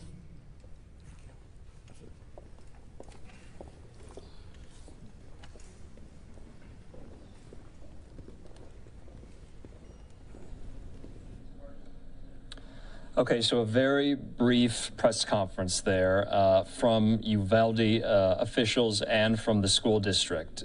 This is what we know right now, what we already really had known while this was all transpiring, that the shooter is deceased and they are not looking for anyone else associated with this shooting incident. We just heard from the superintendent of the Uvalde School District who said to the public and to the press gathered in the room that the school year is over. The school year is done. The elementary school is closed. Graduation for the high school postponed indefinitely. And tomorrow they'll be offering grief counseling starting at 10 a.m. at the Uvalde Civic Center. We do have 3 live looks from the Uvalde community. Possibly there could be another press conference a little bit later tonight. That was not specifically confirmed, but they did allude to any more updates would come possibly later tonight. Of course, we are awaiting President Biden's remarks. We were told they're going to be happening at 8:15 Eastern, 5:15 Pacific time. President Biden just touched down from his trip to Asia. We took you live to Andrews Air Force Base and the tarmac as Air Force One landed. Of course, we now know as well, President Biden has ordered the flags atop the White House to fly at half-staff to honor and commemorate these victims. Now we have updated total for you, 18 kids, 3 adults dead in this mass shooting at this elementary school in Uvalde, Texas. Those numbers recently changed within about the last 20 to 30 minutes. Unfortunately, more fatalities into what has now been called Texas's worst mass school shooting. So we'll be continuing to follow this throughout the day. We'll be bringing on law enforcement experts. We'll hopefully be speaking to our reporters who are traveling to Uvalde, Texas, to report from the field. And so right now we are going to keep these live pictures up. And we're going to be hearing as well as more and more reaction comes in from lawmakers on Capitol Hill, from state lawmakers in Austin, from Governor Greg Abbott as well. Primary elections being held in the Lone Star State today. Remember, this very small community, and that's what the superintendent of Uvalde made mention of. They are a small community, about 16,000 residents, almost 100 miles to the west of San Antonio. Thrown into chaos today, and now the community having to mourn this tragic event. Just days, of course, after the nation and the community of Buffalo, New York are still in mourning after that supermarket mass shooting that took the lives of 10 of those residents that was a racially motivated hate crime.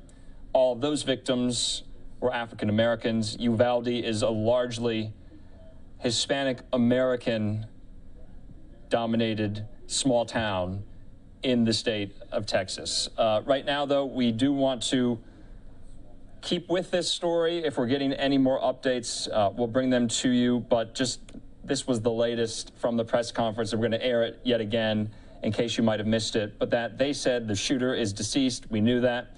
They are not looking for anyone else at this time. Excuse me. And the superintendent of the Uvalde School District said there will be grief counseling tomorrow offered, and that school is closed for the rest of the year. We do have more and more reaction coming in. Like I said, we're going to be hearing from President Joe Biden in about 20 minutes' time. If they are on schedule, we're learning First Lady Jill Biden taking the opportunity to tweet her thoughts on this terrible situation. She said, "Lord, enough. Little children and their teacher, stunned, angry, heartbroken." And for those of you who are just joining us, we have been relying on the reporting of Fox News correspondent Bill Malugin, who is down there on the scene in Uvalde, who has confirmed that now the number of dead is 18 children and 3 adults in this elementary school shooting. And if we do get any more updates a little bit later on, we'll bring them to you live. We're coming up at the top of the 5 o'clock hour. It's almost 7 o'clock there in Uvalde. Let's put more of these live pictures up. The weather looked somewhat windy, somewhat stormy. Doesn't seem to have made much of a difference as the scene is still active. And the families are still waiting for answers to be hopefully reunified with their children. And of course, you have to imagine that those who have not gotten answers yet, you can't really imagine what is going through their head. And so we're going to keep these live pictures up. We're going to re-rack the latest press conference and play it and replay it for you in just a moment.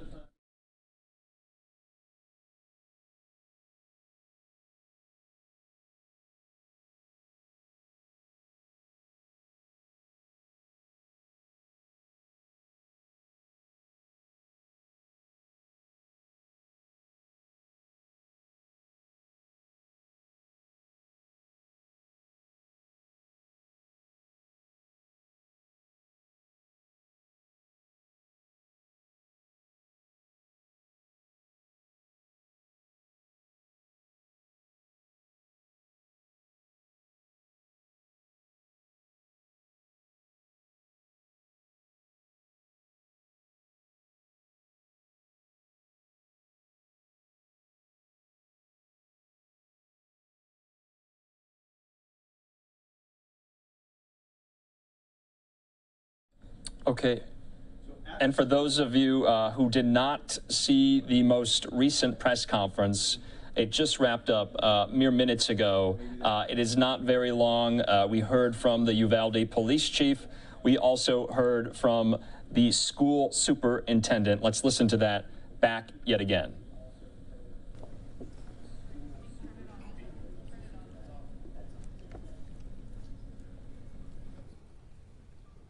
I don't see you. Switch. Would you like for me to do this again? Let's do this again, Pete. Sure. I apologize. I did not realize we were not on, and you probably could not hear what I was saying. I am Anne-Marie Espinoza, Executive Director of Communications and Marketing for Uvalde CISD. This is a tragic time in our district, so please know the investigation is not complete. We will only be sharing a statement with you, not providing questions. We greatly appreciate your patience and understanding. Here to share a statement and not take questions is our Uvalde CISD Chief of Police, Pete Arredondo. Thank you. Good evening. Again, briefly, as of now, we're still working on this active investigation. Once we're able to provide information to the families, we will do so. First and foremost, obviously, our priorities is to get information to our families and give them some information. So please bear with us in regards to that. Secondly, once we do get some information that we can release to the public, we will be doing that. So please know once we do get some information, we will share that with you and call another press conference. Let me assure you, the intruder is deceased, and we are not actively looking for another individual or any other suspects in this case. We definitely ask you all to keep the families that are involved in your prayers. Thank you so much. Here to provide a statement and not take any questions is our superintendent, Dr. Hal Harrell. Good evening. This was a tragic and senseless event today, and my heart was broke today. Our hearts and thoughts and prayers are with all our families as we go through this day and days to come. A few announcements that we need to make is beginning tomorrow at 10 a.m. we will have grief counseling and support at the Civic Center for our students, our staff, community members, anybody that needs to come at that time. And we may be there more than one day, may be there several days. Our Robb staff will meet at 8 a.m. at the Civic Center as well. We'll begin with visiting with them and seeing what those needs are. School will be closed. The school year's done. We'll have no school tomorrow or Thursday. All activities are canceled throughout the district. No graduation is on people's mind. We will come out with a notice on that at a later time. All the staff members they will report to their campuses, other than Robb campus, which will come to the Civic Center. Again, my heart was broken today. We're a small community, and we'll need your prayers to get us through this. Thank you. Again, this is a tragic event in our community. We are very sorry that we cannot provide you more information, but greatly appreciate your patience and understanding during this very difficult time. We ask that you pray for all of the families affected. Thank you, and be safe.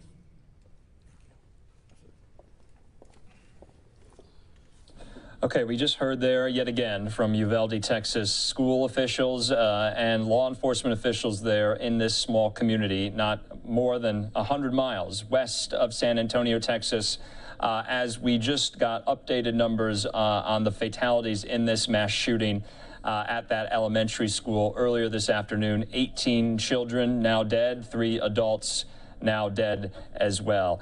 We are still going to be waiting to hear from many others tonight as we continue to cover this, including President Biden at the White House. He just touched down from his trip to Asia. He'll be addressing the nation at 8:15 Eastern in about 15 minutes' time. We'll take that live as well. We also still have live pictures up from the scene in Uvalde as well. We actually just saw a hearse drive through. You can see the back of the hearse there on the scene right outside of the elementary school as so many are in shock and the community is in mourning. Right now we also have a LiveNOW look as well from this event that's going to be taking place in Houston, a vigil of sorts there as community leaders in Houston, led by Texas Congresswoman Sheila Jackson Lee, the Democrat from the Houston area, who will be leading this vigil and this news conference there in Houston as the state of Texas grapples with yet another mass shooting there in the Lone Star State. 4 years ago, Santa Fe High School, 10 people shot and killed. That was the last major mass shooting at a school. This now Texas's largest mass shooting in its history. 18 people dead, 3 adults now dead as well. We're going to be joined by experts on the phone as the investigation continues. Remember, we don't yet know, and it hasn't been confirmed, if there's going to be another press conference. We can presume if more information comes to light and more officials want to speak, including Governor Abbott, including many other elected leaders and law enforcement officials, there presumably will be yet another update, possibly a little bit later. We haven't confirmed that, but remember, the latest update, we only heard from Uvalde officials themselves, from both the city and the school district. In the meantime, we're going to keep some of these shots up, 3 of them, while we wait for President Biden. He's going to be delivering these remarks from the White House. Let's go back, though, out to Uvalde at this moment as we continue to follow this mass shooting here. Just to recap what was said in the latest press conference, information we had already known, that the shooter is deceased, that 18-year-old suspect. They're not looking for anyone else in relation to this incident. And the school now closed for the rest of the year. I was reading, or had been told, that only 2 days remained, or a couple of days remained left in the school year itself. Of course, we're coming up on the long holiday weekend as well.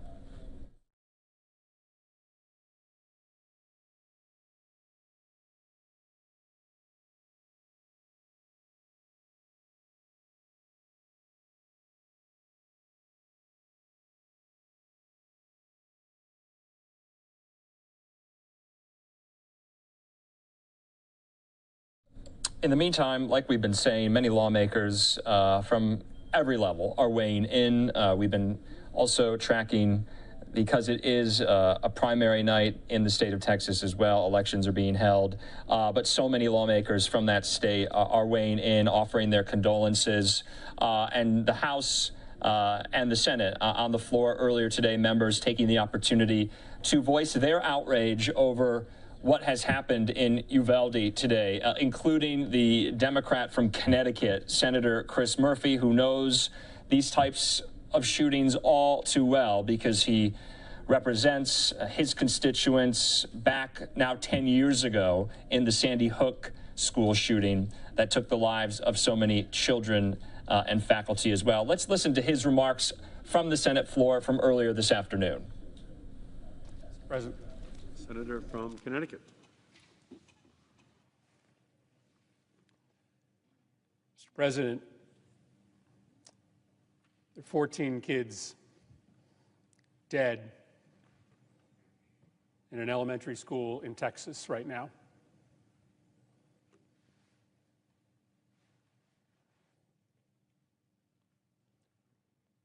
What are we doing? What are we doing? Just days after a shooter walked into a grocery store to gun down African American patrons, we have another Sandy Hook on our hands. What are we doing? There have been more mass shootings than days in the year. Our kids are living in fear every single time they set foot in the classroom because they think they're going to be next. What are we doing? Why do you spend all this time running for the United States Senate? Why do you go through all the hassle of getting this job, of putting yourself in a position of authority, if your answer is that as this slaughter increases, as our kids run for their lives, we do nothing? What are we doing? Why are you here? If not to solve a problem as existential as this. This isn't inevitable. These kids weren't unlucky. This only happens in this country and nowhere else. Nowhere else do little kids go to school thinking that they might be shot that day. Nowhere else do parents have to talk to their kids, as I have had to do, about why they got locked into a bathroom and told to be quiet for 5 minutes just in case a bad man entered that building. Nowhere else does that happen except here in the United States of America, and it is a choice. It is our choice to let it continue. What are we doing?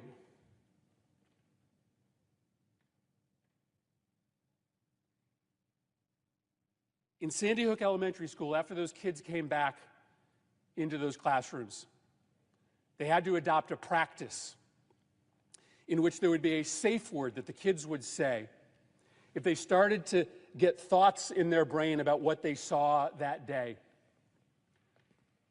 If they started to get nightmares during the day, reliving stepping over their classmates' bodies as they tried to flee the school. In one classroom, that word was monkey. And over and over and over through the day, kids would stand up and yell, "Monkey!" And a teacher or a paraprofessional would have to go over to that kid, take them out of the classroom, talk to them about what they had seen, work them through their issues. Sandy Hook will never, ever be the same. This community in Texas will never, ever be the same. Why? Why are we here? If not to try to make sure that fewer schools and fewer communities go through what Sandy Hook has gone through, what Uvalde is going through. Our heart is breaking for these families. Every ounce of love and thoughts and prayers we can send, we are sending. But I'm here on this floor to beg, to literally get down on my hands and knees and beg my colleagues. Find a path forward here. Work with us to find a way to pass laws that make this less likely. I understand my Republican colleagues will not agree to everything that I may support, but there is a common denominator that we can find. There is a place where we can achieve agreement that may not guarantee that America never ever again sees a mass shooting, that may not overnight cut in half the number of murders that happen in America. It will not solve the problem of American violence by itself, but by doing something, we at least stop sending this quiet message of endorsement to these killers whose brains are breaking, who see the highest levels of government doing nothing, shooting after shooting. Senator Chris Murphy, the Democrat from Connecticut, saying we have another Sandy Hook on our hands. Back to Live Now look right there out of Uvalde, Texas.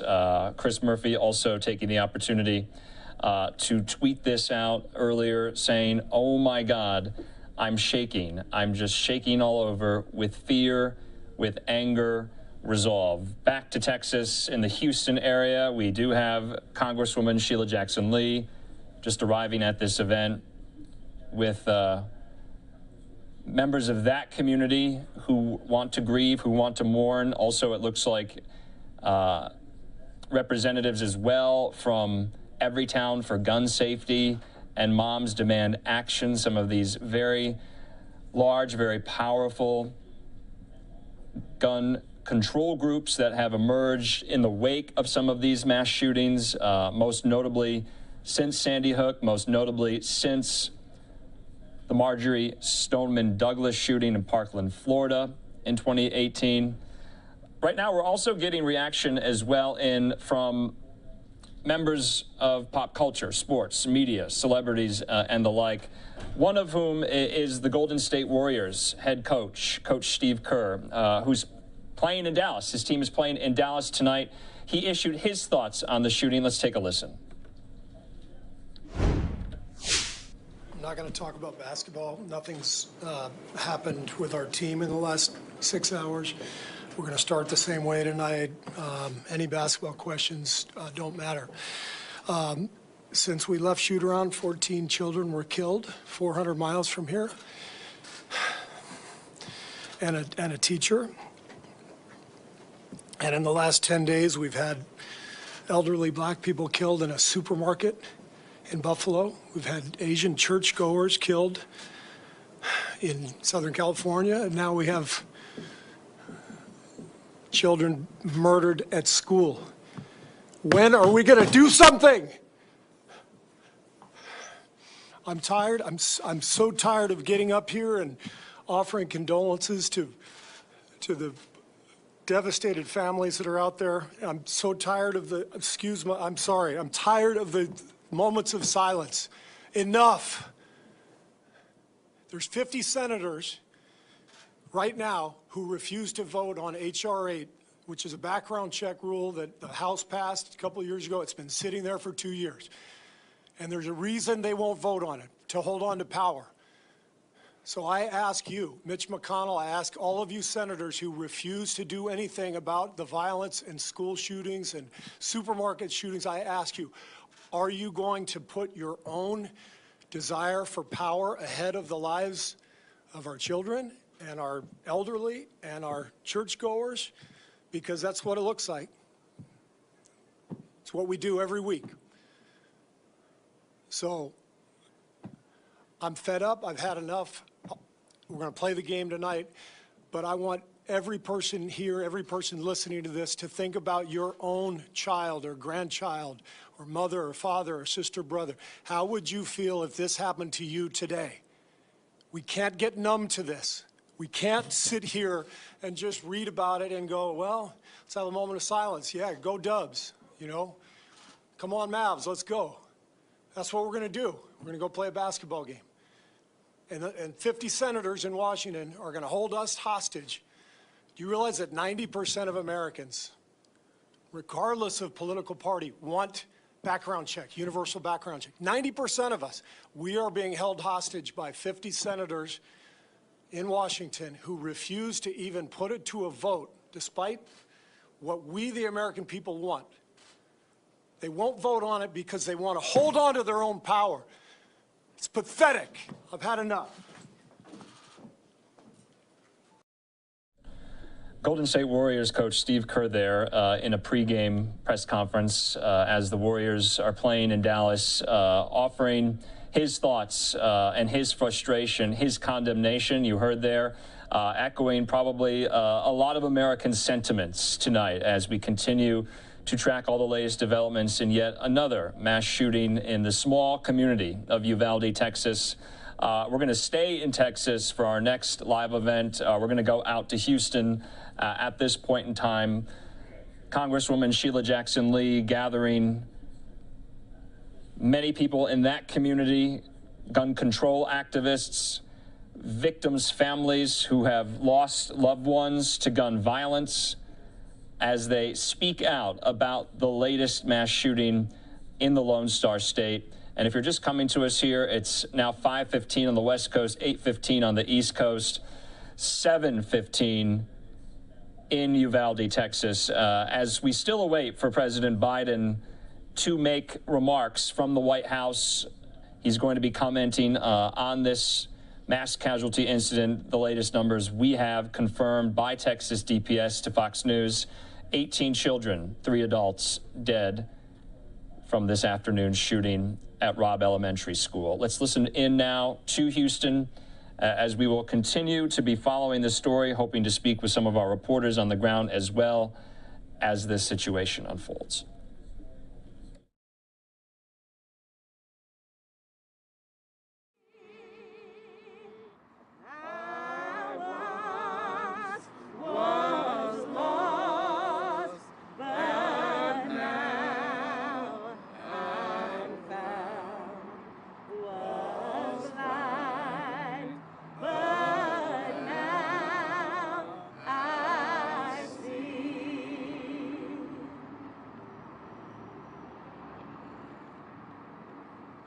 We're hurting tonight.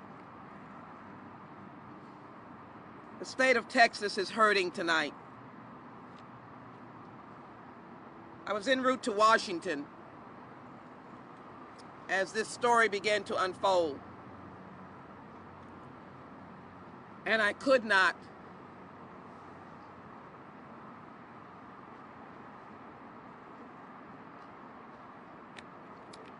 leave. Thank you.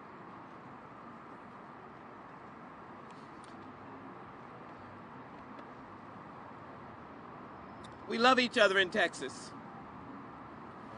We may live in the north. We may live in the valley in South Texas. We may live in the east and we may live in the west. You find us in Houston and all of us will say, we have relatives in the valley. We've got friends and relatives in Beaumont in East Texas. Friends and family in Dallas in North Texas. Cousins and family and friends and fellow classmates in San Antonio. I have colleagues. We feel like we're a whole state. We go to Washington. We embrace each other for the pains that we face in our own areas. I'm broken tonight. I'm stunned. I'm speechless. But I am not standing in the shoes of now 18 or more. The last number I heard was 20, with others fighting for their lives in the hospital. How would you feel, the parents in this community, to show up at an elementary school, sending your baby off in the morning with a kiss, with a peanut butter and jelly sandwich, with a breakfast? You go off to work, a young mother, young family, a grandmother, granddad, aunt, uncle, taking care of these precious little ones. Elementary school is where you have so much fun. The teachers, they try to make learning an experience of sharing, understanding how it is to be with other people, how to be with children, how to understand difference. The teachers there are the most compassionate. You have to be a special teacher to teach in elementary school. Parents are applauding everything someone does. They have graduation in kindergarten because you want these children to know that there is nothing they cannot do. I wanted us to come tonight because I want to call all of these persons neighbors. We are Uvalde, Robb Elementary School neighbors. Yes. We are their neighbors. The president will be speaking, and many of us will go to the area when appropriate. We'll go to show that we're comforting our neighbors and our family.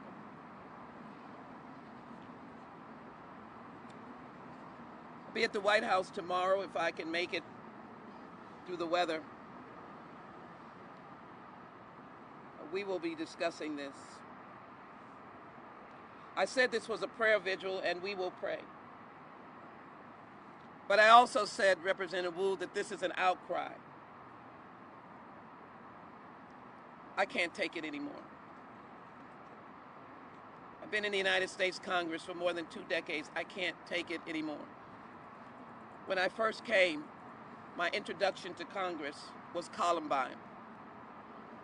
And they placed me on the Columbine task force to say that we would never have any school shootings like this again.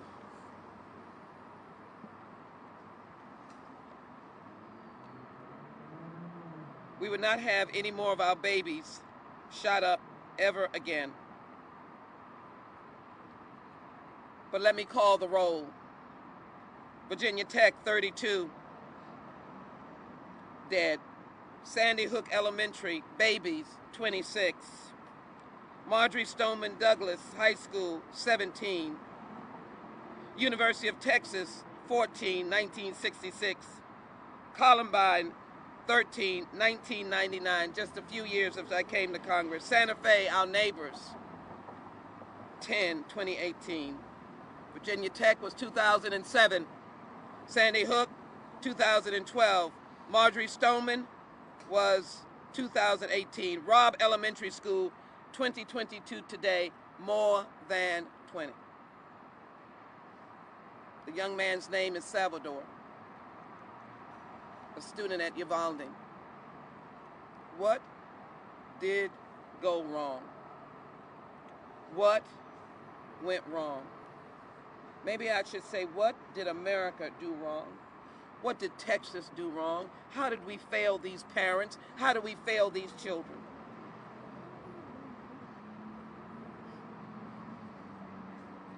I believe on the floor of the House and the Senate, put the bills on the floor. Put them on the floor. I cannot take the majority leader anymore. I cannot take the minority leader anymore. I cannot take the naysayers anymore. Some people standing here has lost loved ones. Some people could not come. Rhonda Hart could not come. She lost her daughter in Santa Fe. There are parents who don't know whether they should send their children to school tomorrow. We need to pass a universal background check now. We need to pass it now. It needs to be on the floor of the House. We're in session. Call an emergency session. Bring it back. Whoever votes for it, votes for it. We need to pass the red flags law. Federal. You must do something. When you see someone on social media, you cannot allow one interview of someone who can manipulate you. You must have counselors. You must have someone who can deal with these individuals who have begun to talk on chatter and say the most evil things. You must be in a preventative mode. We live in a different world. You must have storage bills. You must insist that gun stores make people store their guns. And you cannot sell weapons of war. You cannot sell them to an 18-year-old. And an 18-year-old cannot have a shotgun, a gun, and something else. These parents in Uvalde are not going to hear any of this. Their pain is so deep, it may blind them and make them sick for the rest of their life. They may not ever heal. They may not hear us talking about gun laws. They may not hear us standing here tonight. They may just be in pain. I hope no one dares to tell them that if they just had a gun in the hands of a good person, they could have stopped it. I hope no one says, like the sitting Attorney General, that he didn't pay attention to murder laws, he wouldn't pay attention to gun laws. It's not for the perpetrator, the violent person. It's for the government. It's for the nation. It's for us to take responsibility for the people of this nation. Who are we if we are not the custodians to care for you and not care for ourselves? Not worry about the next election. Pass these bills. Help these police officers. In Buffalo, a good shot, the retired officer, would have gotten this violent, vicious shooter. But the shooter had on armor of war and an AR-15. And when the police shot his body, the weapons, the armor that he had, kept him from being the good guy with a gun. And so tonight, I want to have you hear from people who were just a moment's outreach to them, and I am so humbled by your presence here. I cannot tell you. And to be able to have at least these two little babies. How old are they? Senora? 6 and 7. 5 and 6. I almost got it. 5 and 6. 5 and 6. The ages of Sandy Hook, and we don't know the ages. They're saying they're 3rd and 4th graders. That means their life has been cut down now in the 3rd and 4th grade. Will America ever be shamed? Do you know that we have the largest shootings in the world? Even Yemen, that is in a civil war, doesn't have the killing of children. God knows we're praying for Ukraine. They're being shot in a war. No one wants any child shot. We're shooting them in the regular course of our business. Is anyone going to unleash? Come on, babies. Is anyone going to be shame these people in the legislature is anyone? I'm 6. You're 6. He's 6. You're what? I'm 6. You're 6. Okay. I'm twins. You're twins. I can see that. And you're 10. Is anyone going to shame? A candle. Yes, thank you. Us as a nation.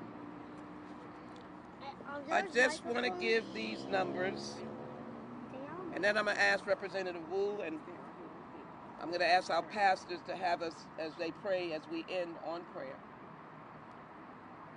I want to acknowledge our moms demand action. They have been with me.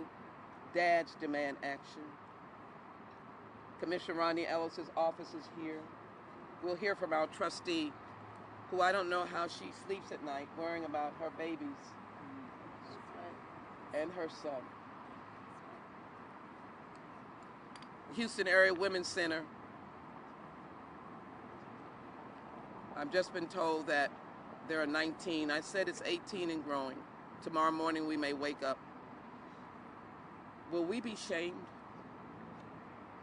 I'll give some numbers, but I'm not going to give them now. I want Representative Wu to come. We are kindred spirits, and I believe he has 2 children. It's a dad. His children are either going to elementary, or one is and another soon will be. I'm in the Congress and he's in the state legislature. I know his fight and I know his heart. Representative Jean Wu.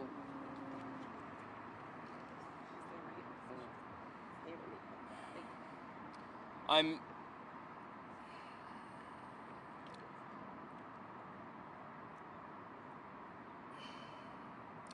really tired of being at vigils. We haven't even had our vigil for Buffalo yet. It was in the planning. And, you know, we always say, oh, it's too soon to talk about gun policies. It's too soon to talk about what we're going to do about it. You have to wait till some time passes. There's never enough time that passes because we're just around the corner from the next one. And you know, today when I was watching this, I saw it on social media and I said, well, thank God it was just 2. We're now in a society where when there's a shooting at school, reasonable people can say, well, thank God it's just 2. And then when it was 8, I'm sure there were people who said, well, thank God it was just 8. And now, hour by hour, that number climbs. And somehow we live in a society where now it's just par for the course. And somehow we live in a society where children being mowed down in schools is just the price we're willing to pay. That somehow that is okay, that it's acceptable to our nation. No other country in the world allows this. No other society in the world would tolerate this. Shame. After Santa Fe, we were promised change. We were told there would be work groups, roundtables, town halls, discussion groups, committee hearings. We got them all. I went to a lot of them. You know what we got out of it? Nothing. Nothing. Absolutely. After El Paso, we got town halls, work groups, study groups, committee hearings. You know what we got out of it? Nothing. And somehow we say, okay, that's fine. I'm tired of it. I'm tired of children being mowed down, being fine.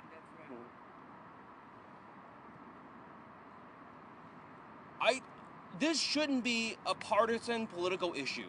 No. Our children being murdered should not be a Democratic or Republican issue. I don't understand why it is. I don't understand why we can say, well, that's just what happens. I don't understand when we say, well, criminals won't do this or that. We are a nation who put the first man on the moon. We are the nation that developed the internet and all these amazing things. We can't come up with ideas on how to stop our own children being mowed down in school. And I'm sick of it. And I just don't know what to do anymore. I don't know if anybody out there cares anymore. Have we been so numb to this? Have we all been so dead inside after viewing how many dozens? How many school shootings have there been in just 2022? How many school shootings have there just been in 2022 in Texas? And we all accepted like, well, this is America. I'm tired of people accepting it. And I need all of us to do something. Something. I'm tired. Guess you'd ask why tired people come out, because we are grasping for hope. That's right. Thank you, Representative Wu. We will stand with you as we grasp for hope. We just can't do nothing because others are doing nothing. And we must shame them for doing nothing and making this Republican and Democrat. I just want to say this because I've lived in the United States Congress through Sandy Hook. It was so tragic, documentation will show that parents had a difficult time even identifying their children.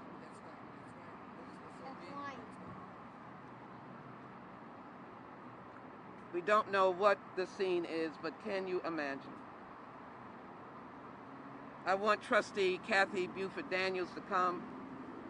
She has been a victim of gun violence, but she is a trustee with HISD, and I see her in her schools, and she loves those elementary school children. She loves them. Thank you, Trustee Congresswoman. Daniels. Thank you. It's so sad that we have to be here on this occasion again, mourning the loss of our children. At HISD, we have over 195 students, many of them elementary school. More than half of them are elementary school students. And I won't go into the details of the results of the Sandy Hook children that were killed because of our babies standing here.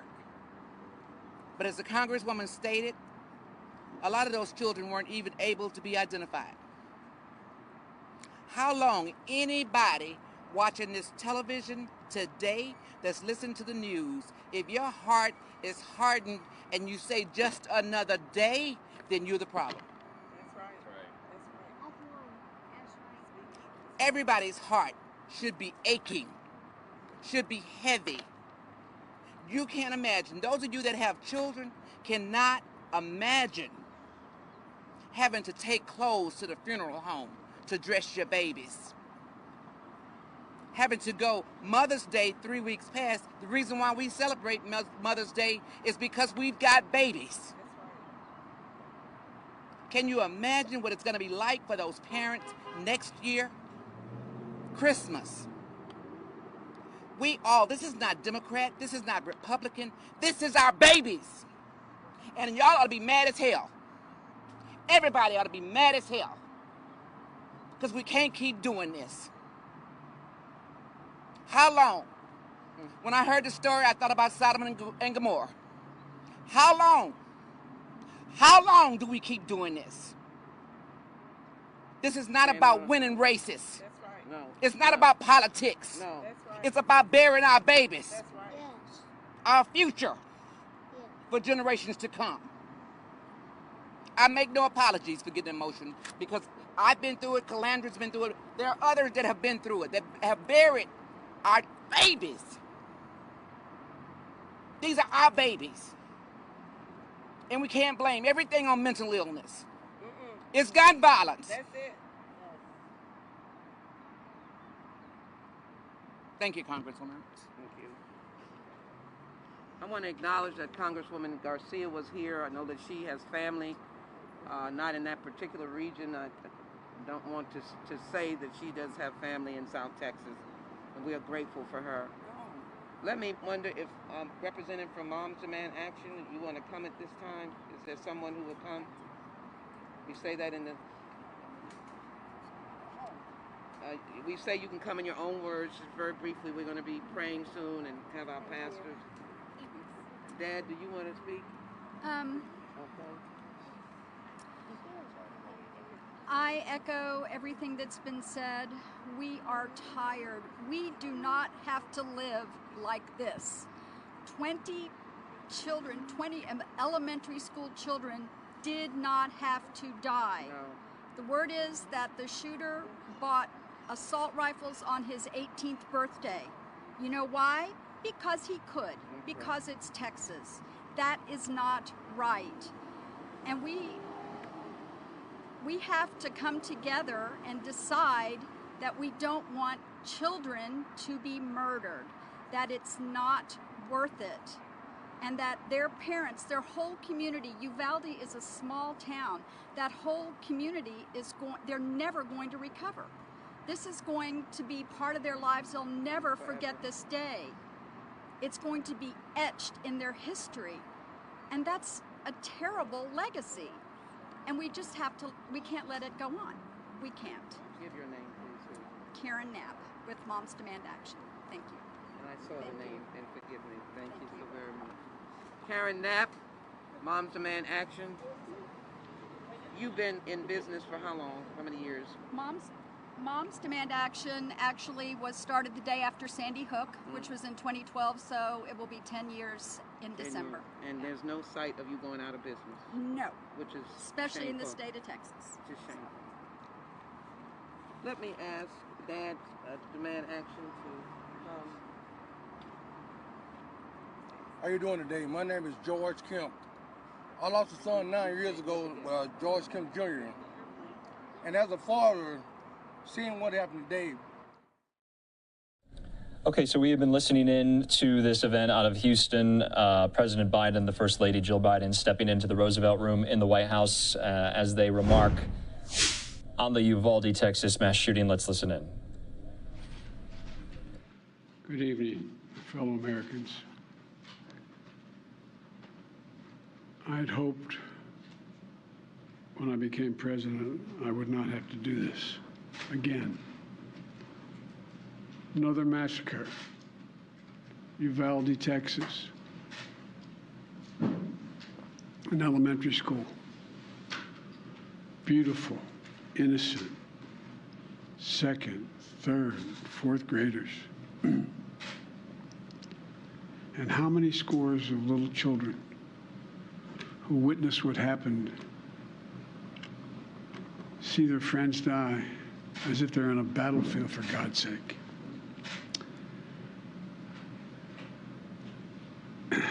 They'll live with it the rest of their lives. There's a lot we don't know yet. There's a lot we do know. The parents who will never see their child again, never have them jump in bed and cuddle with them. Parents who will never be the same. To lose a child is like having a piece of your soul ripped away. There's a hollowness in your chest. You feel like you're being sucked into it and never going to be able to get out. Suffocating. And it's never quite the same. It's a feeling shared by the siblings and the grandparents and the family members and the community that's left behind. Scripture says, Jill and I have talked about this in different contexts, in other contexts. The Lord is near to the brokenhearted and saves the crushed in spirit. So many crushed spirits. So tonight, I ask the nation to pray for them. Give the parents and siblings the strength in the darkness they feel right now. As a nation, we have to ask, when in God's name are we going to stand up to the gun lobby? When in God's name we do what we all know in our gut needs to be done? It's been 3,448 days, 10 years since I stood up at a high school in Connecticut, a grade school in Connecticut, where another gunman massacred 26 people, including 20 first graders at Sandy Hook Elementary School. Since then, there have been over 900 incidents of gunfires reported on school grounds. Marjorie Stoneman Douglas High School in Parkland, Florida. Santa Fe High School in Texas. Oxford High School in Michigan. The list goes on, and the list grows when it includes mass shootings at places like movie theaters, houses of worship, as we saw just 10 days ago at a grocery store in Buffalo, New York. I am sick and tired of it. We have to act. And don't tell me we can't have an impact on this carnage. I spent my career as a senator and a vice president working to pass common sense gun laws. We can and won't prevent every tragedy, but we know they work and have positive impact. When we passed the assault weapons ban, mass shootings went down. When the law expired, mass shootings tripled. The idea that an 18-year-old kid can walk into a gun store and buy 2 assault weapons is just wrong. What in God's name do you need an assault weapon for except to kill someone? Deer aren't running through the forest with Kevlar vests on, for God's sake. It's just sick. And the gun manufacturers have spent 2 decades aggressively marketing assault weapons, which make them the most and largest profit. For God's sake, we have to have the courage to stand up to the industry. Here's what else I know. Most Americans support common sense laws, common sense gun laws. I just got off a trip from Asia, meeting with Asian leaders. And I learned of this while I was on the aircraft. And what struck me on that 17-hour flight, what struck me was these kinds of mass shootings rarely happen anywhere else in the world. Why? They have mental health problems. They have domestic disputes in other countries. They have people who are lost. But these kinds of mass shootings never happen with the kind of frequency they happen in America. Why? Why are we willing to live with this carnage? Why do we keep letting this happen? Where in God's name is our backbone to have the courage to deal with it and stand up to the lobbies? It's time to turn this pain into action for every parent, for every citizen in this country. We have to make it clear to every elected official in this country, it's time to act. It's time for those who obstruct or delay or block the common sense gun laws. We need to let you know that we will not forget. We can do so much more. We have to do more. Our prayer tonight is for those parents lying in bed and trying to figure out, will I be able to sleep again? What do I say to my other children? What happens tomorrow?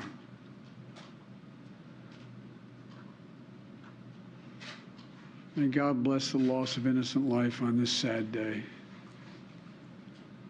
And may the Lord be near the brokenhearted and save those crushed in spirit.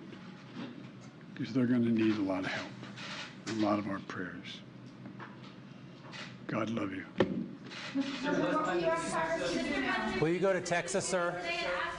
Sir, will you go to Texas? President Biden, flanked by the First Lady, offering his condolences and his remarks on the mass shooting there in Uvalde, Texas. I just want to go over some of the other key comments that he made as reporters were in the room. That's the Roosevelt Room of the White House. He said, "Tonight I ask the nation to pray for them. We have to ask, when in God's name are we going to stand up to the gun lobby?" He took it there, and no doubt many other politicians today are asking the same questions. He said he is sick and tired of it. He said, "We know in our gut what needs to be done." He said, "Don't tell me we can't have an impact on this carnage." He says, "Why are we willing to live with this carnage?" Of course, he was just in Buffalo, New York, a week ago today with the First Lady, visiting the family members of those 10 victims and that grief-stricken and shocked community after 10 of their own were shot and killed in that grocery store. We're going to be providing you all the latest updates on the Uvalde mass shooting there at that elementary school in Texas. We're learning, and we have learned, that 18 children have been shot and killed from that suspected gunman. The gunman is dead. We also know that as well. In the meantime, we're going to be showing you reaction from so many around the country, lawmakers, community leaders, and hopefully we'll be hearing from law enforcement yet again as we hopefully get more updates, and hopefully they can provide that as the night goes on. We're also tracking a number of other stories here on this Tuesday night. Of course, we know that it is primary night in several states around the country. We're getting some results in, so we'll be bringing you the updates from the other top stories throughout the day, and staying with the Uvalde mass shooting as well as the community there is now in mourning. We're going to take a quick commercial break. When we come back, we'll be going over the investigation. What happens next in Uvalde as the investigation continues to go forward? The scene still very active, and hopefully we get our live pictures back up. We'll be back in 2 minutes.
Welcome back here to Live Now from Fox on this Tuesday night. I'm Andrew Kraft. As we continue to follow all the latest developments out of Uvalde, Texas, we're learning as well from University Health, the main hospital in San Antonio, Texas, tweeting from their account today that if you are looking for ways to help, please consider donating blood. Your donation can help ensure we have supplies immediately available for the victims of the tragic shooting. Our donor room has availability for the rest of the week, and then they listed a link for those who can schedule appointments online. So the hospitals in the surrounding area are asking for blood donations at the time. We do have this live event out of Houston as well. Let's listen back into Congresswoman Sheila Jackson Lee as she met there in Houston with these victims of gun violence, their families, and gun control activists in the wake of all of this.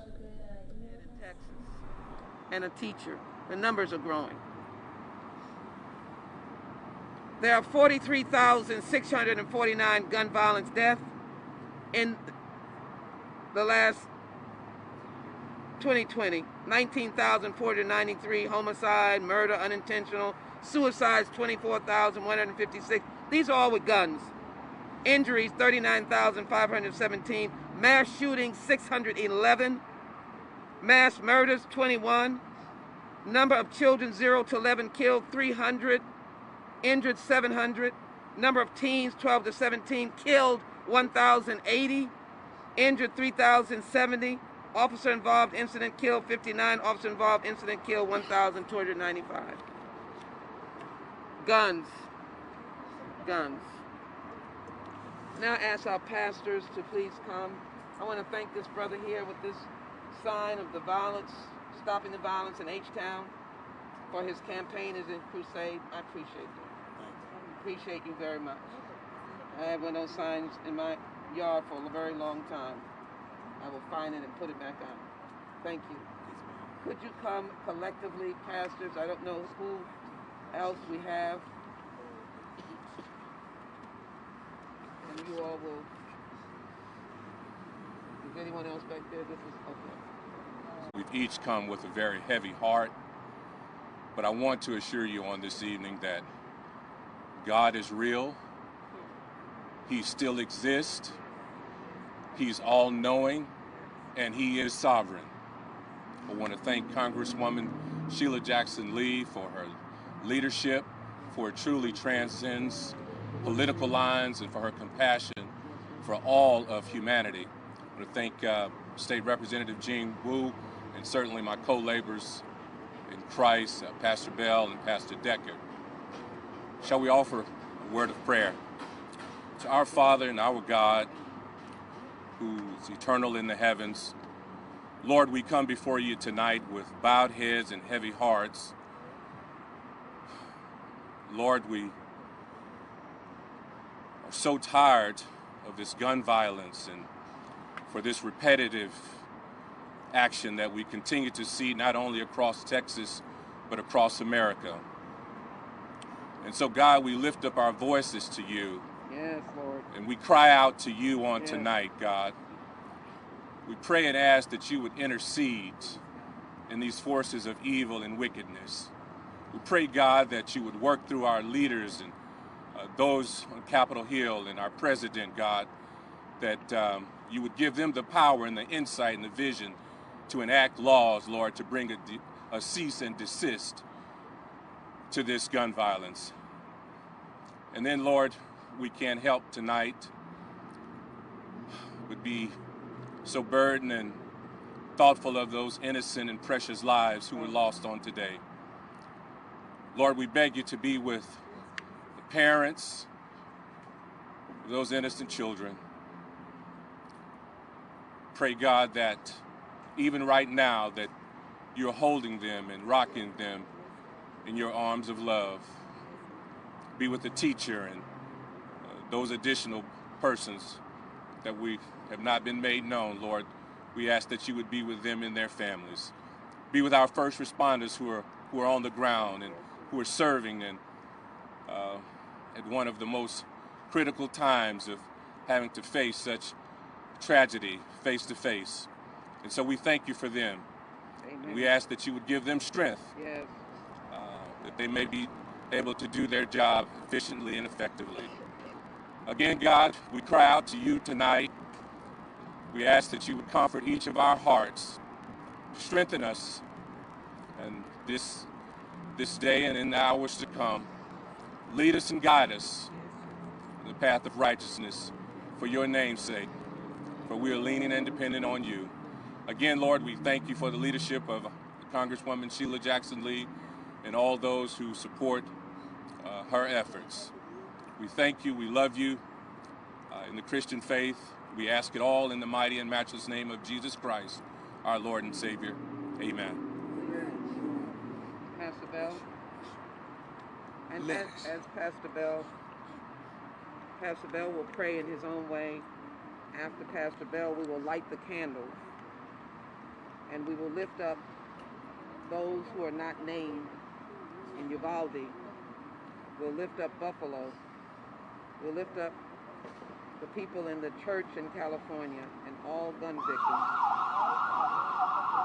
who go unnamed over the years.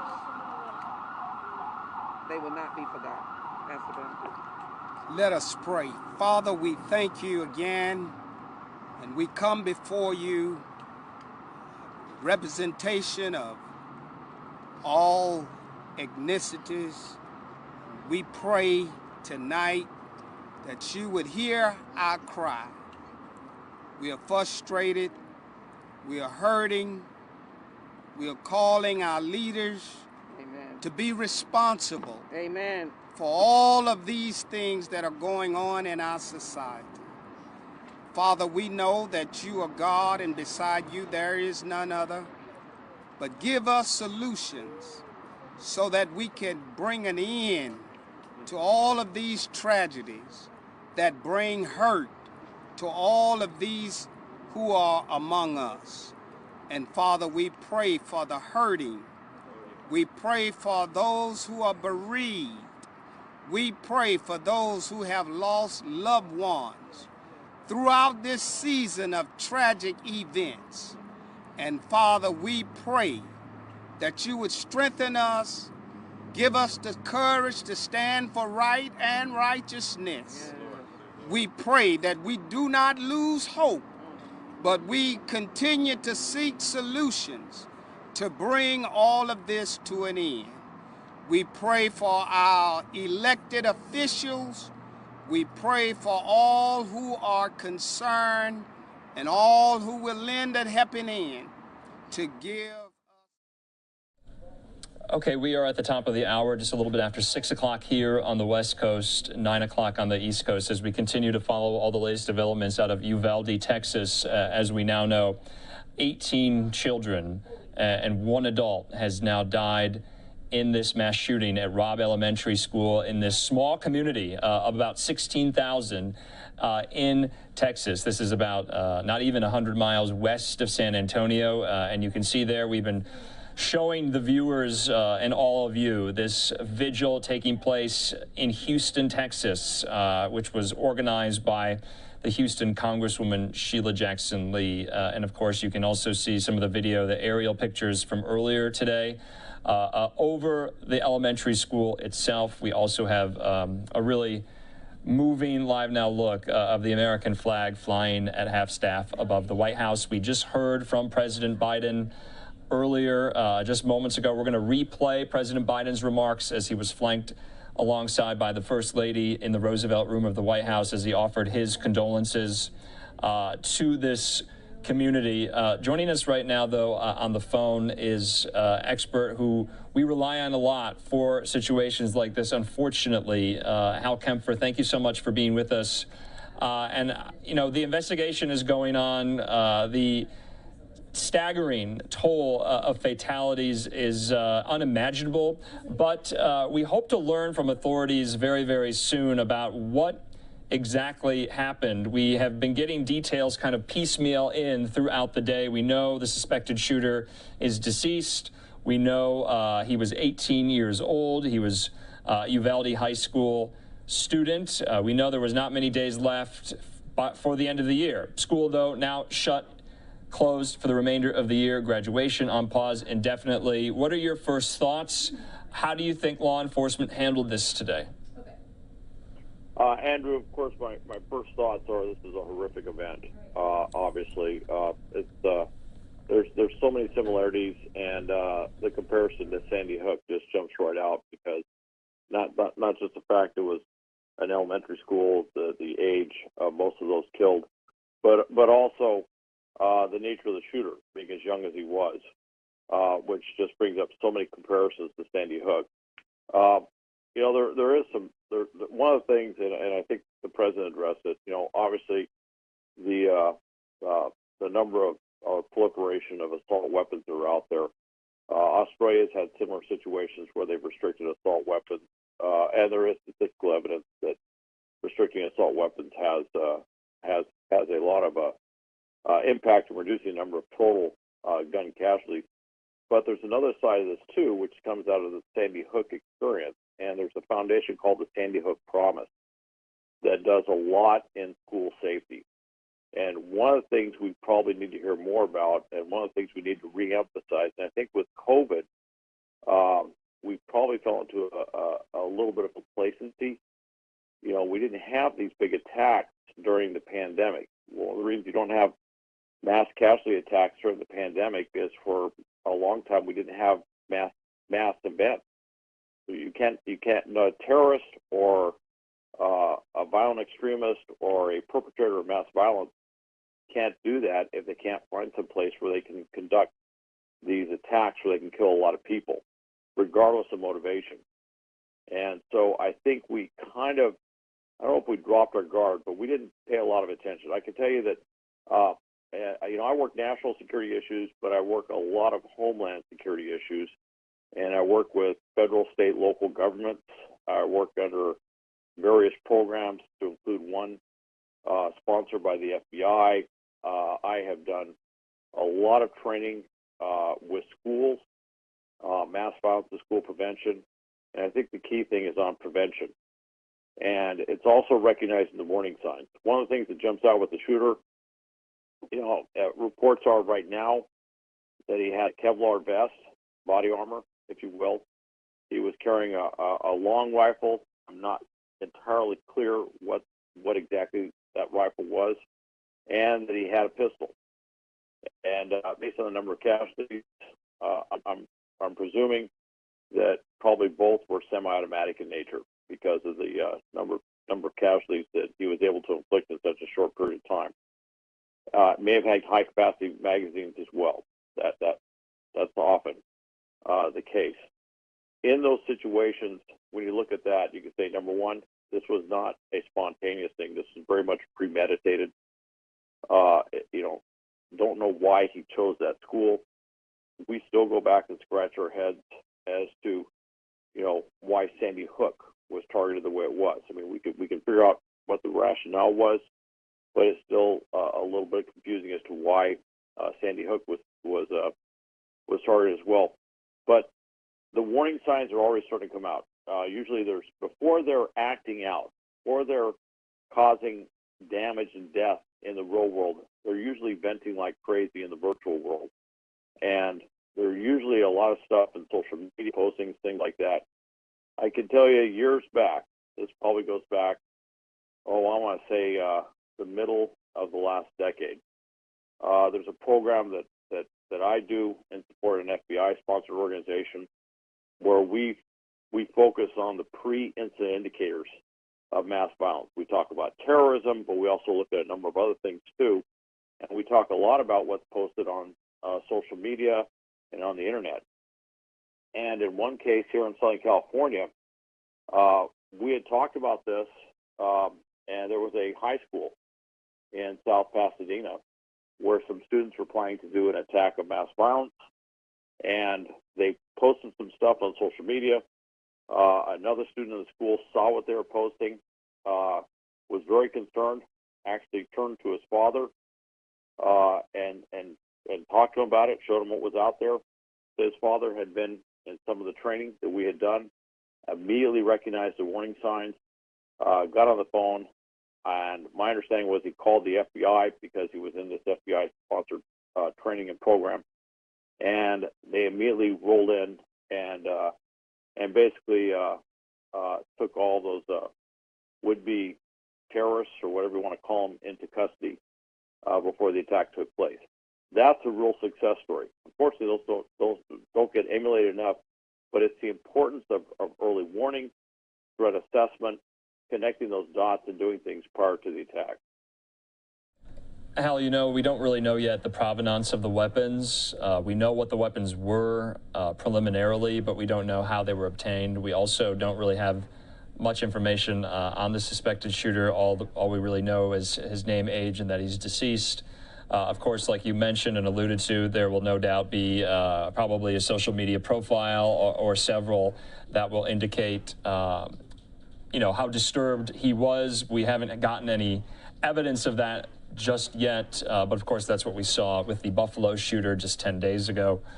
My question for you, though, is how do law enforcement officials, teachers, faculty, fellow students, family members, the signs must have been there, but they weren't either acted upon, maybe they were, we don't know yet, but he carried this out today.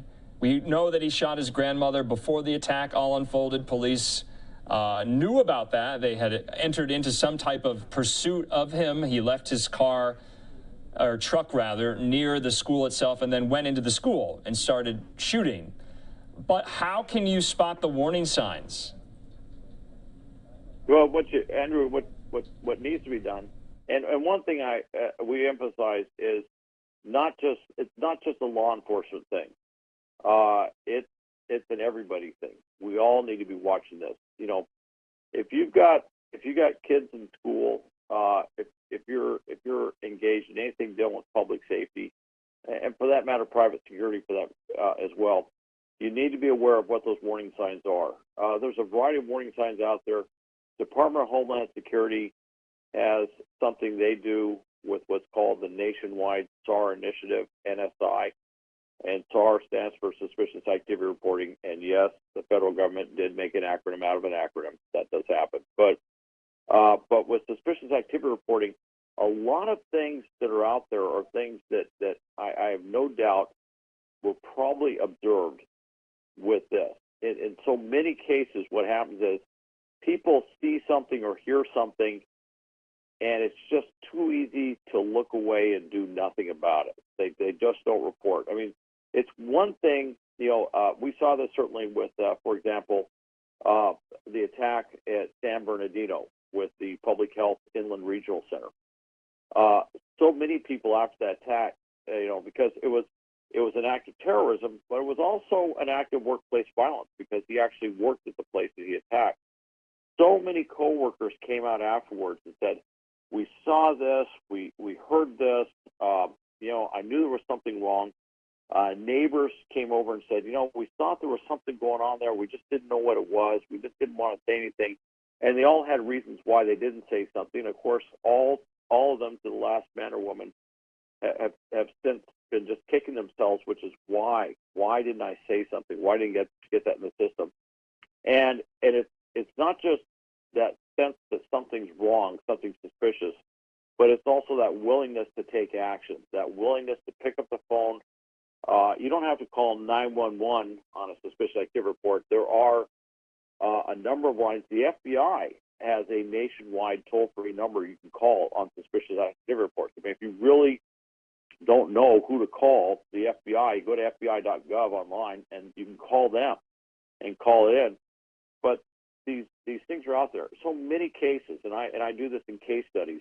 I will take the NSI thing, the Nationwide SAR Initiative stuff I've talked about.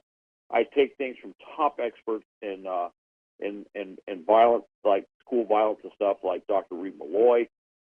We take other things, for example, on lone wolf attacks and the things that lead up to that.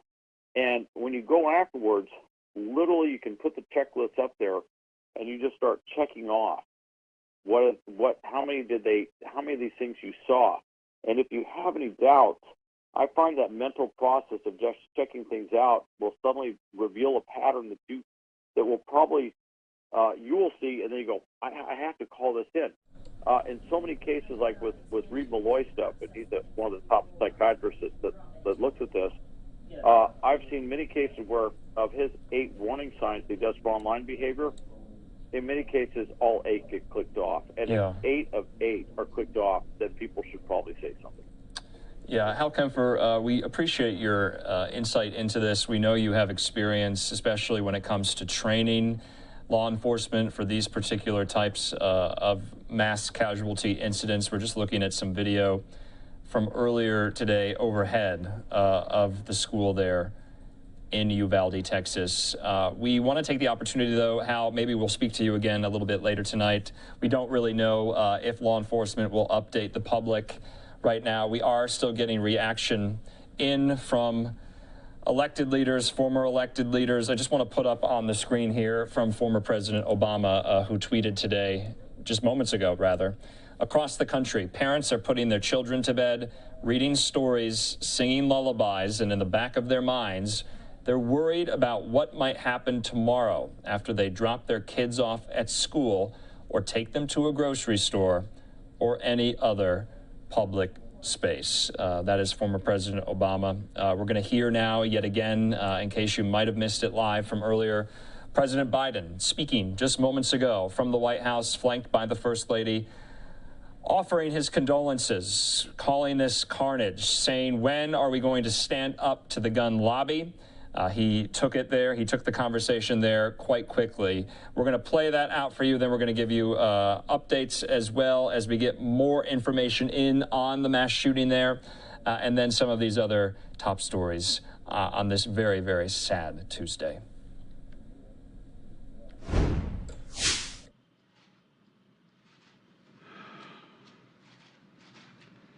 Good evening, fellow Americans. I had hoped when I became president I would not have to do this again. Another massacre, Uvalde, Texas, an elementary school. Beautiful, innocent, second, third, fourth graders. And how many scores of little children who witness what happened see their friends die as if they're on a battlefield, for God's sake.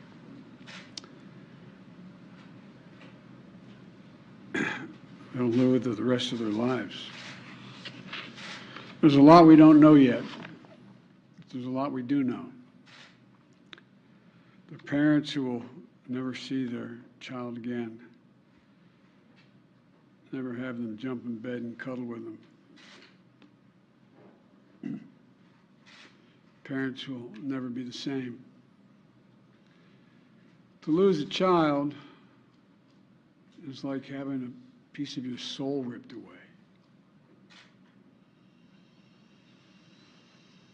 There's a hollowness in your chest. You feel like you're being sucked into it and never going to be able to get out. Suffocating. And it's never quite the same.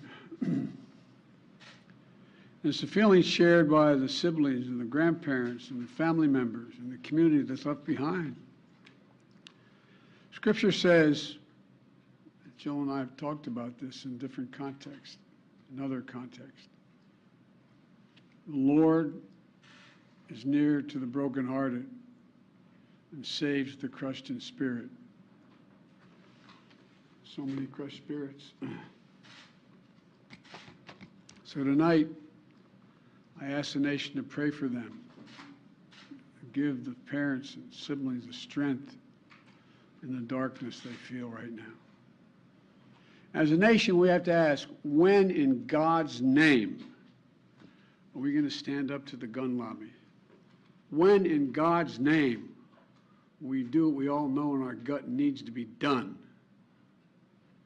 It's been 3,448 days, 10 years since I stood up at a high school in Connecticut, a grade school in Connecticut, where another gunman massacred 26 people, including 20 first graders at Sandy Hook Elementary School.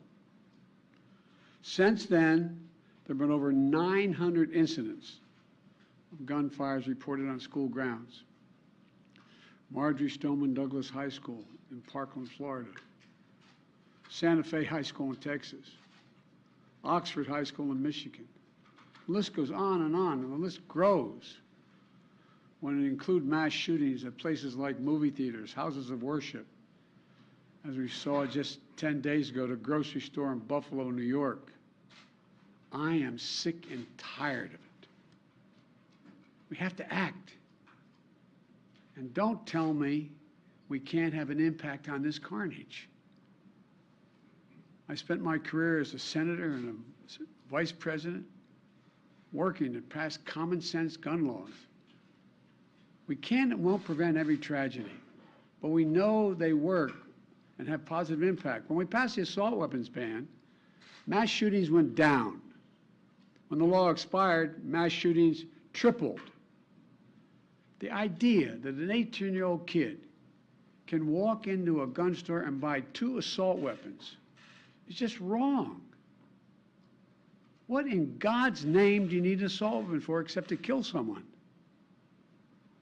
Deer aren't running through the forest with Kevlar vests on, for God's sake. It's just sick. And the gun manufacturers have spent 2 decades aggressively marketing assault weapons, which make them the most and largest profit. For God's sake, we have to have the courage to stand up to the industry.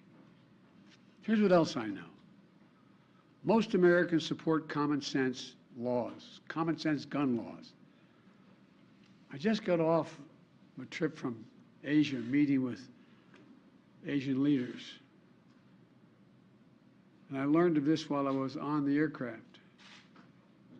And what struck me on that 17-hour flight, what struck me was these kinds of mass shootings rarely happen anywhere else in the world. Why? They have mental health problems. They have domestic disputes in other countries. They have people who are lost. But these kinds of mass shootings never happen with the kind of frequency they happen in America. Why? Why are we willing to live with this carnage? Why do we keep letting this happen? Where in God's name is our backbone to have the courage to deal with it and stand up to the lobbies? It's time to turn this pain into action for every parent, for every citizen in this country.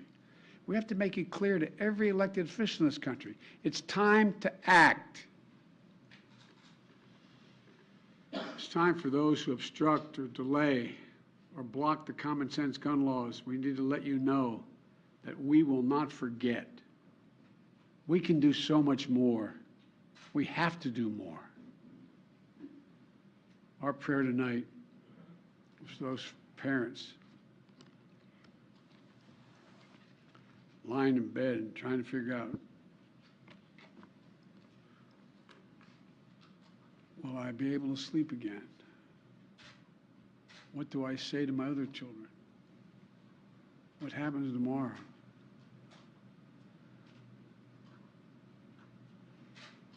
May God bless the loss of innocent life on this sad day. And may the Lord be near the brokenhearted and save those crushed in spirit, because they're going to need a lot of help and a lot of our prayers. God love you. Will you go to Texas, sir? Okay, we just wanted to replay those remarks from President Biden in case you might have missed them when we took them live just moments ago. And he was just asked by the reporter in the room to no response if he'll go to Texas. Remember, just a week ago today, he and the First Lady traveled to Buffalo, New York to pay their respects, honor those lives lost in that mass shooting just 10 days ago. And now the nation and the community of Uvalde in Texas suffering and going through yet another one of these mass casualty incidents. We have no word yet on if there's going to be another press conference a little bit later on tonight. It's coming up on 8:30 there in Uvalde. We're going to take a quick commercial break. We also want to update you on some of these primary races that are happening in several states around the country. It is an election day in Texas, including Texas as well, also Georgia and several other states. So we'll have some results in about 2 minutes.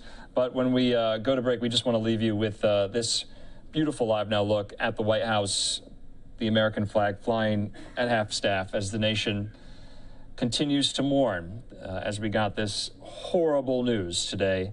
18 children dead, 1 adult dead at this elementary school in Texas. We'll be back in just a moment.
Welcome back here to Live Now from Fox on this Tuesday night. This is Andrew Kraft, and we want to just update you on some of the election night watch parties that we are monitoring in the upper left hand of your screen there. These are both in Georgia. That is Herschel Walker. He has just won the Republican primary for U.S. Senate in the Peach State. He'll face off later this fall with Reverend Raphael Warnock, Senator Warnock, in a pretty tight race there in Georgia. We're also awaiting Governor Brian Kemp, who has won his primary against former Senator David Perdue. And now we know Kemp will be facing off with Democrat Stacey Abrams later this fall for the gubernatorial race there. We do want to listen in, though, to Herschel Walker as he is addressing his supporters from just moments ago after his primary win.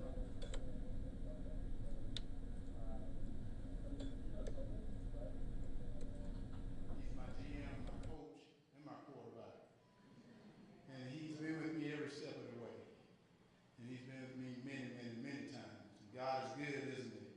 And I want to thank all of you for being here tonight and to celebrate. And I'm humble and I'm very glad to have you guys here to celebrate this with me, to be nominated as the new Republican nominee for the U.S. Senate.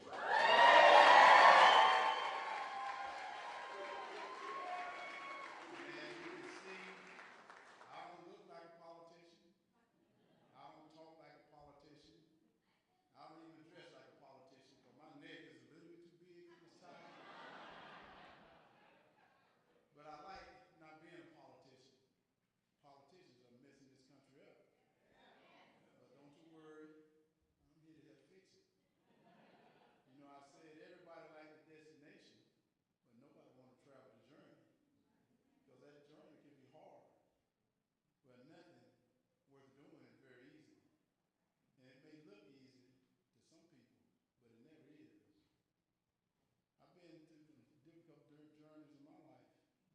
Growing up, I've had some trouble. I had some tough times. But my athletic career was my outlet. So I went through some very hard times through it. But because of my faith in my family and my professional help, they helped me through my mental health struggles. built a successful chicken business. I hustled. Man, did I work. I worked hard. Traveled the country, selling chicken, sleeping in airports. I went through some ups and downs, like any business owner trying to build his business and provide for his family. It may sound funny, but I wouldn't trade those struggles for anything. They made me a strong man, a better man, and this Senate seat is no different. I knew it wouldn't be easy, and it was about to get harder, but that's the way I like it. I've been practicing, studying, training, working, and fighting is hard, but that's my life. That's how you rise. That's how you win. That's how the kid from Wrightsville planned to give back to the people of Georgia. You've always believed in me and supported me, so now it's time for me to return the favor. You know, when God planted the seed in my heart, he planted it in my wife's heart as well. We prayed about it. It was a big decision, but we're in this together. We're united. And now, we're on this journey together. So I couldn't do it without her. So Julie, I want to say I love you. Thank you.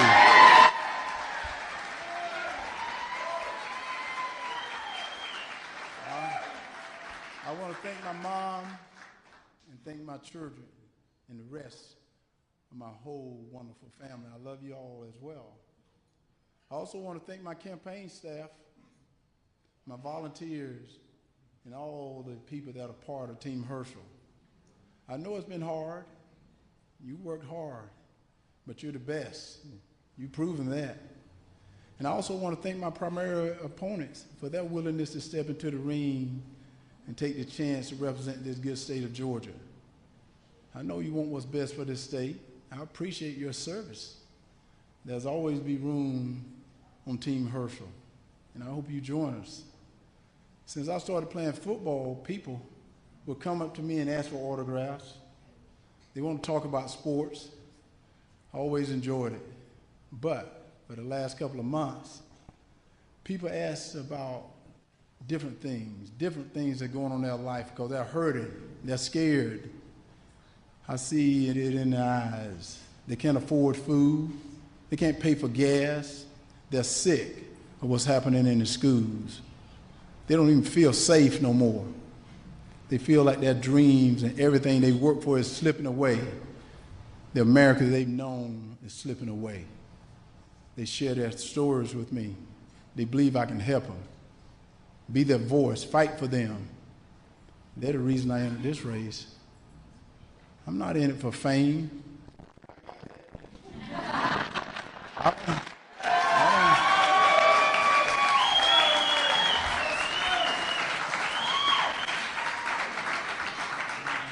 I'm not in it for glory. I got that too. And not for power. My power comes from the Holy God. I'm in this race for a young lady named Crystal. She's a truck driver, a single mom. She's on the road trying to earn enough money to take care of her daughter. It's getting harder as she's trying to afford food and gas and health insurance. But Crystal's daughter was in public school that the mom took her out because another little girl got assaulted in the bathroom. She couldn't let nothing like that happen to her little girl. So she took her out and put her in a small private school. She didn't have any other options to do that. And what are we going to do? And now Crystal shouldn't have to put up with something like that. She shouldn't have to be able to afford to send her little child to a private school for a good education and to keep her safe.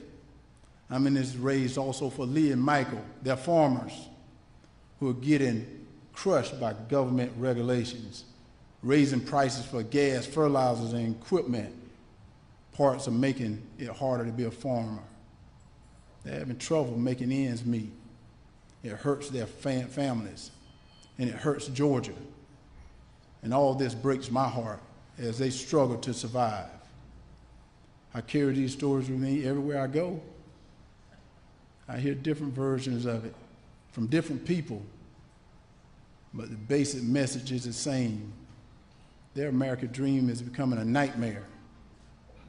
And this nightmare started when the radical left came up with a bunch of lies to divide us. Like men can get pregnant, babies are born racist, rioters are peaceful protesters. We don't need the police. Putin calls this inflation. The border is secured, windmills make airplanes fly, tanks can run on solar.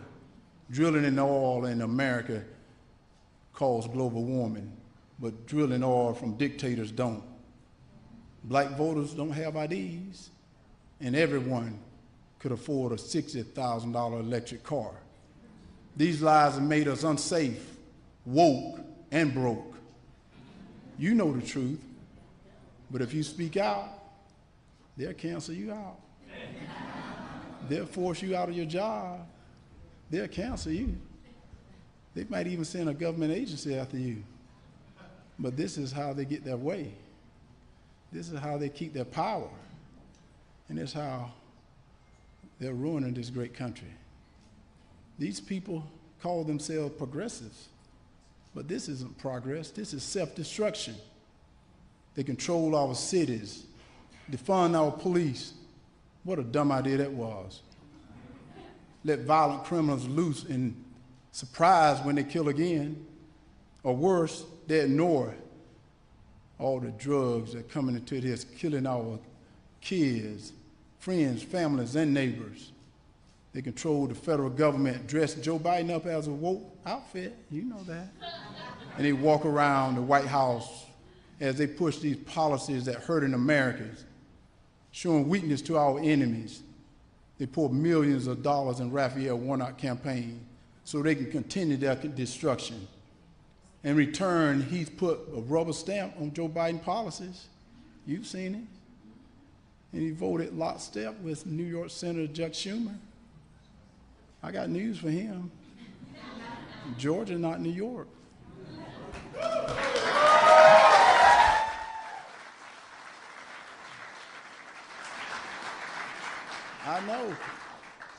I know because I was Georgia born, Georgia bred, and when I die, I'll be Georgia dead.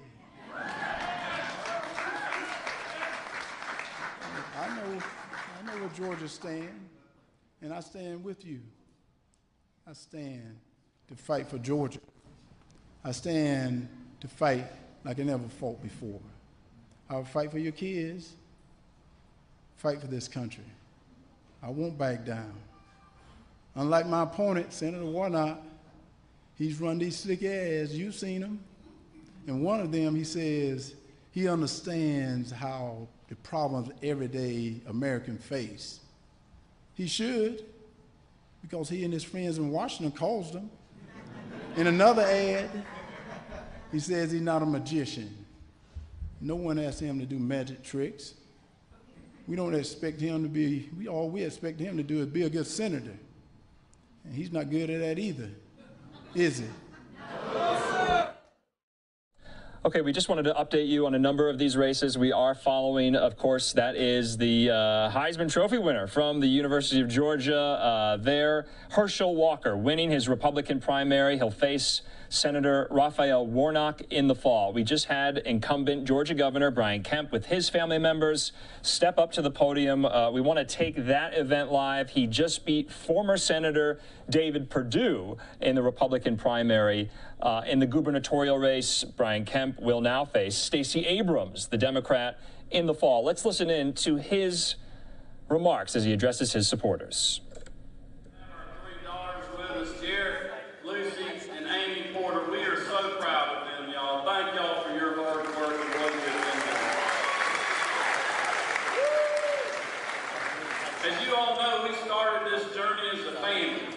And I couldn't be more thankful to have these four Kemp Strong ladies by my side through it all.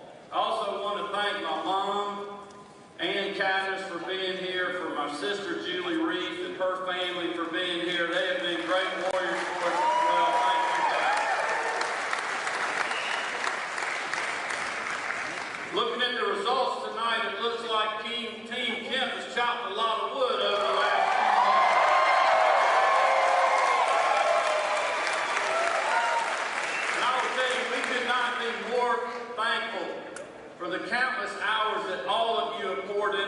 primary race.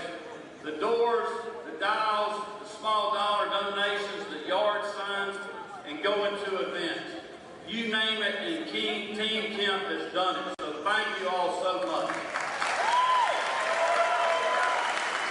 And as we have always said, Team Kemp has always been built from the grassroots up, and this race has been no different.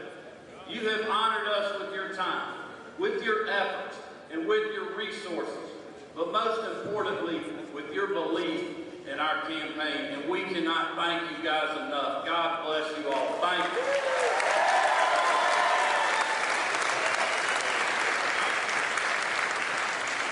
Back when I first ran for the state senate, as a local construction guy in Athens who was fed up with government bureaucracy, there were a lot of people that said I wouldn't be the incumbent state senator, but I knew better. I knew the hard-working Georgians felt the same way that I did, that government was too big and politicians were not listening. And that's why I ran. And I promised voters I would get government out of the way and ensure that Georgia's best and brightest days were still ahead, that I would put them first, ahead of the status quo and the politically correct, and that when I got into office, I would do exactly as I promised on the campaign trail. And because of a lot of people in this room, we won that race, and we delivered on those promises. In 2017, the same pundits said we couldn't win the governor's race. But once again, Marty, the girls, and I, we knew differently. You see, I had been to all 159 counties in this state, driving around in that green machine that Amy Porter mentioned. I know you all have seen it. And I slept on more than a few sofas. And we ate at just about every diner and meat and three that we came across.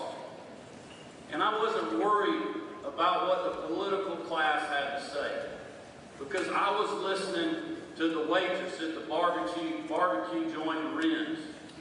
I was listening to that dirt farmer in Dawson, the community banker in Blairsville, and the people of Quitman County who just wanted a grocery store in their community so they wouldn't have to drive across the state line to get food for their families. These hard-working Georgians knew the worth of a good-paying job, of safe communities and strong families. And they were telling me they didn't want more of the same. They wanted someone who would fight for them and for their values, someone who would put them first. Voters wanted someone that would look them in the eye and tell them the truth, and then do what they said they would do. So in April of 2017, I did what a lot of people said I shouldn't have done. We did what we felt we were called to do. And you know what? We were right.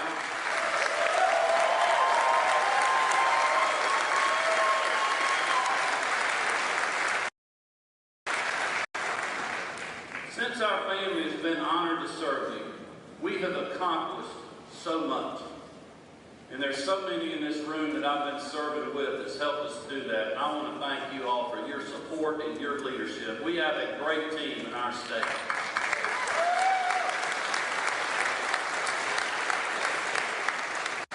No one could have predicted the unprecedented challenges that we would all face together.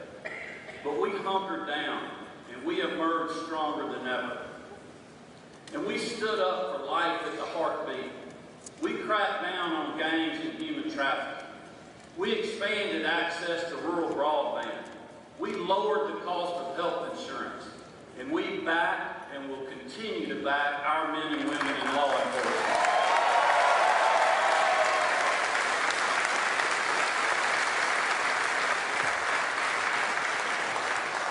In Georgia, we protected both lives and livelihoods during the global pandemic. We passed historic tax cuts, raised teacher pay, and brought the 2 largest economic development projects in state history to Georgia. We created record jobs, kept woke politics out of the classroom and off our ball fields.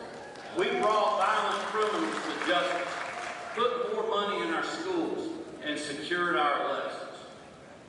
Even in the middle of a tough primary, conservatives across our state didn't listen to the noise. They didn't get distracted. They knew our record of fighting and winning for hard-working Georgians.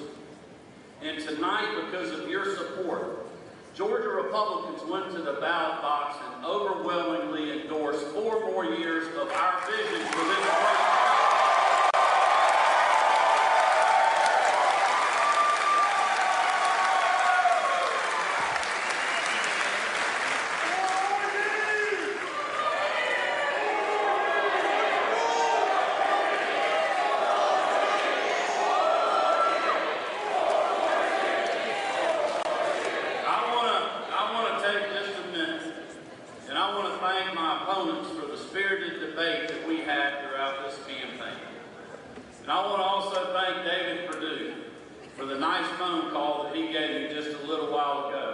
Pledging his full support to make sure that Stacey Abrams is never upset.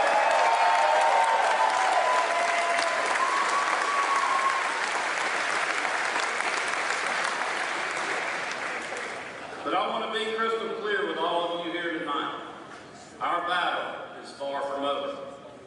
Tonight, the fight for the soul of our state begins to make sure that Stacey Abrams is not going to be our governor or the next president.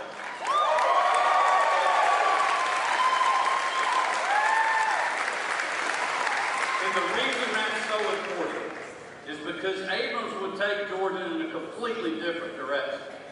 We don't have to wonder what she would do if she was governor. She's already told us in her own words. When Georgia was the first state to reopen, Stacey Abrams campaigned for longer lockdowns. When Georgia got people back to work, Stacey Abrams wanted hard-working Georgians to stay in their basement. When Georgia got kids safely back in the classroom, Stacey Abrams wanted them to stay home in front of the screen.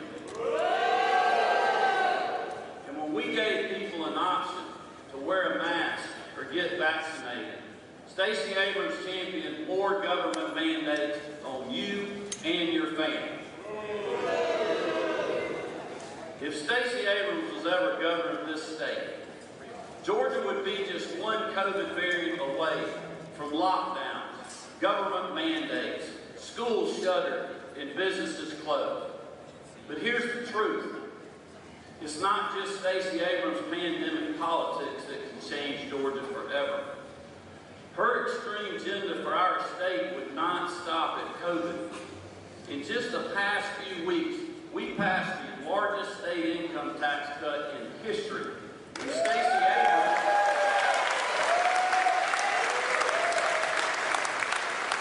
Abrams wants to raise your taxes. We're sending over $1 billion back to you, Georgia taxpayers, to help you deal with Biden's 40-year high inflation. Stacey Abrams disagrees with this. She thinks state government should keep more of your hard-earned tax dollars. We passed common sense legislation that gives parents a voice and keeps partisan agendas out of our schools and off our ball fields. But Stacey Abrams wants her woke politics to be the law of the land and the lesson plan in our classrooms. Well, you know what? Not on my watch.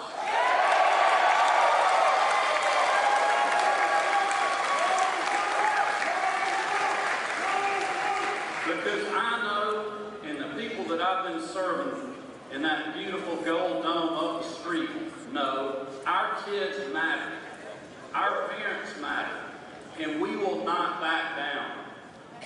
Over the last 3 years, we've passed legislation that toughens penalties on criminals and prevents local governments from defunding the police. Stacey Abrams has supported the defund the police movement. Stacey Abrams may have made excuses about a scheduling conflict when Joe Biden came to town. But the truth is this: she has embraced the disastrous Biden agenda at every single turn. Folks, you can see the choice on the ballot this November is crystal clear. Stacey Abrams' far-left campaign for governor in 2022 is only a warm-up for her presidential run in 2024. In fact, just a few days ago, Abrams was pretty honest about what she thinks about our great state. In front of a bunch of Democratic activists, she said she was tired of hearing how Georgia's the top state for business because she thinks we're the worst state to live in. I don't know about you. I don't know about you. I don't know about you. But I love being in the best state for business.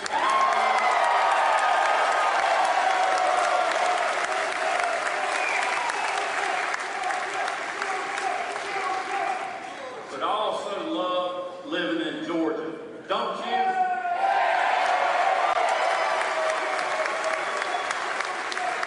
That's why we're in the fight for the soul of our state. But here's the truth. Georgia will never be on Stacey's mind because her priorities are not our priorities. Her radical ideas are meant to please people in New York, California, and Chicago who are funding her campaign so she can head straight out to Iowa or New Hampshire next year, leaving you, hard-working Georgians, behind to pick up the pieces. But unfortunately for Stacey Abrams, the people of our state aren't going to be used as a stepping stone to the White House.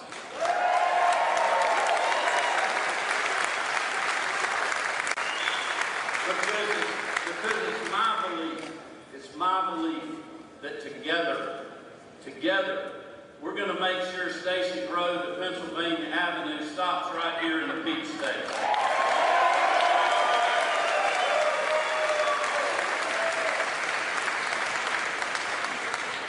Because when Stacey's running for president, our campaign is going to be about building a safer, stronger state right here in Georgia, where our citizens have great opportunities to get a job, build a business, start a family, and achieve the American dream, no matter your zip code.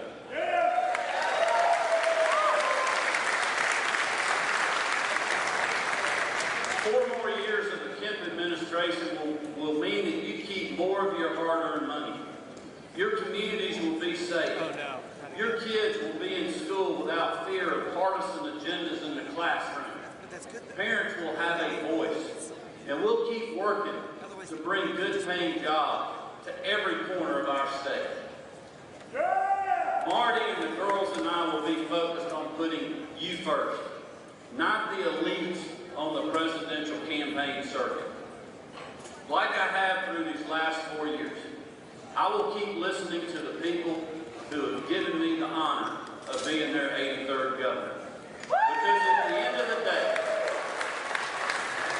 Because at the end of the day, I'm still a construction guy from Athens, a hard-working Georgian just like you are.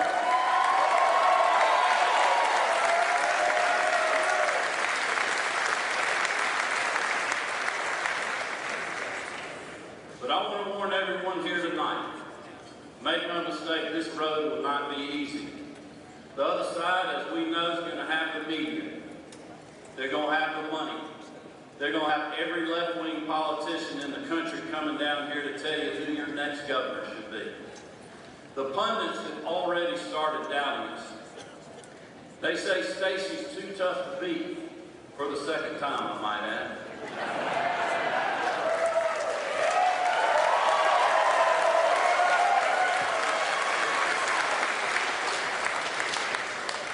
But you all know one thing. You know that they have underestimated Team Kemp before. And that's why we got to have everyone here tonight and our friends and followers all over the state to be in the fight with us over the next 5.5 months. We got to knock doors like we've never knocked them before. We got to make more phone calls. We got to talk to more of our friends and our neighbors. We got to get everybody in this fight to keep Georgia the best state in the country to live, work, and raise our families. So I'll tell you what I say. Let's prove them wrong again and go 2-0 on November the 8th.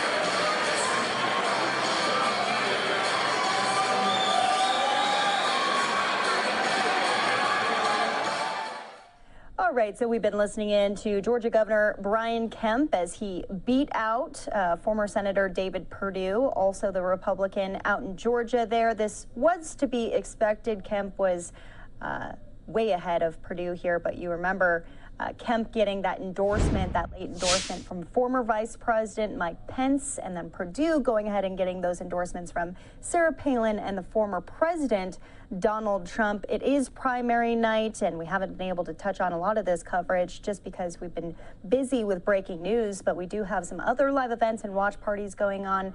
This is Sarah Huckabee Sanders out in Arkansas as she is the victor of tonight's Republican primary for governor of Arkansas. Also, speaking of Texas, we're just getting in. Texas Attorney General Ken Paxton is winning that GOP nomination for re-election while still under indictment, mind you, in an FBI investigation. He beat out George Bush, son of Jeb Bush. Bush is the Texas Land Commissioner currently right now. So Texas, again, Attorney General Ken Paxton winning the GOP nomination in tonight's primary. We're going to stay with Texas, though, because we're getting a lot of new information at the top of the hour. We'll be updating you on what we now know in Uvalde, Texas. This is Salvador Ramos, Texas Department of Public Safety, officially releasing this photo of him. He is the suspected shooter in the Texas massacre. Now, more and more lives are being reported taken at the hands of this 18-year-old out in Uvalde, Texas, at an elementary school, Robb Elementary School. We'll have a full update for you on not only how many lives have been taken, official updates, reaction, people speaking to who Ramos was, also President Biden speaking about this, even athletes, coaches, celebrities, lawmakers, both local, state, and federal, speaking out about this tragic moment in Texas history, the most deadly Texas school shooting in Texas's history. This is huge, huge news coming out of Uvalde tonight, and we'll have a full breakdown for you coming up here at the top of the hour.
Welcome back here to Live Now from Fox. I'm Daytona Everett. We want to start with breaking news coming out of Uvalde, Texas right now as we're getting new details from Fox's Bill Malugin. He's saying Texas DPS has told him there's now 19 children and 2 teachers confirmed dead in the mass shooting at Robb Elementary School in Uvalde here. These are images from when all of the information started trickling in here. That's outside of Robb Elementary School there.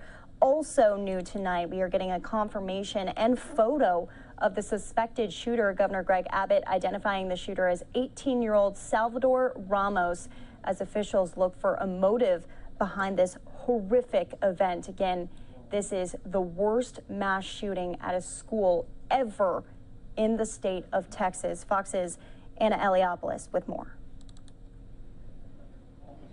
Tragedy strikes a small city in southwest Texas after a gunman opened fire at the Robb Elementary School in Uvalde, Texas. Tonight, I ask the nation to pray for them, give the parents and siblings the strength in the darkness they feel right now.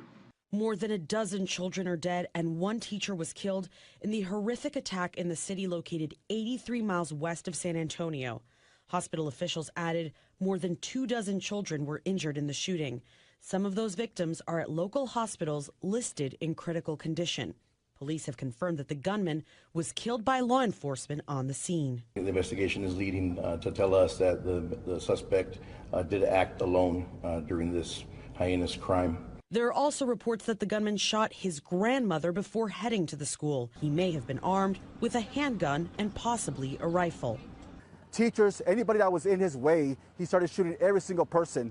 We had several law enforcement officers try to make entry into the school, but they were met with gunfire by the suspect. Today's tragedy has sparked a renewed debate about gun control and comes just 10 days after a gunman opened fire in a supermarket in Buffalo, killing 10 people. But I'm here on this floor to beg, to literally get down on my hands and knees and beg my colleagues. Find a path forward here. Members of the ATF and FBI are on the scene as they look for a motive behind the deadly shooting. Anna Eliopoulos, Fox News. So once again, we want to update on those numbers. Fox's Bill Malugin down on the ground saying Texas DPS told him there's now 19 children and 2 teachers confirmed dead in the mass shooting. So that's tacking on 1 more child and 1 more teacher that are confirmed dead. This number could change. This is constantly changing every hour here. We're also getting in new information from DPS. This is from Marcia Espinosa. She says U.S. Border Patrol agents responded to a law enforcement request for assistance of an active shooter situation inside Robb Elementary School in Uvalde. Upon entering the building, agents and other law enforcement officers faced gunfire from the subject who was barricaded inside. The tweet going on to say, risking their own lives, these Border Patrol agents and other officers put themselves between the shooter and children on the scene to draw the shooter's attention away from potential victims and save lives. At least 1 Border Patrol agent was wounded by the shooter during the exchange of gunfire. On and off-duty Border Patrol agents arrived on the scene to assist with transferring students safely to their families and providing medical support. We haven't really heard up until this point what it was like there, who responded, the circumstances right after the emergency call was made. Now we are hearing that there is going to be some pretty heroic acts here that we're going to learn about, new stories from people who saw it all unveil a lot of these kids. Unimaginable what they had to go through inside of the walls of their elementary school today. Well, let's play out for you a little bit of the official update from some of the school officials, from some of the local law enforcement. Still haven't really heard from federal agents in this case, but we know the investigation is underway. Here's the latest update that we have.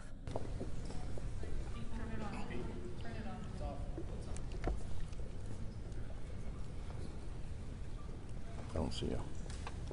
Switch. Would you like for me to do this again? Let's do this again, Pete. Sure. I apologize. I did not realize we were not on, and you probably could not hear what I was saying. I am Anne Marie Espinoza, Executive Director of Communications and Marketing for Uvalde CISD. This is a tragic time in our district, so please know the investigation is not complete. We will only be sharing a statement with you, not providing questions. We greatly appreciate your patience and understanding. Here to share a statement and not take questions is our Uvalde CISD Chief of Police, Pete Arredondo. Thank you. Good evening. Again, briefly, as of now, we're still working on this active investigation. Once we're able to provide information to the families, we will do so.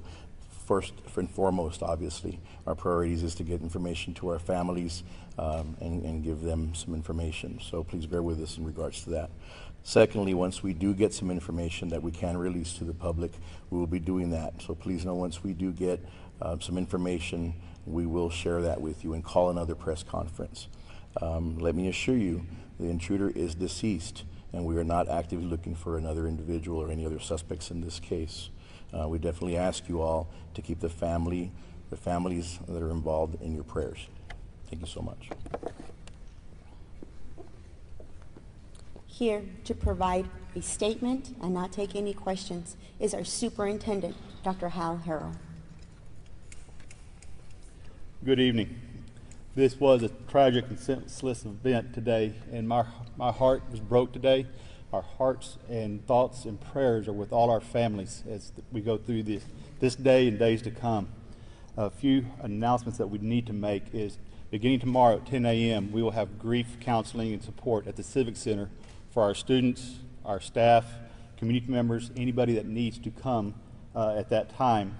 And we may be there more than one day, may be there several days. Our Robb staff will meet at 8 a.m. at the Civic Center as well. We'll begin with visiting with them and seeing what those needs are. School will be closed. The school year's done. We'll have no school tomorrow or Thursday. All activities are canceled throughout the district. No graduation is on people's mind. We will come out with a notice on that at a later time. All the staff members, they will report to their campuses, other than Robb campus, which will come to the Civic Center. Again, my heart was broken today. We're a small community, and we'll need your prayers to get us through this. Thank you. Again, this is a tragic event in our community. We are very sorry that we cannot provide you more information, but greatly appreciate your patience and understanding during this very difficult time. We ask that you pray for all of the families affected. Thank you, and be safe. So school and local law enforcement updating the school year is over for Robb Elementary and the local school district in general, and Uvalde here. Popping up again, a photo of that 18-year-old Salvador Ramos, as officials are confirming that he was shot and killed in the midst of this situation, this incident at Robb Elementary School where he opened fire, killing, now confirmed, 19 kids and 2 teachers. We're learning more from a former classmate of Ramos about him. Here's Fox's Tucker Carlson on his show tonight. So there are more questions, of course, than answers. A few people have been able to do actual reporting from the scene in Uvalde. Allie Bradley is one of them, an independent journalist. She interviewed a former classmate of the shooter. He was outside the school when he first heard gunshots. Allie Bradley joins us tonight. Allie, thanks so much for coming on. So I don't have a clear picture at all of the guy who did this. What did you learn? Well, the classmate here tells me that he was in school with him 2 years ago. He says he hasn't seen him at the school since then. He said obviously something happened. He said he, quote, must have turned bad. Now, Tucker, he explained exactly what happened, what he witnessed. They live on the street that this happened on, that they saw this truck rush by. They saw it crash. They saw him get out. They saw the funeral, people working at the funeral home nearby run over and kind of rush to the aid to see if that guy was okay. And that's when the shooting really started. And he saw him run over, hop over the fence, and get onto those school grounds. Now, I asked him what kind of person he was in school. Take a listen to what he had to say. and I heard 3 gunshots, and they started running, so I went inside, and I was telling, hey, get down, they're shooting, and I heard more shots go off. So tell me what it was. You had one period in class with him. Mm-hmm. What kind of person was he? How would you describe him? Well, he was, how do I say it? It was a long time ago, so it was PE during 6th period. You just chill, just chillax. He didn't seem like the type of dude to be, you know, what do you say it? Sketchy, no? Mm-hmm. Would you ever thought he would have gone into a school and killed 14 kids? No. And you said that he dropped out of school. Oh, well, I'm assuming because junior year, I did not see him at all. At all. And senior year, I did not see him. So I'm assuming he dropped out, but yeah, just crazy. You think things went south after he dropped out of school? I think so, because back then, he was, you know, a little bit chubby. Right now, well, pictures I saw, he's skinny, has like cheekbones like that. But, yeah. Now, did you hear that his girlfriend was making threats to other schools around this area? I didn't know. Did you know? You didn't know who his girlfriend was? No, I didn't know. Okay, but you did go to that school. Oh yeah, I was right there for 4 years. What does it feel like to stand here and know that that's what happened at your old elementary school? Oh, I feel bad. Yeah. You know, kids. Because yesterday, I was walking through them. I was walking and high-fiving all the kids there. And I don't know if I high-fived, well, a child that's no longer with us. Now, Tucker, as soon as I was talking with them, I ran over and I actually talked to a family whose son survived all of this, a 3rd grade boy. You heard the previous guest there, the judge saying that these kids are going to have PTSD. This kid says he doesn't want to go back to school. He's traumatized. He said he did not feel like he was going to survive. I asked him if they went through any active shooter training, if he knew what to do. He said, no, we were all at recess. He saw the guy shoot up into the air and he goes, I heard him go pow, pow. And he goes, I knew he was serious at that point about hurting people. This is a little boy who, again, is scared to go back to school at this point. Awful. Allie Bradley, even now, it's interesting how little we know about the man who perpetrated this. So I appreciate your addition to what we've learned. Thank you very much. That was Fox's Tucker Carlson a little bit earlier tonight with that interview on his show. We're also having our teams, reporters out and about, interviewing people in the community. One of the reporters speaking with what's kind of a family member of a little girl. They were waiting to pick her up. She had not been accounted for up until this point when the interview was ongoing. Take a listen to this. There's no word on where her whereabouts are, and we're just hoping that she's sound and safe or still with life. And she's a student at Robb. She's a student at Robb Elementary, yes. So tell us about her name, who she is, how old, and what grade. Her name is Ileana Torres, and she is 10 years old, and she's a 4th grader. She's a 4th grader. But nothing at all. But nothing at all. It's been hours of devastation, just waiting, and there's no answers. So you came here to the hospital to see if she was here, or? We've been here all day. How they were identifying people, and they said everybody had been identified, and she wasn't one of them that was identified. She wasn't there. Oh my gosh. I just can't even imagine what you guys are going through right now. Yeah, So what do we do now? I guess we're gonna have to play the sit and wait game to see what else is there to do. You said something to me before that she's like a daughter to you guys. Yeah, she's like a daughter to us. Why is that? Because she grew up with us, and we literally helped my sister raise her, and so she's like a daughter that I've never had. She's our baby. Can you share insight as was she excited about school was ending, you know, with going to school and things like that? She was excited. She was excited that school was ending, and she was also excited because she had a softball game today. She was excited because it was her last game, and that she was excited about being nominated for All-Stars. She was nervous. What if they pick me? What if? She had a long day ahead of her today, and this tragedy happened. It's hard to make sense of it. Yeah. I'm sure it was really rough being in there too, in the hospital. Yes, seeing all these parents with their loved ones, and some of them made it. Some of them made it. Some of them didn't make it, and it's terrifying. Can you give us your name, please? Leandra Vera. And spell it for me. L-E.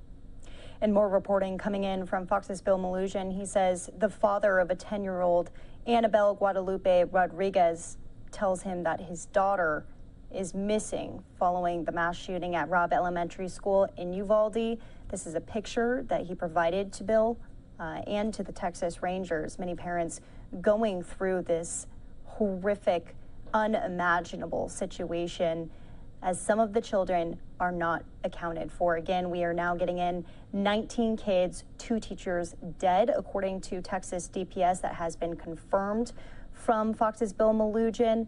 That suspected shooter also confirmed dead, shot by authorities during the scene, during the incident.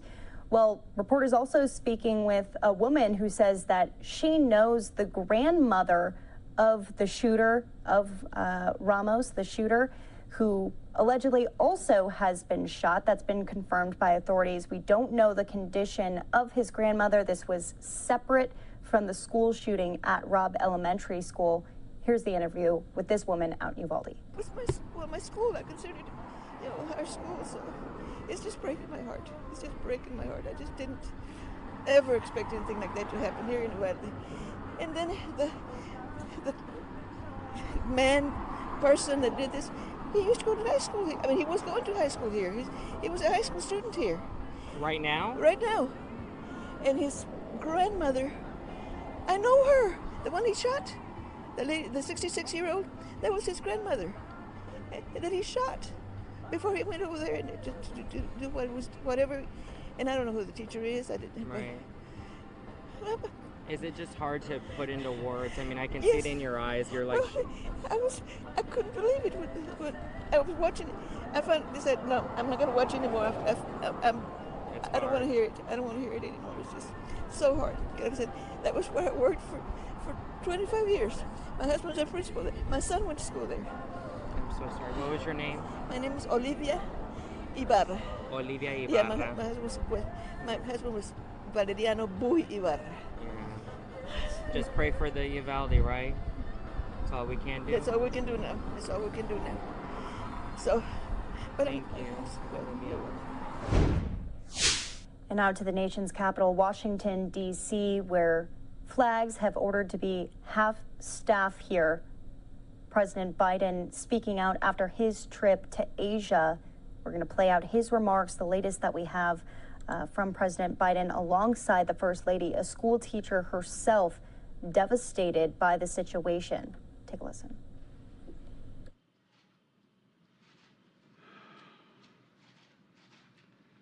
Good evening, fellow Americans. I had hoped when I became president I would not have to do this again. Another massacre, Uvalde, Texas, an elementary school. Beautiful, innocent, second, third, fourth graders. And how many scores of little children who witness what happened see their friends die as if they're on a battlefield, for God's sake.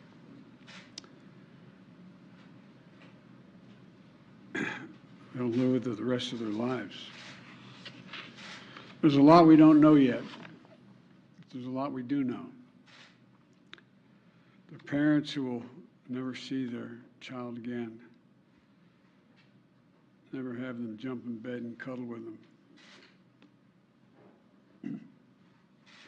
Parents who will never be the same. To lose a child is like having a piece of your soul ripped away.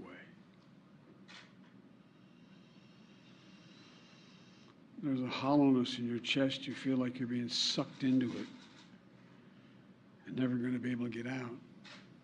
Suffocating. It's never quite the same. It's a feeling shared by the siblings and the grandparents and the family members and the community that's left behind. Scripture says, Jill and I have talked about this in different contexts, in other contexts.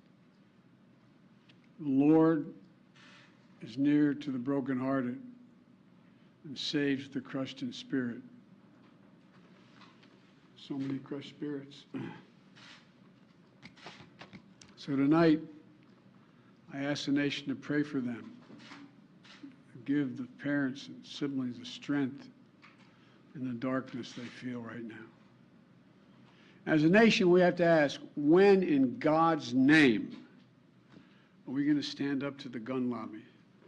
When in God's name we do what we all know in our gut needs to be done? It's been 3,448 days, 10 years since I stood up at a high school in Connecticut, a grade school in Connecticut, where another gunman massacred 26 people, including 20 first graders at Sandy Hook Elementary School. Since then, there have been over 900 incidents of gunfires reported on school grounds.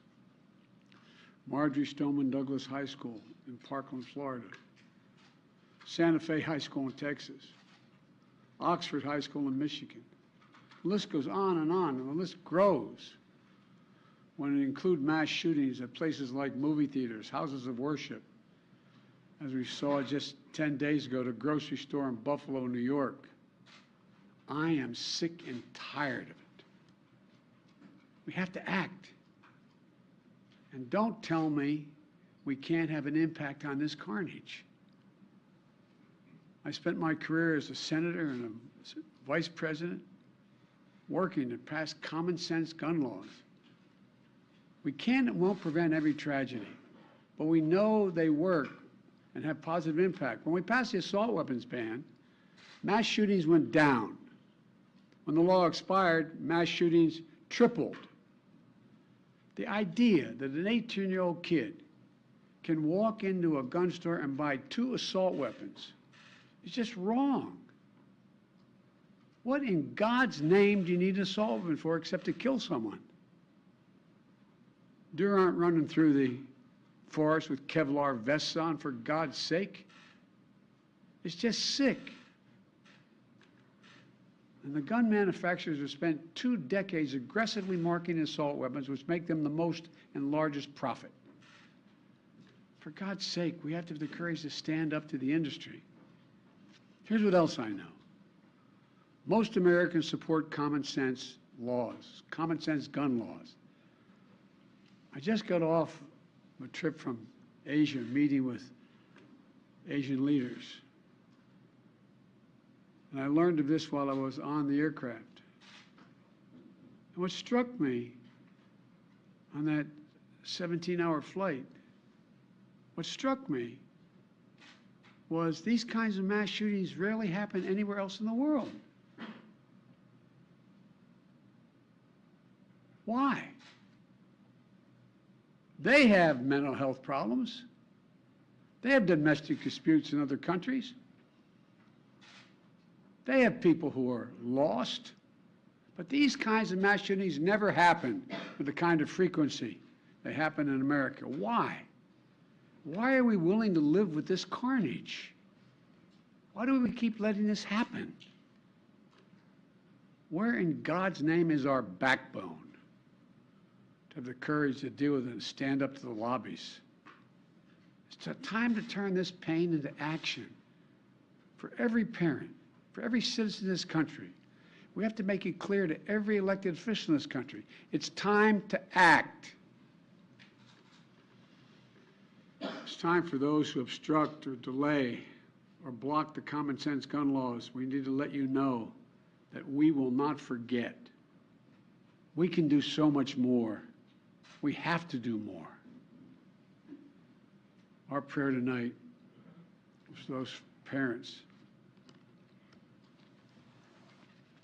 lying in bed and trying to figure out, will I be able to sleep again? What do I say to my other children? what happens tomorrow.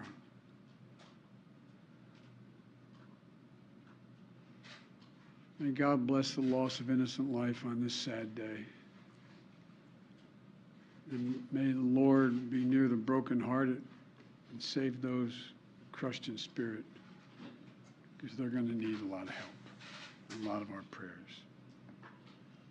God love you.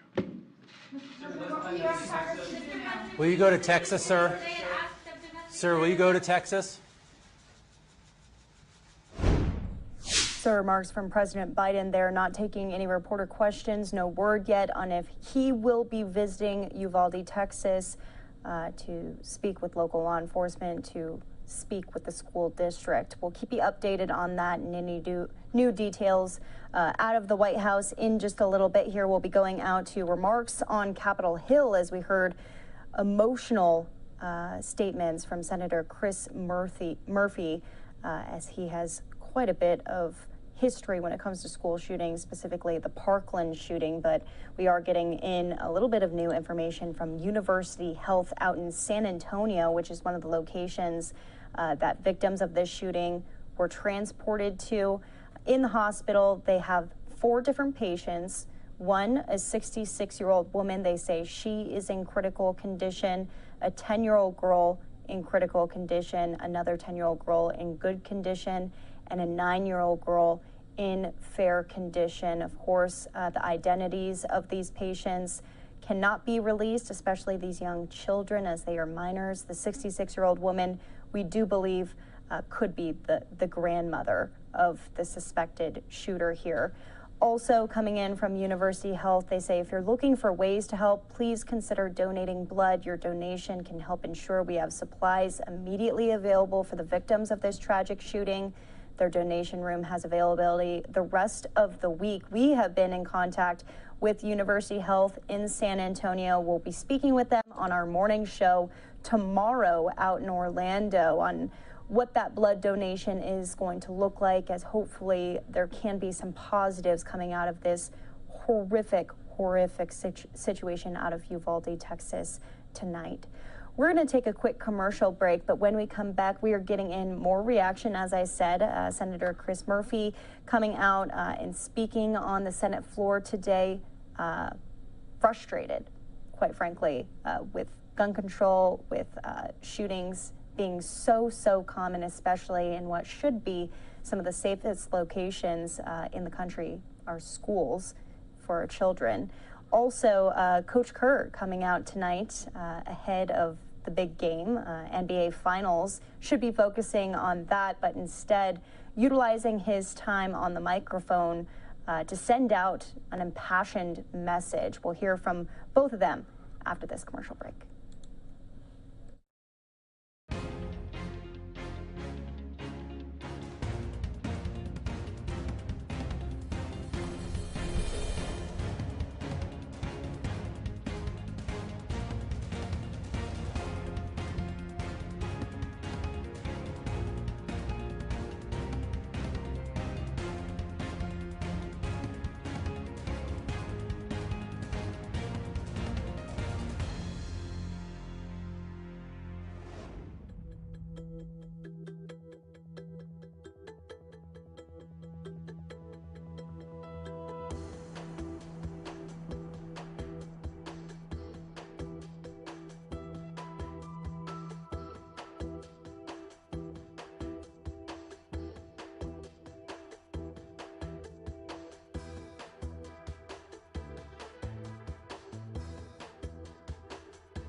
And welcome back here to Live Now from Fox. I'm Daytona Ever. Want to keep updating you on what we are learning tonight out of Uvalde, Texas. Now 19 kids, 2 teachers confirmed dead.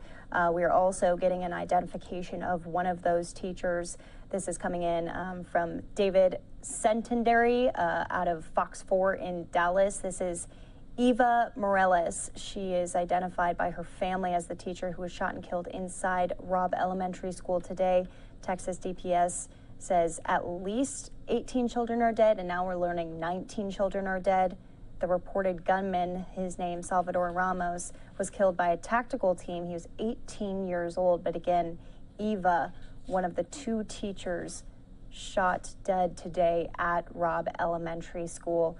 We'll be getting identifications, I'm sure, in about all of these children also who have been confirmed dead. We have not been able to identify any of them quite yet. We'll be following that here on Live Now from Fox. Until then, though, like we said, we are getting in more reaction, especially on Capitol Hill today. Senator Chris Murphy, really an impassioned speech by him as he had to deal with a Parkland shooting in his district there. Let's take a listen. Mr. President. Senator from Connecticut. Mr. President, there are 14 kids dead in an elementary school in Texas right now.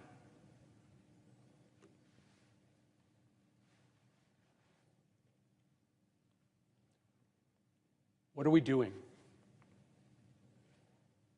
What are we doing? Just days after a shooter walked into a grocery store to gun down African-American patrons, we have another Sandy Hook on our hands. What are we doing? There have been more mass shootings than days in the year. Our kids are living in fear every single time they set foot in the classroom because they think they're going to be next. What are we doing? Why do you spend all this time running for the United States Senate? Why do you go through all the hassle of getting this job, of putting yourself in a position of authority, if your answer is that as this slaughter increases, as our kids run for their lives, we do nothing? What are we doing? Why are you here? If not to solve a problem as existential as this. This isn't inevitable. These kids weren't unlucky. This only happens in this country and nowhere else. Nowhere else do little kids go to school thinking that they might be shot that day.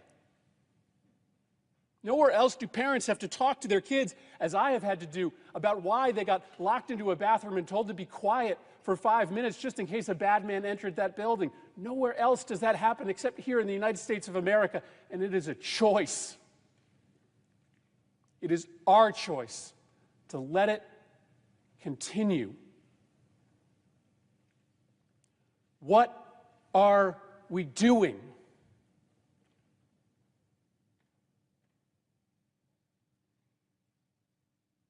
In Sandy Hook Elementary School, after those kids came back into those classrooms, they had to adopt a practice in which there would be a safe word that the kids would say if they started to get thoughts in their brain about what they saw that day. If they started to get nightmares during the day, reliving stepping over their classmates' bodies as they tried to flee the school. In one classroom, that word was monkey. And over and over and over through the day, kids would stand up and yell, "Monkey!"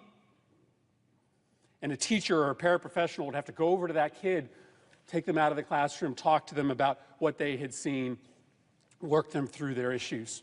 Sandy Hook will never, ever be the same. This community in Texas will never, ever be the same. Why? Why are we here? If not to try to make sure that fewer schools and fewer communities go through what Sandy Hook has gone through, what Uvalde is going through. Our heart is breaking for these families. Every ounce of love and thoughts and prayers we can send, we are sending. But I'm here on this floor to beg, to literally get down on my hands and knees and beg my colleagues. Find a path forward here. Work with us to find a way to pass laws that make this less likely. I understand my Republican colleagues will not agree to everything that I may support, but there is a common denominator that we can find. There is a place where we can achieve agreement that may not guarantee that America never ever again sees a mass shooting, that may not overnight cut in half the number of murders that happen in America. It will not solve the problem of American violence by itself, but by doing something, we at least stop sending this quiet message of endorsement to these killers whose brains are breaking, who see the highest levels of government doing nothing, shooting after shooting. So once again, Senator Chris Murphy right there speaking emotionally and from experience because of Sandy Hook, the shooting there. There's been so many, but this one, the deadliest shooting at a school in Texas history. We're now going to go out to some of the remarks from Warriors coach Steve Kerr as he angrily condemned inaction from the Senate a little bit earlier today when it comes to gun laws. This is arguably some of the most passionate remarks that we've heard today regarding this shooting. Take a listen. I'm not going to talk about basketball. Nothing's happened with our team in the last 6 hours. We're going to start the same way tonight. Any basketball questions don't matter. Since we left shoot-around, 14 children were killed 400 miles from here, and a teacher. And in the last 10 days, we've had elderly black people killed in a supermarket in Buffalo. We've had Asian churchgoers killed in Southern California. And now we have children murdered at school. When are we going to do something? I'm tired. I'm so tired of getting up here and offering condolences to the devastated families that are out there. I'm so tired of the, excuse me, I'm sorry. I'm tired of the moments of silence. Enough. There's 50 senators right now who refuse to vote on H.R. 8, which is a background check rule that the House passed a couple of years ago. It's been sitting there for 2 years. And there's a reason they won't vote on it, to hold on to power. So I ask you, Mitch McConnell, I ask all of you senators who refuse to do anything about the violence and school shootings and supermarket shootings, I ask you, are you going to put your own desire for power ahead of the lives of our children and our elderly and our churchgoers? Because that's what it looks like. It's what we do every week. So I'm fed up. I've had enough. We're going to play the game tonight, but I want every person here, every person listening to this to think about your own child or grandchild or mother or father or sister, brother. How would you feel if this happened to you today? We can't get numb to this. We can't sit here and just read about it and go, well, let's have a moment of silence. Yeah, go Dubs, you know. Come on, Mavs, let's go. That's what we're going to do. We're going to go play a basketball game. And 50 senators in Washington are going to hold us hostage. Do you realize that 90% of Americans, regardless of political party, want background check, universal background check? 90% of us, we are being held hostage by 50 senators in Washington who refuse to even put it to a vote, despite what we, the American people, want. They won't vote on it because they want to hold on to their own power. It's pathetic. I've had enough. Coach Kerr, not happy right there ahead of the game. I think speaking what a lot of Americans are feeling right now, especially Americans who are related to these kids involved in the shooting. This just in, a 10-year-old, Elijah Cruz Torres, a fourth grader at Robb Elementary School in Uvalde, Texas. Her grandfather tells Fox's Bill Malugin she is missing and they are worried sick. She didn't want to go to school today, but they told her that she had to. He was waiting for any news on her. Also, in right here, we showed you this photo earlier, another 10-year-old, Annabelle Guadalupe Rodriguez. Her father saying that his daughter is also missing following the mass shooting. She is a student there. He provided this photo to the Texas Rangers, also provided it to Bill Malugin. And this is Eva Morales. She's identified by her family as the teacher, one of the teachers, shot and killed inside of Robb Elementary School today. We now know 19 children are dead. 2 are teachers. Also, the suspected shooter is confirmed dead, shot and killed by law enforcement on the scene of this incident. We're going to continue with coverage here on Live Now from Fox. We're going to take a quick commercial break. We'll be right back.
Welcome back here to Live Now from Fox. I'm Daytona Everett. As we're coming up on the 8 o'clock hour here in Phoenix, Arizona, 11 o'clock on the East Coast, as we've been in full coverage on the shooting out in Uvalde, Texas. We want to go out to the latest from the White House, though. President Biden releasing a statement, releasing a tweet saying tonight there are parents who will never see their child again, parents who will never be the same. To lose a child is to have a piece of your soul ripped away forever.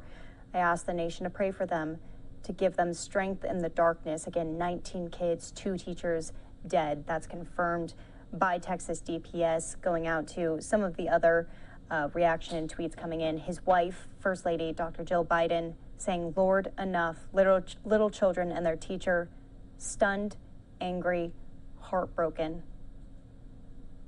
Vice President Kamala Harris, we heard from her once today as well, saying tonight in Uvalde, Texas, there are parents who lost children, families who have lost loved ones, and many who have been injured.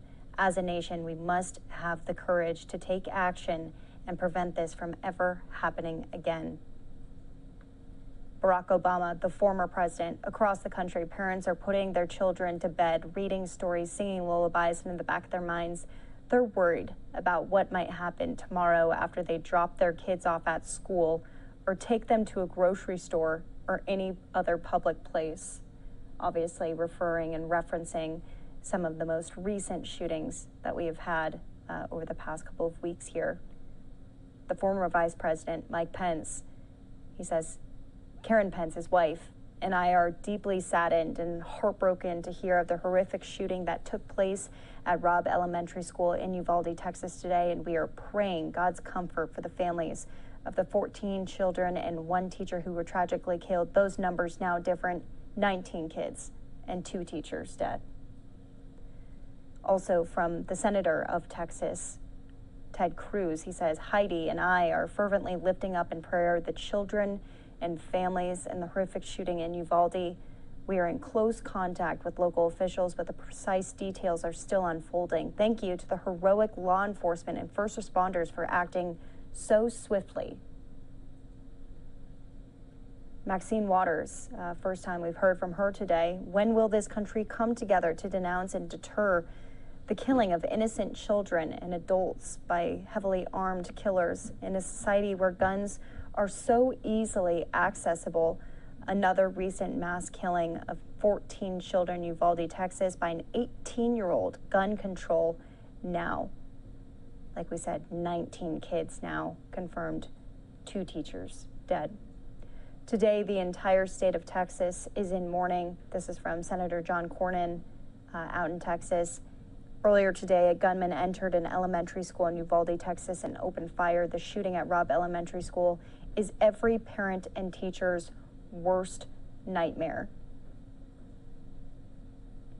Cory Booker saying children went to school today and were killed in a mass shooting. Another American community shattered by gun violence. Another round of thoughts and prayers. Their hollow words. If we continue to do nothing to end the violent, unrelenting, preventable shootings in our country. Chris Murphy saying, oh my God, I'm shaking. I'm just shaking all over with fear, with anger, with resolve. You'll remember Chris Murphy speaking on the Senate floor there a little bit earlier. We played those remarks as he got emotional there, speaking to his fellow senators about gun control. Representative Lizzie Fletcher, she says, I join our fellow Texans in mourning the loss of young lives at Robb Elementary School in Uvalde, and my heart goes out to their families, teachers, and fellow students traumatized by violence at school. Mind you, this is the end of the school year. They have canceled the rest of the school year at Robb Elementary School for the school district in general. The school district saying that that's not the priority right now. Beto O'Rourke, he says, our broken hearts are with Uvalde. And Chip Roy, he says, on the phone with friends, he tweeted this pretty much right after it happened. In Uvalde, he doesn't represent that district. In neighboring communities, which he does represent, what we are still discovering about what happened is the face of evil and unspeakably horrific. God be with all involved. Representative Sylvia Garcia coming out and saying, my heart goes out to the Uvalde community. Innocent children and their parents should not have to live in this fear. These families will be in my prayers. Greg Abbott coming out and saying that Texans are grieving for the victims of this senseless crime and for the community of Uvalde. Cecilia and I mourn this horrific loss and urge all Texans to come together. He's instructed DPS and Texas Rangers to work with local law enforcement to fully investigate this situation. We've had a couple press conferences, but that last one several hours ago, and we have not heard from them since.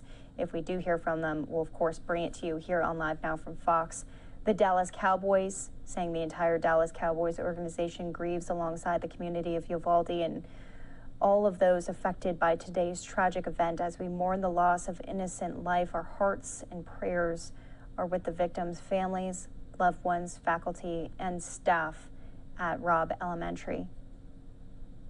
The NBA saying the NBA family is devastated by the horrific shooting that took place today in Uvalde, Texas. Our thoughts and heartfelt condolences go out to the victims' families and friends and the entire Robb Elementary School and Uvalde community. And LeBron James saying, my thoughts and prayers go out to the families of loved ones lost and injured at Robb Elementary School in Uvalde. Like, when is enough? Enough, man. You can hear the frustration in the tweet here. These are kids, and we keep putting them in harm's way at school. Like, seriously, at school, where it's supposed to be the safest. Many people with this same sentiment today. So this just reiterated across athletes, lawmakers, community members, many just devastated with what happened today. It'll be something to watch moving forward to see if things change at the legislative level on Capitol Hill, as they will be in session tomorrow. And we'll have full coverage on anything that happens throughout the rest of the evening and through the rest of the week here. We're going to take a quick break as we are coming up on the top of the hour, 8 o'clock in Phoenix, 11 o'clock out on the East Coast. No details on any new updates from law enforcement there for the rest of the evening. As we know, it's been a long day for the investigation out in Uvalde. This was the scene when we first got word in that there was an active shooter on campus at Robb Elementary School. Nobody could have guessed what would actually unfold later on. The deadliest school shooting in Texas history at Robb Elementary today. We'll see you back here in 2 minutes.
Welcome back here to Live Now from Fox. I'm Daytona Everett. New from Texas DPS, 19 children, 2 teachers dead at this time following that mass shooting, a massacre really at Uvalde, in Uvalde, Texas at Robb Elementary School. We are going to be speaking with some of our sources at the top of the hour. We'll be bringing in national security expert Hal Kempfer as he'll be outlining what comes next in this investigation. Also, Fox 26's Matthew Seedorf was on his way to Uvalde a little bit earlier. He now is going to be resettling there, doing some of his own reporting, and we'll be speaking with him within the next hour. But let's go out to some of the coverage with Fox 26 in Houston as they are outlining all of the latest details, the response that we're getting from not only the White House, but the local Houston community there, not far from Uvalde. I ask the nation to pray for them,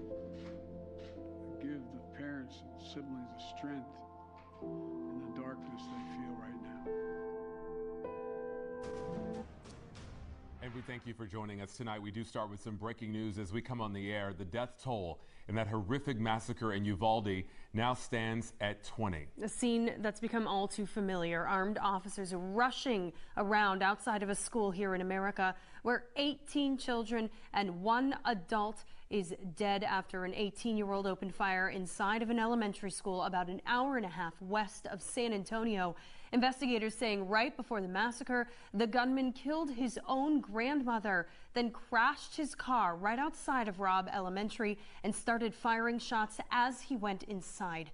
He was eventually killed in a shootout with police. President Biden tonight addressing the nation's second mass shooting in less than 2 weeks. And how many scores of little children who witnessed what happened see their friends die as if they're on a battlefield, for God's sake. Authorities say the gunman acted alone. One of the victims has been identified as Ava Morales. She was a 4th grade teacher at the school. Fox's Anna Eliopoulos has what we know right now. Tragedy strikes a small city in southwest Texas after a gunman opened fire at the Robb Elementary School in Uvalde, Texas. Tonight, I ask the nation to pray for them, give the parents and siblings the strength in the darkness they feel right now. More than a dozen children are dead and 1 teacher was killed in the horrific attack in the city located 83 miles west of San Antonio. Hospital officials added more than 24 children were injured in the shooting. Some of those victims are at local hospitals listed in critical condition. Police have confirmed that the gunman was killed by law enforcement on the scene. The investigation is leading to tell us that the suspect did act alone during this heinous crime. There are also reports that the gunman shot his grandmother before heading to the school. He may have been armed with a handgun and possibly a rifle. Teachers, anybody that was in his way, he started shooting every single person. We had several law enforcement officers try to make entry into the school, but they were met with gunfire by the suspect. Today's tragedy has sparked a renewed debate about gun control and comes just 10 days after a gunman opened fire in a supermarket in Buffalo, killing 10 people. But I'm here on this floor to beg, to literally get down on my hands and knees and beg my colleagues. Find a path forward here. Members of the ATF and FBI are on the scene as they look for a motive behind the deadly shooting. Anna Eliopoulos, Fox News. A tragic day across Texas and the country. A gunman shooting and killing at least 20 people at an elementary school just outside of San Antonio in Uvalde. We're almost to Uvalde. We'll have a live report coming up at 10. And Fox 26's Tiffany Justice continues our live team coverage tonight with reaction from local lawmakers. She's joining us live from outside the federal building downtown, where, Tiffany, I understand a prayer vigil was held just earlier. Right, Congresswoman Sheila Jackson Lee calling for a bipartisan effort to stop these mass shootings, saying there needs to be a special session.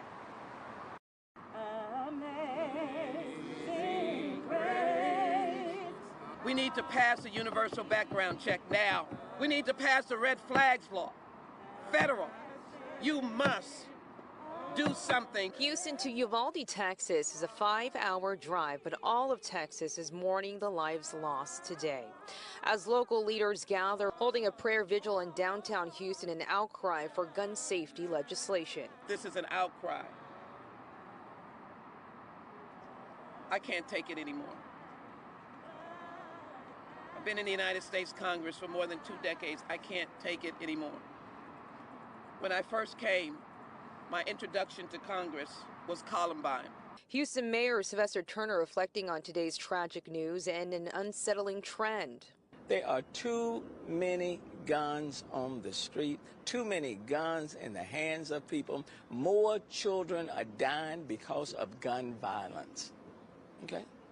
more children are dying because of gun violence. Senator John Cornyn releasing a statement about the shooting, saying, "My heart goes out to those in the hospital receiving care and to the loved ones of those who lost their lives.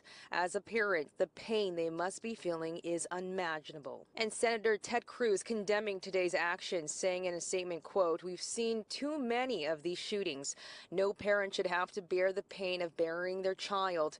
We need to come together as one nation and support Uvalde as they try to heal from this devastating loss."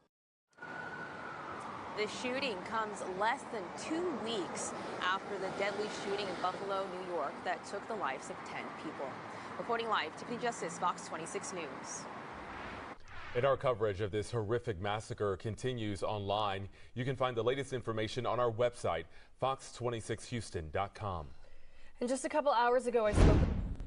And we'll be following alongside Fox 26 in Houston, as we'll be speaking with their reporter coming up within the hour here. We'll also be speaking with national security expert Hal Kempfer. Stick with us for that and any other updates that we are getting here. Again, 19 children confirmed dead, 2 teachers, also that suspected shooter shot and killed during a shootout with law enforcement there in Uvalde, Texas. We'll see you back here in 2 minutes.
Welcome back here to Live Now from Fox on this Tuesday night. I'm Andrew Kraft. It's the top of the 8 o'clock hour here on the West Coast, 11 p.m. there on the East Coast, and now in the 10 o'clock hour Central Time in Uvalde, Texas. As we continue to follow this mass shooting incident at Robb Elementary School, we now know 19 children were shot and killed, including 2 teachers at the school. Joining me now to discuss this even further is national security expert Hal Kempfer, alongside my colleague in the newsroom, Daytona Everett.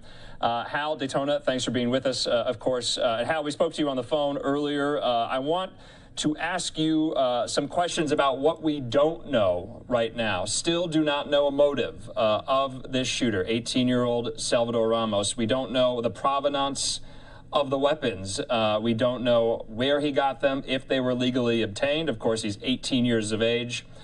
So there's still a lot we don't know, and we haven't heard from many law enforcement officials on camera. We've only heard from the Uvalde police chief and the Uvalde school district superintendent. And I know the scene is still active, Hal, and Reunification Center has been set up. Families are still waiting to hear about their loved ones. When will we find out more information, in your estimation? Well, Andrew, they're going to try and keep everybody as informed as much as possible. Of course, they have to process the crime scene.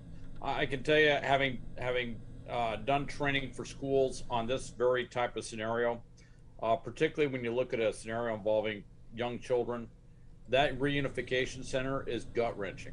I mean, you can imagine, you know, parents are showing up, and some parents are going to hear the worst news they can possibly imagine. So there's a lot of sensitivity that goes into how they handle the parents, how they handle public information, because the time to hear that something has happened to your child is not on the news. You know, that's information you want to have, you know, told to you first and have a chance to start processing it. Now, what little we know, the reports now, earlier the reports are they had a pistol and a long rifle, and now the reports are that he had something like an AR-15 assault rifle, which would be very consistent with the amount of casualties, damage that was done, if you will. He had multiple magazines that were loaded, which again would be very consistent with what we've seen. The report is that he had attacked his grandmother. The latest is, I understand that she's passed away. She did get medevac to a hospital, but I understand she is now deceased. The chase had ensued. He crashed his truck and made his way to the school. There's a report that there actually was a school resource officer. School resource officer is normally a law enforcement officer. That law enforcement officer is normally armed. That he did encounter a school resource officer, that the school resource officer did engage with the suspect. Now, it's not clear if he fired on the suspect or he shot him, but he did engage. However, the suspect was much more heavily armed, was wearing body armor, and the school resource officer, I understand, was shot and reportedly killed. And then he went into the school and engaged. Don't know what his motivation is. The school may have been something he just came across. Don't know what his ultimate goal was. He could have been heading to another school. He could have been heading someplace else. But obviously, with body armor, that amount of ammunition, those types of weapons, he had more planned than just shooting his grandmother. There was something else he was going there. Maybe it just happened that that's where the vehicle crashed, and he was just dead set on doing mass casualties, which is not uncommon with perpetrators of this type. Yeah, right, Hal. This is Daytona here. With the fact that he had on body armor, that he was able to get off so many rounds there, what do you think that does for his case moving forward? He's also an adult. He's 18 years old. I know that this is looking far into the future, but there's a lot of people who are going to want to see justice for all of these kids and for these teachers that were shot and killed. You know, what do you think his future, of course, would have looked like, although he was shot and killed there on the scene? Well, obviously, you know, things like this where the perpetrator is actually killed on the scene, usually those discussions kind of go by the wayside as far as what justice would look like. I'm going to tell you, my personal feeling is there is no amount of justice with something like this. This is so horrific. This is so horrible. It's tough to imagine anything, that nothing will ever make this right. The scales of justice will never be even on this one. It always makes you wonder, though, sorry to cut you off, Hal, we've had so many of these situations just as of recently. You've got the Oxford shooting with Ethan Crumbley. His family played such a huge role in this. Do you think it's likely we'll be, hearing more about his background, about his family? I think we're going to hear a lot about his background. We're going to hear a lot about his motivations. With all of these things, we heard it with Sandy Hook. Certainly we heard it with Marjorie Stoneman. The big thing on these things is that we're going to hear about all the missed indicators. And this is, as somebody in the business that trains a lot of institutions, but also trains schools in prevention of mass violence like this, one of the frustrating things is when after the horrific event, the horrific incident has taken place, you hear all these people come forward and say, he was saying this, he was posting this on social media. I saw this and I knew something was kind of odd, but I didn't say. It's like, say something. I mean, that phrase, see something, say something, take it to heart. Go ahead and report it. The other side too, though, is we got to make sure that when it does get reported, and sadly this does happen, a lot of times there's not an immediate call for assistance. You know, there's no driving thing. If I'm in law enforcement, I'm not going to arrest somebody. I'm not going to do this. It's just suspicious. And there's a little bit of a reluctance sometimes to really do what needs to be done. The most effective thing is when we start watching them closely. We do what's called community-oriented policing. You know, they know what's going on in that area. And one of the things we probably need to look at in the future, I mean, there's a whole discussion on weapons and guns, and I don't want to really dwell on that. So much has been said. But the other thing is, we have to balance public safety and also constitutional rights, civil rights. But some of these individuals, you talk about red flag laws. Red flag laws, from a legal perspective, bumps up to some very important rights that we have. You know, when you're saying, you know, you have been assessed as being unbalanced or something like that, that you may pose a threat. There's sometimes what someone would say is a very subjective opinion being placed on someone, which has punitive action on them. However, with that said, we've got to figure out a way that we can flag these individuals who are a danger, who could perpetrate something like this. And the other thing is, for public safety, we need to have a way to reward, and this has been a debate for some time.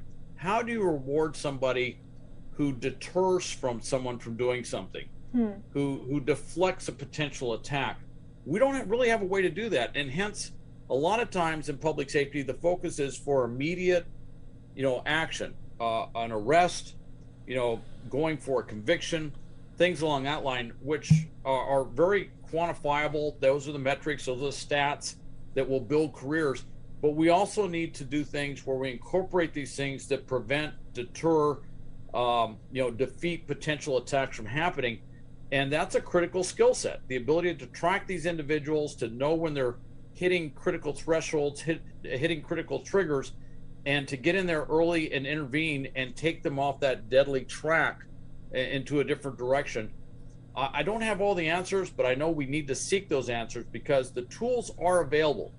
This does work. I know personally, one of those unusual things years back, working with an FBI sponsored activity, we did some training it was actually not for law enforcement, it was actually for others working in critical infrastructure, on the warning signs of potential mass violence. And it just happened that his son, one of the students or one of the participants' son, was going to a high school in Southern California, and he saw fellow students posting stuff which were clear indicators that they intended to do mass violence at the high school.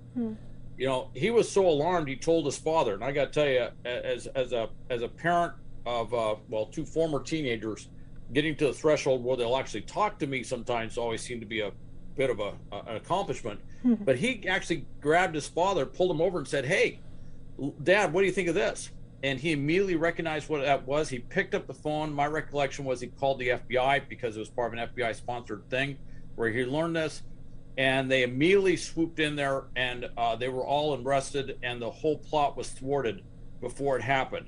That's a tremendous success story. It doesn't get big headlines. Unfortunately, the sad part is we pay attention when they actually do the attack. Yeah. When there's a lot of casualties. We don't pay attention when we prevented it. That's success, but the success was recognizing those warning signs and taking early proactive action to stop it. That's where we really have success in dealing with this. Hal, I want to get back to a point Daytona was making too.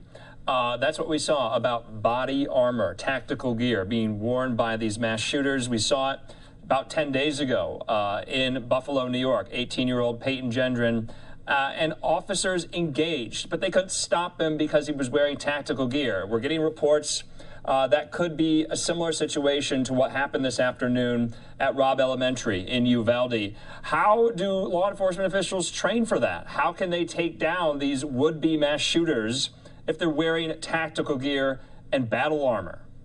I'll give you a lesson from the world of counterterrorism. All right. You know, we've had similar issues. You remember and we still have the problem of suicide bombers, that they'll have a detonation device in their hand. All right. The Israelis dealt with this years back, and everybody is trained. If you deal with combat shooting or you deal with tactical shooting, you're trained to go center mass. That's where you go. You put the round center mass, which means you hit them in the torso. That also happens to be where the body armor is. All right.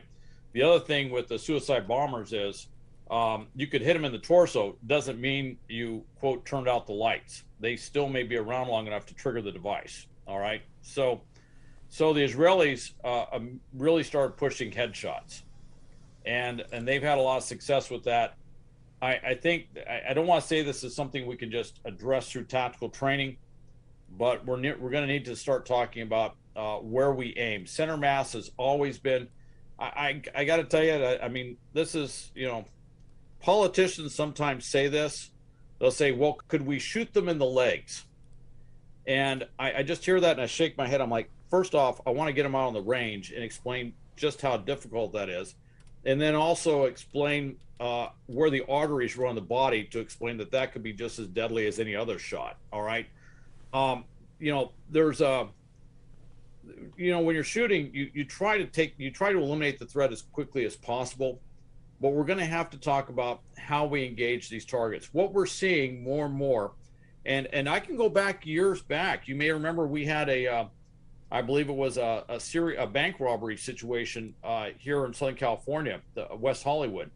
And that was a problem that law enforcement had, was their weapons did not have the ballistics capable of stopping the shooters, and the shooters were all wearing body armor. And that was kind of a wake-up call that we needed to improve the ballistic capability, the weaponry, if you will, for law enforcement. And in this situation, we may need to talk about not only what weapons law enforcement carries, but also start talking about how they engage. And we might start going back to looking at headshots. I'm not saying that's the primary shot, but in some of these situations, we're going to have to look at that. And by the way, all of this means resources, because you got to spend more time training. It's not something you just, I don't care what you see in the movies. This is tough stuff to do. This is really difficult to do these things. But if we're going to deal with suspects who are perpetrators in body armor, we're going to have to adjust our tactics accordingly. Hal, we want to have you stay with us, though. We're going to take a quick commercial break. When we come back, we'll be hearing from one of our reporters who's live on the scene in Uvalde. Fox 26's Matthew Seedorf. He is there in front of the elementary school. And then, Hal, we'll bring you back in to even answer more of our questions about where the investigation goes from here. Daytona and I will be back in 2 minutes.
Welcome back here to Live Now from Fox on this Tuesday night. I'm Andrew Kraft. We do want to let you know, we want to play the latest press conference from officials that we got talking about the school district, what they're going through. They did not say the numbers of fatalities. That has changed throughout the night. Now we know that 19 children were shot and killed today, including 2 teachers at Robb Elementary. Want to play these very quick remarks. They're about 3 minutes from school officials, and then we'll talk to our reporter who's in front of the school. He just got there live in just a moment.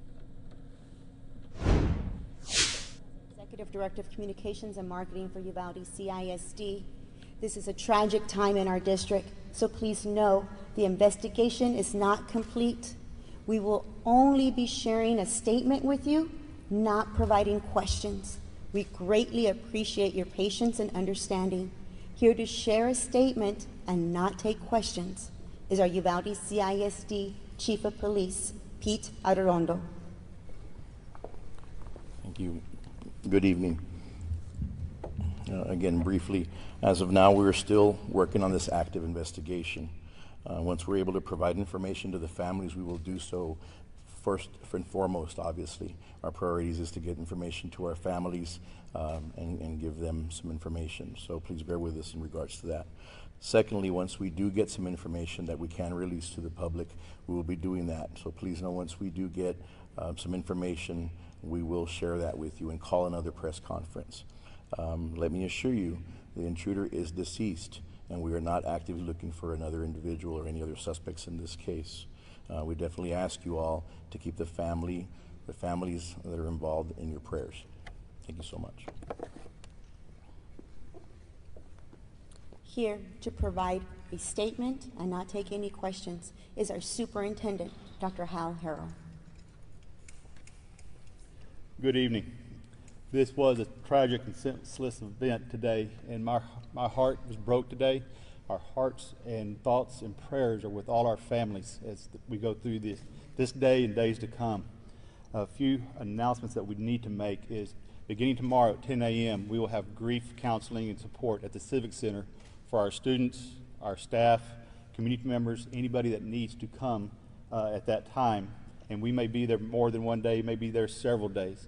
Our Robb staff will meet at 8 a.m. at the Civic Center as well. We'll begin with visiting with them and seeing what those needs are. School will be closed. The school year's done. We'll have no school tomorrow or Thursday. All activities are canceled throughout the district. No graduation is on people's mind. We will come out with a notice on that at a later time. All the staff members they will report to their campuses, other than Robb campus, which will come to the Civic Center. Again, my heart was broken today. We're a small community, and we will need your prayers to get us through this. Thank you. Again, this is a tragic event in our community. We are very sorry that we cannot provide you more information, but greatly appreciate your patience and understanding during this very difficult time. We ask that you pray for all of the families affected. Thank you, and be safe.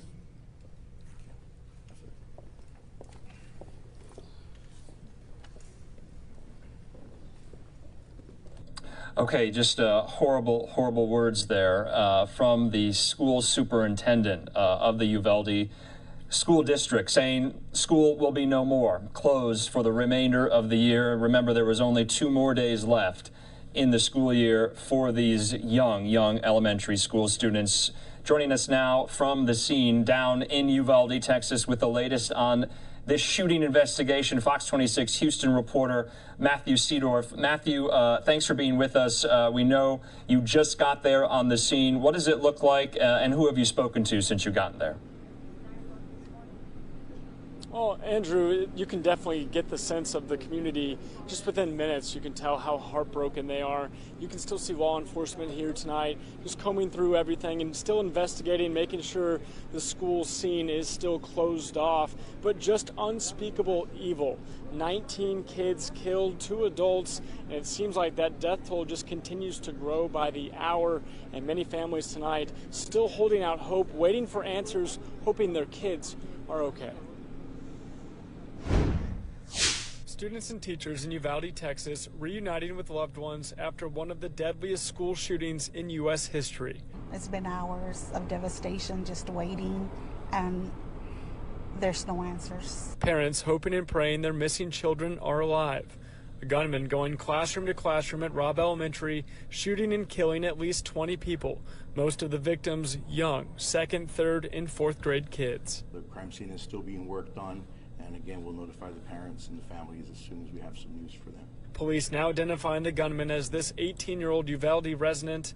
Investigators believe he killed his grandmother late Tuesday morning before crashing a car outside the school. Then he somehow got inside the building with an evil mission wearing body armor. It's believed that he abandoned his vehicle and entered into the Robb Elementary School in Uvalde with a handgun, and he may have also had a rifle.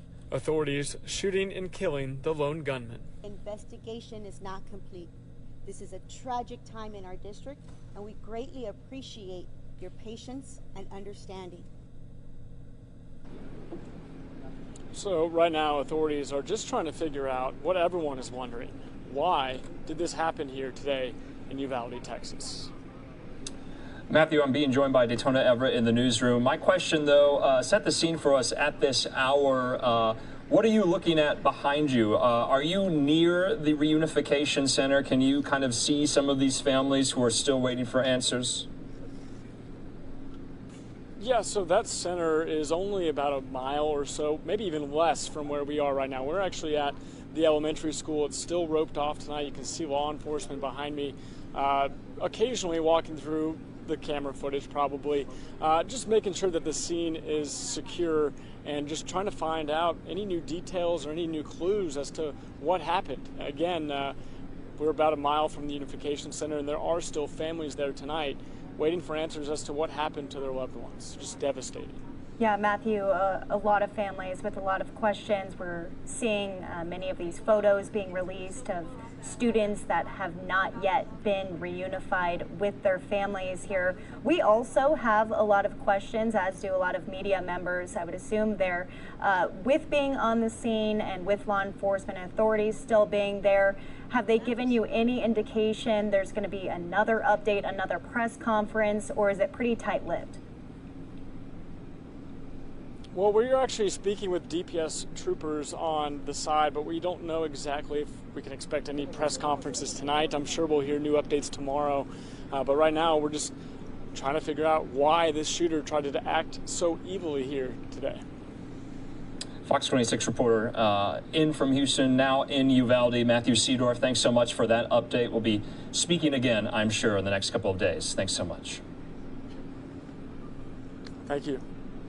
Okay, right now we do want to get back into some of this coverage here of the mass shooting that we have been following since it broke earlier this afternoon. We now know, like Matthew was saying, 19 children shot and killed, 2 teachers shot and killed as well. We're being joined yet again on the phone by national security expert Hal Kempfer, who's been guiding us through this, answering our questions as to how this all transpired today and what could have been done to stop it. Hal, thanks for being with us yet again. Let's talk, though, more about the investigation going forward. We haven't heard from law enforcement officials in some time. We now know that the reporters on the scene have been getting somewhat piecemeal information from Texas DPS officers also on the scene. But, of course, they are still trying to get their ducks in a row, what they want to present to the media. Do you think they need to do it soon? Well, what's going to happen is, Andrew, is they're going to be basically shaping what this message should be. Obviously, they want to make sure that any family members of anyone injured or killed has been notified, and that has to be done first and foremost. They have to get hold of their families before they put out anything that would in any way tip them off or make them aware that their loved one may have been killed. So they're very careful about how they do that. The other thing is they're trying to piece together what exactly happened here, and they want to have as good a story as possible. Now the other side is the public has a strong desire to know what's going on The media obviously has a strong desire to know what's going on, and all of us want to figure out what happened. And also there's always concerns with these things. Could there be copycats out there or something like that? So they're going to want to address that. But they're very careful about shaping that public information message, and they're coordinating that. I have no doubt they're extensively coordinating that as we speak, and they want to make sure that what's being said at the federal level, the state level, and the local level is synchronized, so that you don't have, and this is so easy to happen in situations like this, if you don't go to the nth degree to synchronize a message, if there's any disparity in terms of what's being said, everybody seizes on that. And many times it's an innocent mistake or just a different phraseology, if you will, in terms of describing it, but they want to make sure that that message is a unified message. And so they're coordinating that behind the scenes. Hal, you had a really good perspective of offering up incentives and rewards for people who, I guess, turn over possible shooters and suspects ahead of it actually being carried out. I want to move into kind of a different conversation of where you think this goes now with the topic of school security. What do you think happens next? Do you think that that will be the next talker here? Because clearly gun legislation hasn't done anything. We've seen increased crime. Now the most deadly school shooting in history out in the state of Texas. So do you think it's going to move over to school security? Daytona, I think what you're going to see is a reinvigorated focus on school security and getting back to active shooter defense. I mean, I've been doing this long enough that I had one school district that we were supposed to do an active shooter drill for the school, and they actually at the highest level said, "Oh no, we don't want to do that." And we said, "Why?" And they said, "Well, if we train for an active shooter, that could be indicating to the public we might have an active shooter, you know, a danger." And of course, we're shaking our heads going, that's not the way to look at this. You train for the threat. You know, just ignoring the fact that this could happen is not going to make you any safer, which is kind of what their thinking was. It's important to get back to this. It's important to get back to basics. You know, part of it is prevention, knowing the warning signs of a potential active shooter, what they post online, what they're saying, and then building an information sharing environment where students and faculty and parents feel comfortable enough to share this information, that they don't hold back. And that's, I have to tell you, that is a huge psychological and emotional hurdle for a lot of people. Yeah. And that's why so many times these shooters actually get away with their crime, if you will. They actually conduct the crime, even though all these warning signs were seen beforehand. It's not that they didn't know there was something wrong, they just couldn't cross that hurdle to report it, to get it into the system, and then making sure that when it gets into the system, action is taken. I mean, I don't want to get into specifics, but I will tell you that sometimes there have been reports that have gone into the system. I'll point one out, the Poway synagogue shooter around San Diego. They reported to the university police, and the university police didn't do anything with it, and the attack happened. So it's a comprehensive thing. The one thing, if I could add real quickly though, is it's also training the students and the faculty, everyone at the school, on immediate actions if there is an active shooter, lockdown drills and things like that. Hal, you know, these are not needle in haystack situations. In these small communities, 16,000 residents in Uvalde, we saw in Oxford, Michigan, Ethan Crumbly. The community knows who these people are. They have their suspicions, they have their documented incidents with support staff at the school, the parents being called in to meet with faculty about these specific individuals. We don't know if that is the case yet with Salvador Ramos, 18 years old, the now dead suspected shooter. But these communities, and I don't want to assume here, but I can assure as guarantee that they know who these susceptible people are. And you are saying that there is not either a willingness to go that far. There's some psychological limitation. some kind of collective action problem amongst students and faculty and parents, that they just don't want to report it. And if they do report it, you know, legally speaking, if no crime has been committed, there's not really much you can do. And so there are all these limitations at play. And then we see something like this happen. I got to tell you, it's not simple, is the best answer. It's really difficult. You know, in some cases, people are very good about reporting. In some cases, they're actually too good about reporting, and they report too much, in which case they tend to be dismissed because they say so much that when something does come up, they have a track record of basically reporting just about everything they see. So that's the other side of the coin, if you will. But for a lot of people, especially in these situations, you know, teenagers don't like to, you know, dime out, if you will, or tell on other teenagers. Yeah. All right. So there's a reluctance to do that. Parents don't want to say things, and I got to tell you, the other side of this too. I've worked all over the country on issues like this. There are some states, all right. One state on reporting suspicious activity.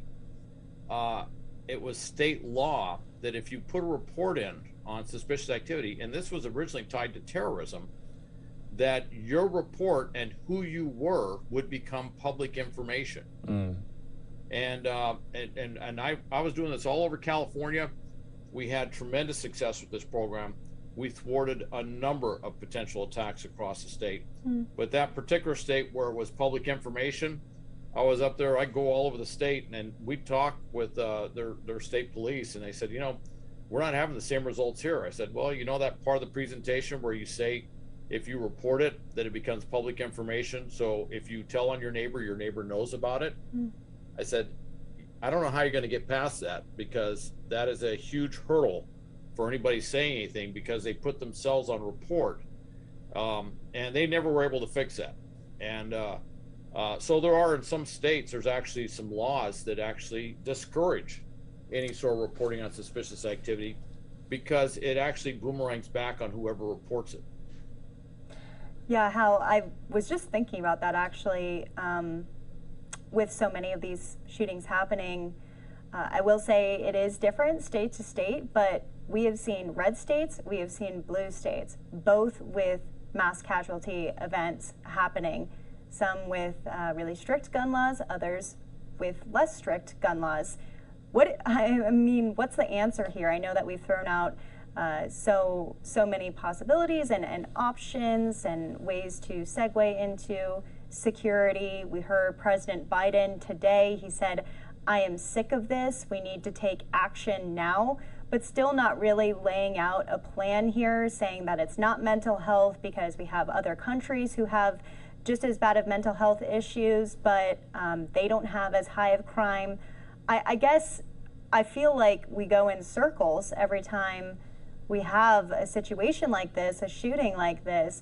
What's the answer? What do we do here? I know that you're not a genie, but what do you think about all of it? And Hal, just to piggyback off that, this is not a failure of imagination scenario. That was kind of blown open and apart after Columbine 10 years ago. It was definitely disabused of many in the nation after Sandy Hook. So the failure of imagination that something like this could never happen is not operable.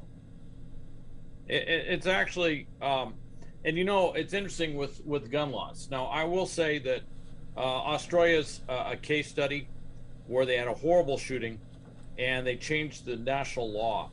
And not only weren't they selling guns, but they were actually collecting guns, paying people for their guns. And yes, gun incidents, mass killings involving guns did drop off considerably. So there is that. And then, of course, there's also a historical record in the U.S. when we had the assault weapons ban, that we had far fewer types of shootings like this as well. So that is, you know, that's data. That's data points. It's fact. With that said, though, it's not always clear when you go state by state, locality by locality, that dealing with gun laws has that big of an effect. You know, Chicago has some very restrictive gun laws, and they have some of the highest violent crime rates involving guns throughout the country. So I'd like to say there's a simple solution on this, but I will say this. I'll tell you what seems to work, and what I've seen is when people know what to do. And I spend a lot of my life, a lot of my time is spent on this, training people. I don't care if they're in a resort or a school or a convention center or some other critical infrastructure site or whatever. When you train people to know what to do, to look for the pre-incident indicators, but also to know those immediate actions to take. You know, lock the door, turn out the lights, you know, where to put the students so they won't get shot. If the gunman comes through the door, I spend a lot of time explaining to people that this is what you're going to have to do. And I'm very frank with them. I say, it's not pretty. The guy's coming in to kill you. And a lot of the nice rules go out, you know, and I talk about how you organize to take down an active shooter. And I said, somebody might get shot, but this is how you do it. And I go through, you know, how you distract them, how you disarm them, which in many cases is not just, you know, whipping the gun out of their hands, but just putting pressure to point that gun in a safe direction so it's not going to hurt somebody. And then I talk about what you do to basically take them down. And I'm going to tell you, if there's an active shooter, I don't want people getting squeamish about going after eyes and ears of a gunman. All right, that guy's trying to kill you. You're allowed to do some pretty rotten stuff. I mean, the things that are always prohibited if you do wrestling in school and stuff, you're going to do that because you're trying to save your life. And we need to get back to those fundamentals. You know, unfortunately, a lot of stuff that's been done with school violence, and I've seen this, is they'll go in there and they'll grab, you know, you'll have a big school and they say, oh, we want to do this, we want to do the mat and practice, you know, taking gunmen down and stuff. That's great. Statistically, though, whoever gets that training will not be in the classroom when that gunman comes in. I'm a big believer, give as many people some amount of training as possible. And I've seen that if you look across the board at school shootings, that when the faculty and the students start doing the right thing, you know, when they go into lockdown procedures, when they turn off the lights, when they do all these things that will obstruct a gunman from doing harm to them, it pays huge dividends. They can't stop everything that gunman's going to do, but they can really limit the damage. And we've got to get back to doing that kind of training because it does pay off. I mean, it's tragic when this happens, but I don't have the details of what happened here, but you know, if he got into more than one classroom, there's ways to prevent that. Let's just put it that way. If you know, it's tough. You know, teachers aren't really trained on combat techniques and how to react in combat things, but you can get a teacher so they do know enough to lock the doors quickly. You know, barricade the doors to get the students in a place where they won't get shot or they're less likely to get shot. There's a lot of things that we done to obstruct a gunman. We need to get into that. And then there's a lot of simple procedures that can be done at the schools to block access so they can't move around in the school very easily. We got to get back to that too. Hal Kempfer, as always, we just appreciate your insight into all of this. No doubt we'll be speaking in the days ahead as we continue to cover this mass shooting. Have a good night, Hal. Thank you so much. All right. Good night, Andrew. Good night, Deshona. Good night. All right. We know that it has been a very difficult day, and it's been very, very heavy here, especially for the victims and their families and friends as they are trying to come to terms with the most horrific news. We're going to be continuing to provide all the latest updates and developments in this shooting. But remember, this takes a toll on those of us who have to present this information to you as well. And that's what a lot of us are dealing with. Does not even compare to what the city of Uvalde, the Robb Elementary School community, and so many of these parents are experiencing tonight. In the meantime, we do want to take a quick commercial break. We have a few more stories left to bring you that we have not been able to get to because of the Uvalde mass shooting incident, including, you'll remember, more updates were coming in out of New York City earlier today. we got word that a suspect is in custody, a 25-year-old male, after that subway shooting on Sunday in New York that left a 48-year-old man dead. He was shot and killed on the Q train at the Canal Street station. That suspect now in custody. The perp walk just happened in one of these NYPD precincts. We also heard from NYPD officials earlier today. We're going to bring all of that information to you in 2 minutes.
Welcome back here to Live Now from Fox on this Tuesday night. That is a beautiful Live Now look at the Empire State Building. We're going to be transitioning into some more of these top stories that we want to bring you here on Live Now from Fox, including an update out of New York City as the gunman in the attack on that subway station just on Sunday turned himself into police today. His name, Andrew Abdullah. He's 25 years old. He turned himself in at a Manhattan precinct to face charges in connection with the killing of 48-year-old Daniel Enriquez on the Q train in the Canal Street station as Enriquez, 48 years old, was on his way to brunch. We have the perp walk from just about an hour ago at this precinct in New York. Let's watch this, and then we'll hear from NYPD officials as they announce their arrest today.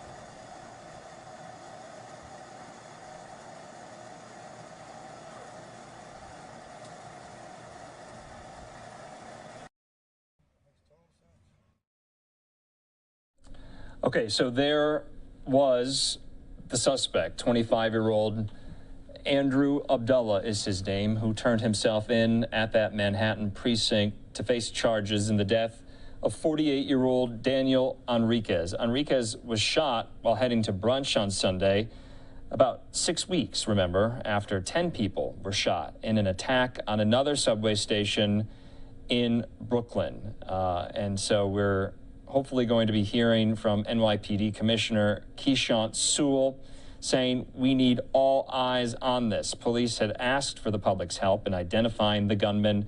They tweeted surveillance photos of the man just yesterday. Remember, we spoke with our Fox 5 New York reporters about this story from the scene live outside of that subway station. Court records, according to reports, show Abdullah had 2 open criminal cases in New York City, one in Brooklyn stemming from an April 24th car theft, and the other for an alleged assault in Manhattan back in 2020. As we work on getting this press conference out of New York City, I just want to show, for those of you who are just joining us, the perp walk of this suspect, 25-year-old Andrew Abdullah, who apparently has had quite the lengthy rap sheet in the last several years. Here that is from earlier.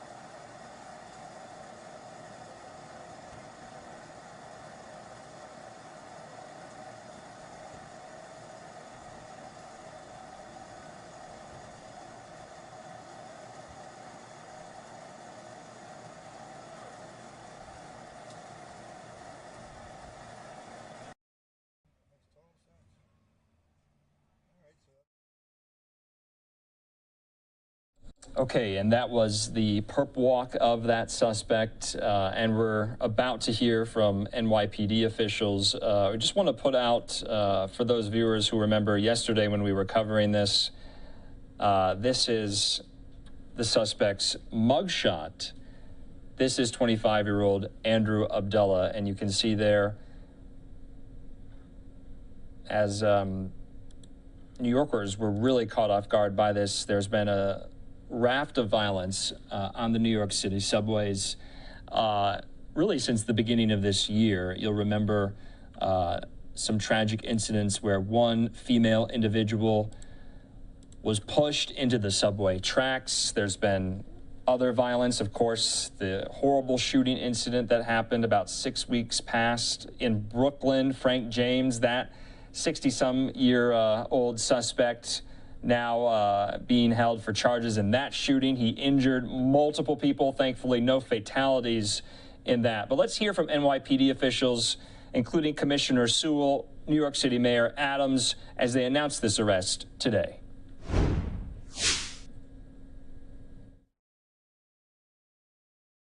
Eddie Caban, CEO of the MTA, Jana Lieber, and thank you once again for taking the time out to be here.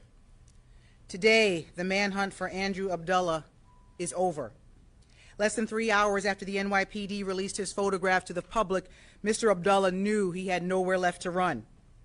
Your NYPD investigators identified him as the killer of Daniel Enriquez through canvassing by our transit officers, community engagement, social media outreach, and excellent detective work.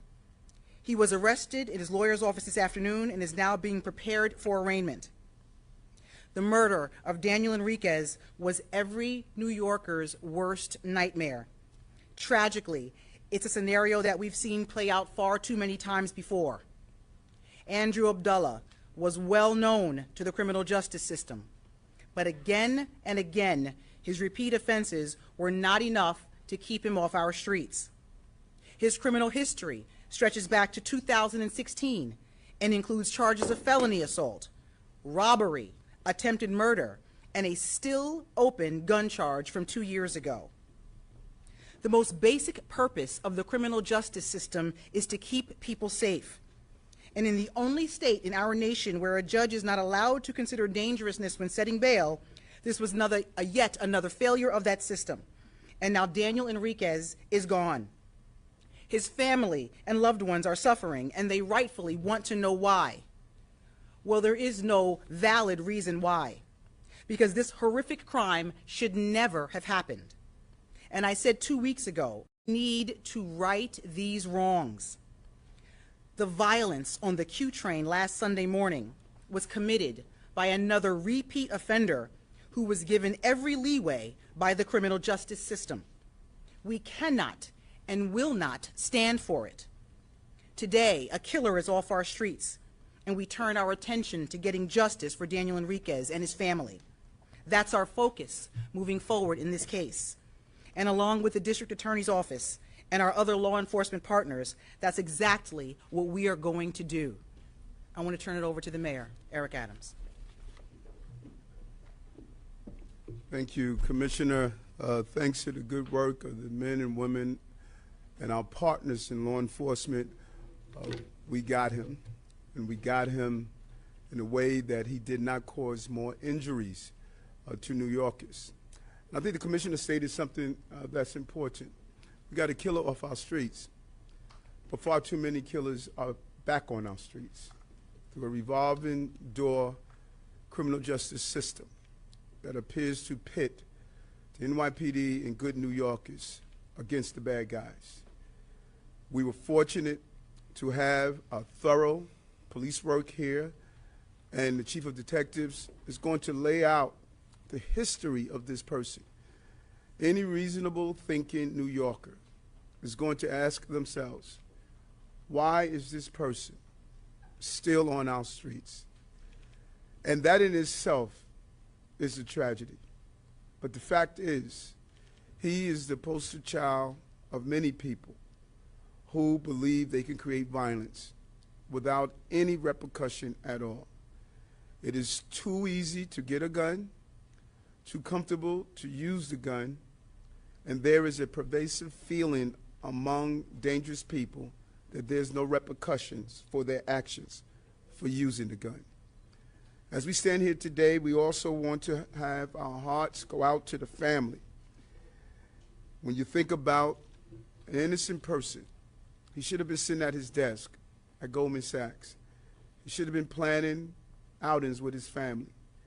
He should have been able to enjoy all the things that New Yorkers enjoy. Instead, we are mourning his death. I spoke to his sister yesterday. She was full of pain. Just could not find reasons why someone would take the life of her brother. Hearing her words coming from the Bronx, the Commissioner and I stopped to see the parents of an 11-year-old baby that was prematurely taken from us due to gun violence. We see it far too often, and all of this is fueled by America's toxic gun cultures. His loved ones have to experience the loss. New Yorkers have to experience the trauma. As we try to rebound and rebuild our system, this is an impact, but we will respond accordingly and ensure our city is safe and our transportation system is safe. Part of our recovery is tied to the MTA. That's why we're glad to have the MTA as a partner as we move forward to rid it of the violence that we're seeing. Daniel was shot in his heart. We feel it in our hearts. We lost a fellow New Yorker, one of the good guys. We are doing our job, I say over and over again. The NYPD, with their partners, have removed over 2,900 illegal guns off our streets.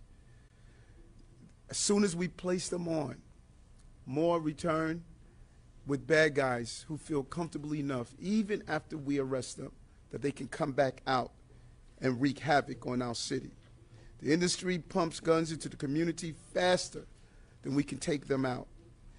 Arresting the shooter doesn't change what is going on every day in this industry. And we have to fight united to stop the flow of guns. The sea of violence comes from many rivers. We must dam each one. Today we damned one of them. There are far too many more we have to dam without the help to carry it out. Also want to put my heart out to the family members in Texas Elementary School.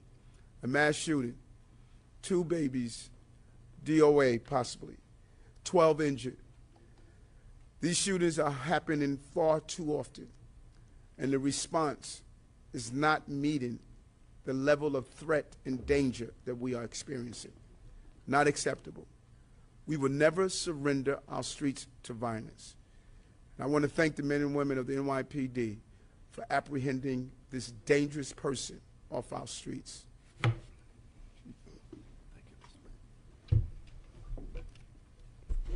Thank you, Mr. Mayor.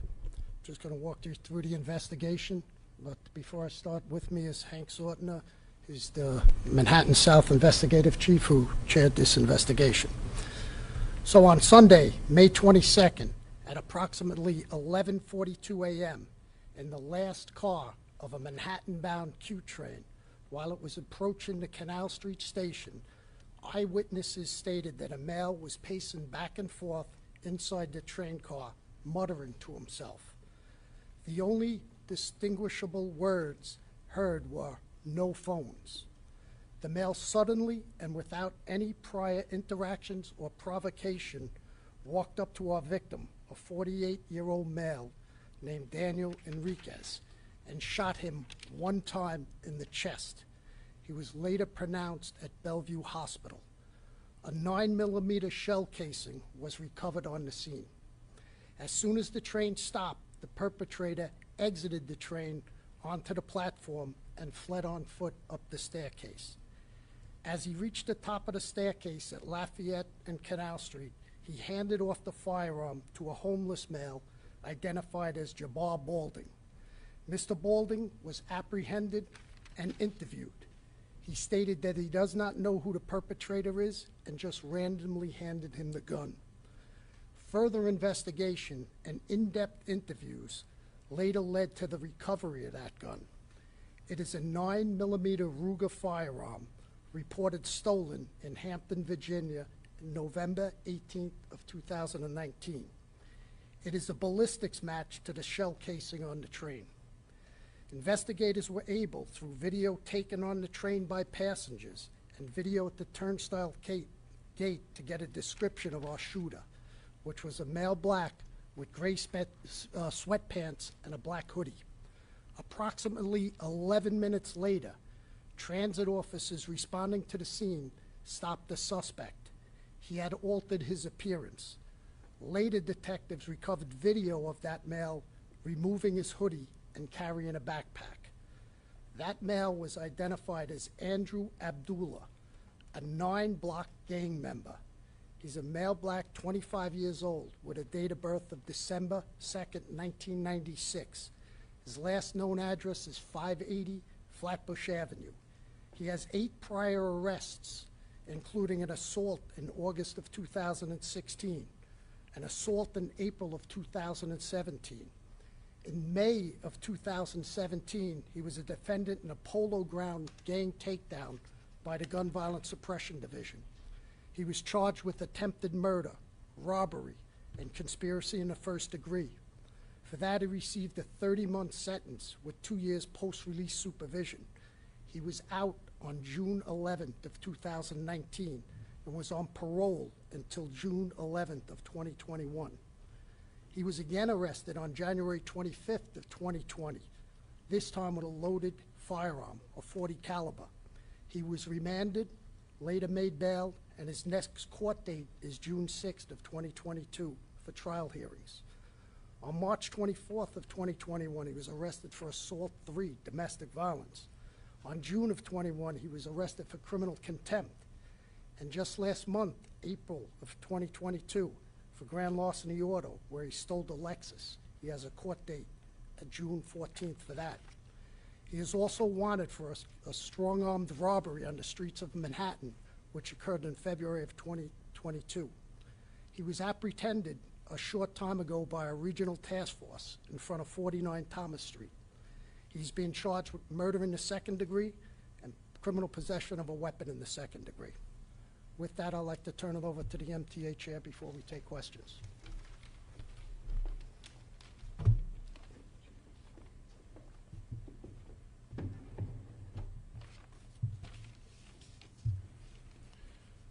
When I first saw the images from the MTA cameras on Sunday, I was worried about how the police were going to catch this guy. He was wearing a hoodie and a mask. Then I said to myself, it's the NYPD. They'll get him. And here we are. Thank you, Mr. Mayor. Thank you, Commissioner Sewell. Thank you to everybody at the NYPD. The NYPD is as good an investigative force as any in the world. New Yorkers know the NYPD is going to get the bad guys.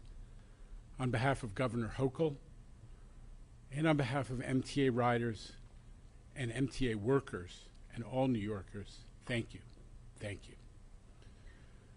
But we also need to focus on what the mayor is saying, on how we need to make sure that we don't just catch bad guys after the fact, that we get them before the crime occurs, that we interdict. That's why I am so appreciative of Mayor Adams' omnipresent strategy for promoting transit safety. He and the police commissioner are committed to doing what's necessary to stop bad guys before they get into our system at the fare gates, but also by having transit officers on platforms and on trains. I recognize that doesn't mean that every train, every day, and every platform, every minute of every day will have a cop. But this is important work.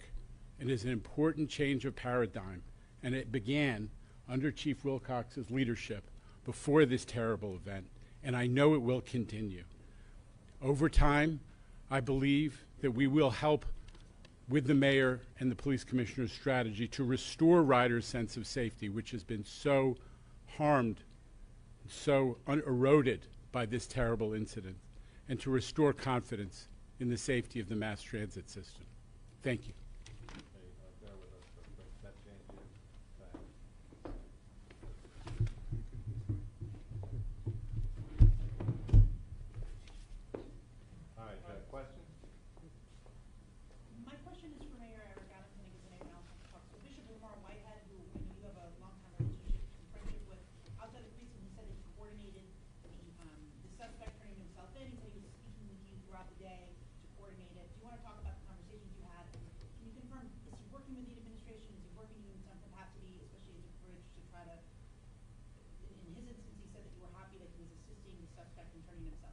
Well, we always encourage, particularly the religious leaders. I have a good relationship with many of the religious leaders throughout the city.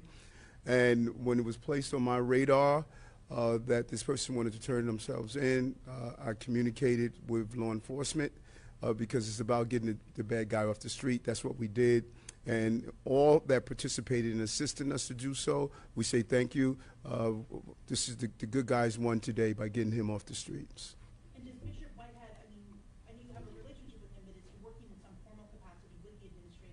No. Steve Burns, 880. For Mr. Mayor, the police officials here, regarding this suspect, Bishop Whitehead told reporters that the suspect apparently has no memory, no recollection, was surprised to see his image. Is that what he is telling you, and how does that sort of fit in with the overall picture when we talk about mental illness? This is going to be decided in court, not with any civilian. And so the court is going to determine any parts of this case, determine how this should be handled. And we're not going to do or say anything that's going to interfere with the prosecution of this dangerous person. Mark Morales, CNN. Can you folks talk about dealing with this local pastor and how you guys were able to arrest him at 49 Thompson Street? And I know they're still saying he surrendered, but how do you guys define that? No, we're not.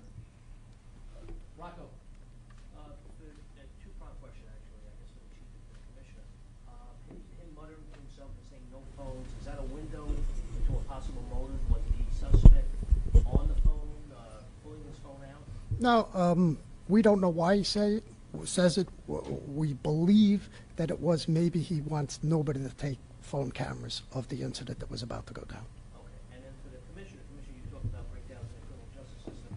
Based on the record, as Chief Essex just laid out, at what point was there a breakdown? Should he have been behind bars based on your review of his record thus far?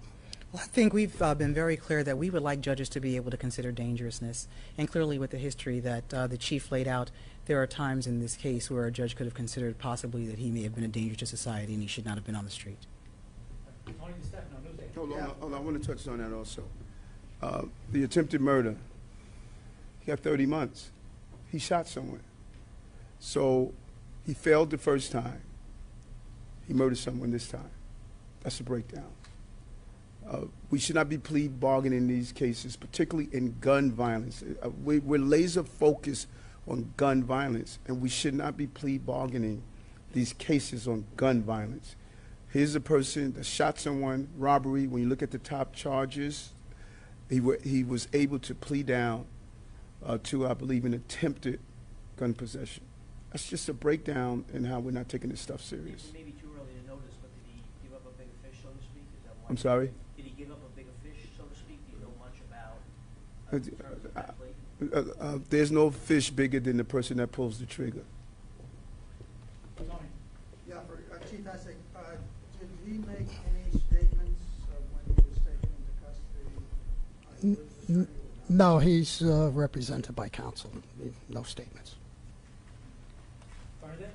Mayor Adams, just to go back to, what is the connection between the bishop and Abdullah? Why was that? Why was he involved in any way, shape, or form? That's something I think that you have to ask the bishop. I don't know the connection. All I wanted was this bad guy off the street, and whomever wanted to participate in assisting us doing so in any way, that's good enough for me. He can answer that question. I can't. Were you aware that apparently Talking to me or the chief? Abdullah wanted to surrender to you, Mayor Adams? Was that a part of the conversation as well? And what's your response to that? This is an active case in front of the DA, and I'm not going to say anything that's going to impede the investigation at all. If the district attorney wants me to come in and sit down and have a thorough conversation, I'm willing to do so. But we're not going to do anything to allow this person to anyway impede the trial and conviction of him. All right, guys, we're going to do one or two more. Carol Dioria, 1010. Yeah, this is a question from my office. You had Bo Jang surrender, and so Abdullah now made an arrangement to come in, and the subway shooter in Brooklyn turned himself in. Is there any pattern there, or do you think it's just coincidence, or is there some fear that they should do it first before they step to them? Well, I'll turn it over to the chief, but I would say that we had a significant amount of assistance from the public in some of these cases. We also had extraordinary detective work. We put the information out. We put pictures out. We put his image on social media. So we pretty much, in many cases, we shrunk his world. So in these instances, people realize they really don't have too many places to go. So we really want to make sure we get the information out there and get people to help us with these investigations and these apprehensions. Martha, Fox Network. Can you elaborate on a possible motive? That's a big mystery in this one. Like I says, he was just pacing back and forth, and there was a lot of other people on that train. He just targeted this poor individual, and for reasons we don't know. Eric Feldman. Yeah, could we get some more details about what that initial interaction was like when NYPD stopped him? You guys said it was just 11 minutes after the incident occurred. Yeah, the officers were responding to the shooting. There was a description put over as I put out the sweatpants, gray sweatpants, and a black hoodie. They observed him walking away from the subway. It's a short block and a half away. They stopped him, talked to him, asked him what he was doing. They were satisfied with the answers. He had a different colored shirt on, and he had a backpack. They radioed to the officers on the scene, and it was a different description. But he did show us his ID. He leaves. When we later review the video from the train, and we see that distinctive orange shirt, now we go back there, we retrieve more video catching him taking off the hoodie, and we're able to put that together. We have his ID, and that's how we identify him. All right, guys, this will be our last question. Tina Moore. Hi, Chief. Can you tell us what happened today? We thought he was going to I think you thought he was going to turn himself in, and then he had to be picked up by, I believe, the Regional Task Force? Yes. So what happened? Well, we received, Regional Task Force was looking for him last night. We had numerous locations throughout Brooklyn. We received word this morning that he was going to turn himself in. He was given ample time to turn himself in, and Regional found him in front of 49 Thomas today and brought him in. All right, everyone, thank you so much.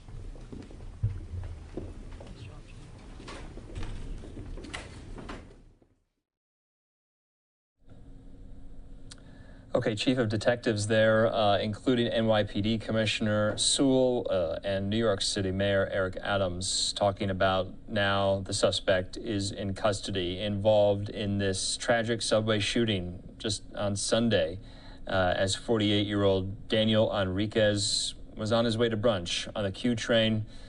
He was at the Canal Street station in Lower Manhattan. It was the last car of the subway.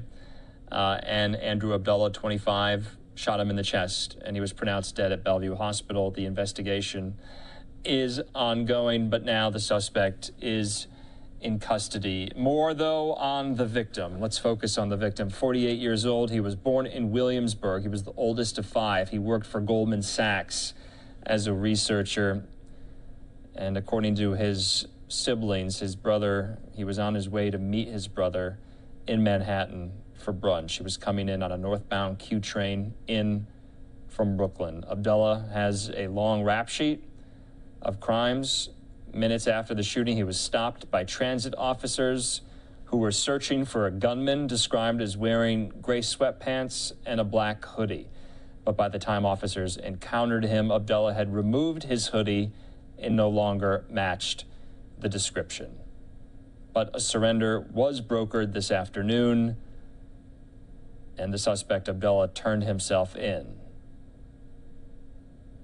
This was all brokered apparently by a community pastor in New York City, who said they spoke with Abdullah's relatives as the suspect was contemplating surrendering. Let's just watch that perp walk one more time, happening tonight in that NYPD precinct in Lower Manhattan from earlier today, as Abdullah, no doubt, will have to face charges for what he has done.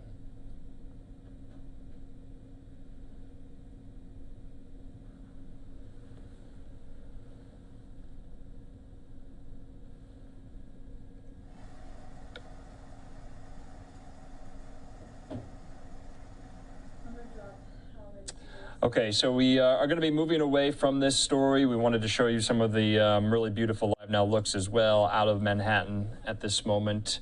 It has been a very heavy and hard day, especially for the community of Uvalde, Texas, and for the nation writ large, as we have to yet again find out all the details into yet another mass shooting that left 19 children dead at an elementary school not too far outside of San Antonio in Southwest Texas. 2 teachers dead as well. And the next couple of days we'll be learning who they were and what ambitions and dreams they had so young, cut down so early on in their life, 9, 10, 11 years old.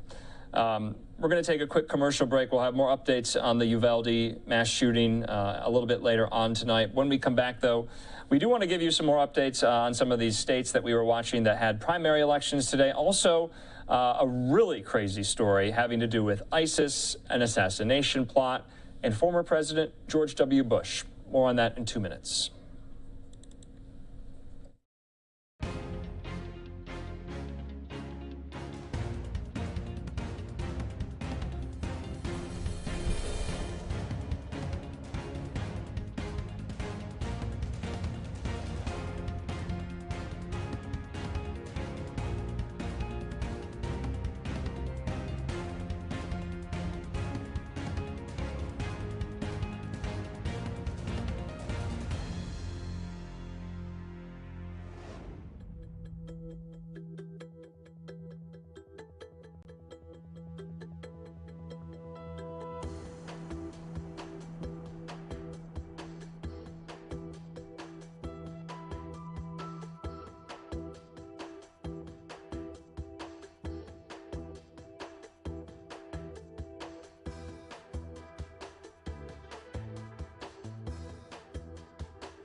Welcome back here to Live Now from Fox on this Tuesday night. Live Now look at the White House. President Biden has returned from his trip to Asia. He addressed the Uvalde mass shooting from Texas. He was at the White House flanked by First Lady Jill Biden. We'll be replaying some of those remarks President Biden made throughout the night. Though we wanted to update you on another former president, and this foiled plot by ISIS to assassinate former President George W. Bush. We're going to hear from Fox News correspondent Caroline Shively on this crazy, crazy story. The Justice Department says federal agents have thwarted a plan to assassinate former President George W. Bush. Shahab Ahmed Shahab, an Iraqi citizen living in Columbus, Ohio, is charged with an immigration crime and aiding and abetting a murder plot. They just arrested an individual with ISIS ties from Ohio who was trying to bring people in through the border from ISIS to kill President Bush. According to federal charging documents, Shahab launched the assassination plot in retaliation for Iraqi deaths during Operation Iraqi Freedom. Shahab allegedly received tens of thousands of dollars for a plan to smuggle Iraqi nationals into the country to kill the former president, then smuggle them out across the Mexican border. It shows that people would not only try to assassinate my uncle, the former president of the United States, but also seek to conduct a spectacular attack. Republicans say the arrest highlights security problems at the nation's southern border. They were going to choose to come across the Mexican border because that was the easier way to get access to our country. Attempting to illegally bring an individual into the U.S. is punishable by up to 10 years in prison. Aiding and abetting the attempted murder of a former U.S. official carries a potential sentence of 20 years. In Washington, Caroline Shively, Fox News.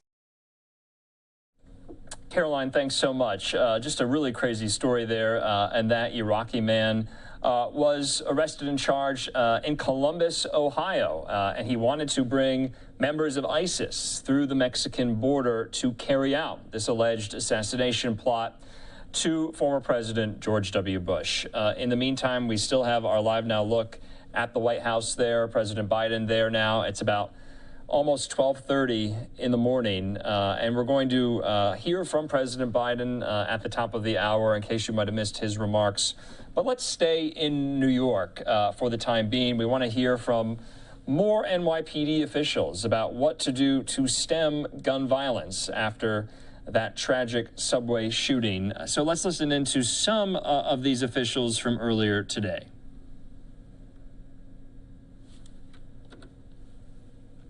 Mendes, Chief of the Violent Criminal Enterprise Bureau, and Denise Kojo, who is the Deputy Chief of our Investigations Division.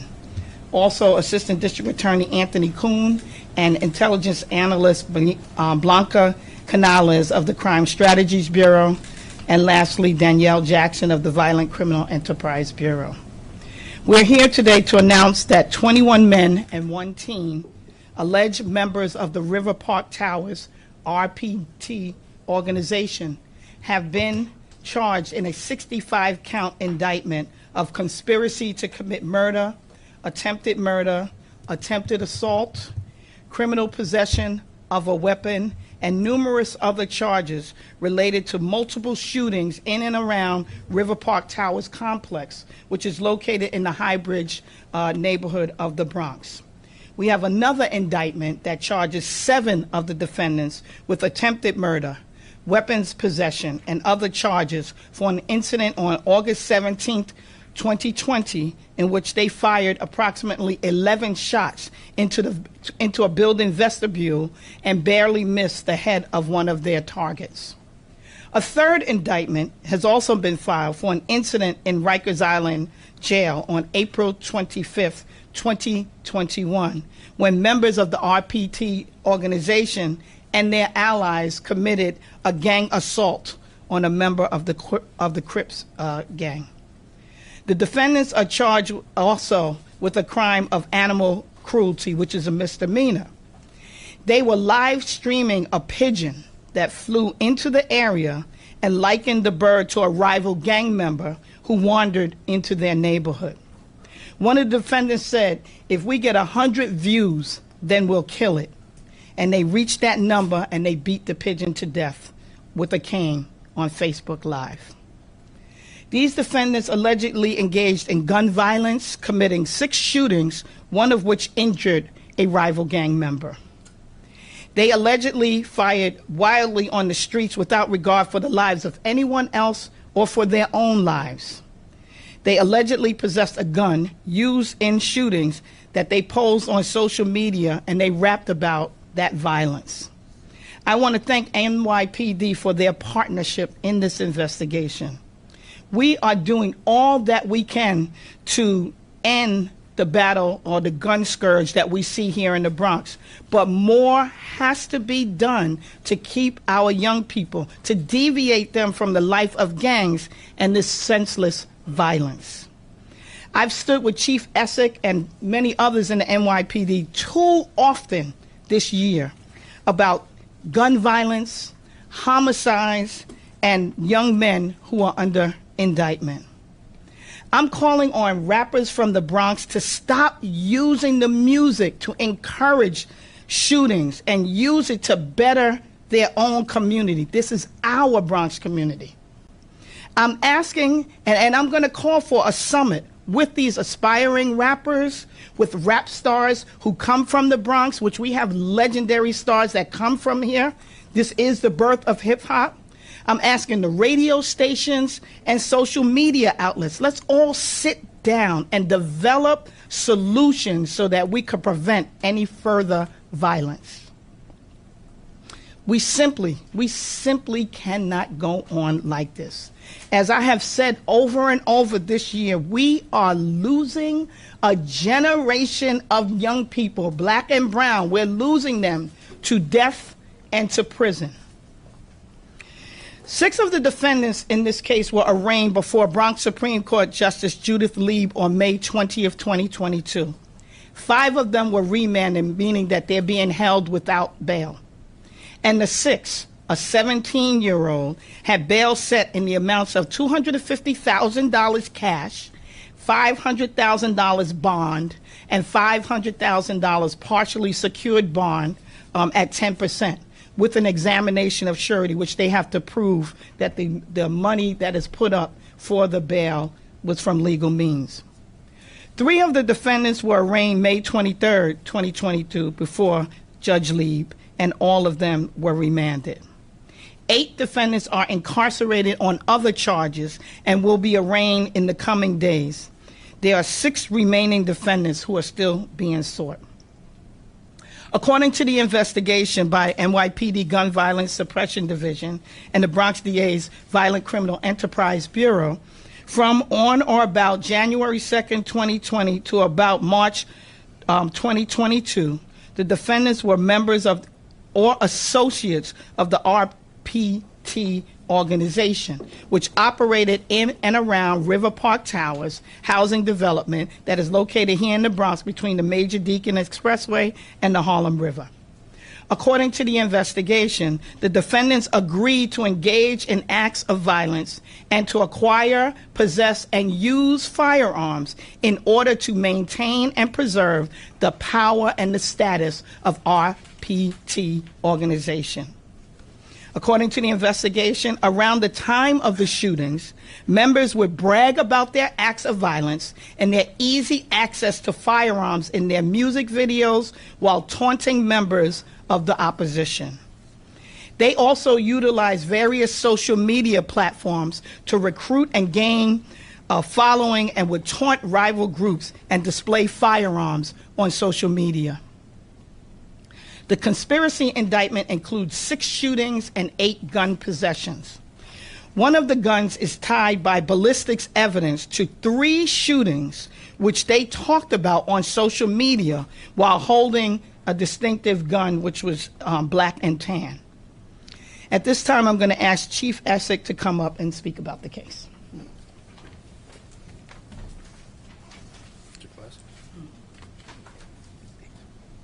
Good afternoon, thank you.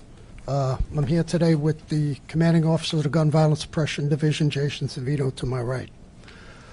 This is the 2nd major gang case in the last 2 months up here in the Bronx. These long-term cases focusing on violent gangs and individuals whose members are involved in shootings, assaults, and gun possessions are how we are going to turn the tide and reduce the gun violence in this city. As I've said before many times, these are very in-depth, complex investigations, and we work very closely with the Bronx DA's office.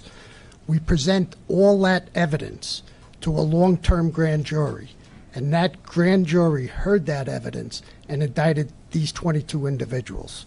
So I just want to thank District Attorney Clark and her staff for a job well done on this case, the case officers, who I'm sure will be introduced shortly, and I'd like to turn over the investigation to the commanding officer, Jason Savino of the Gun Violence Suppression Division.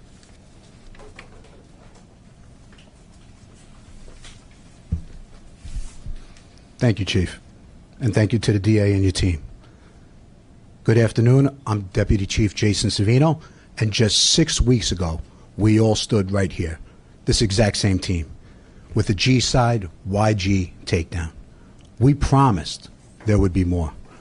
We even called out gang members.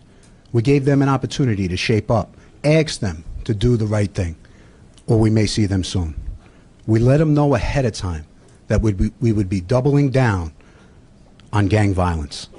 Apparently some didn't listen.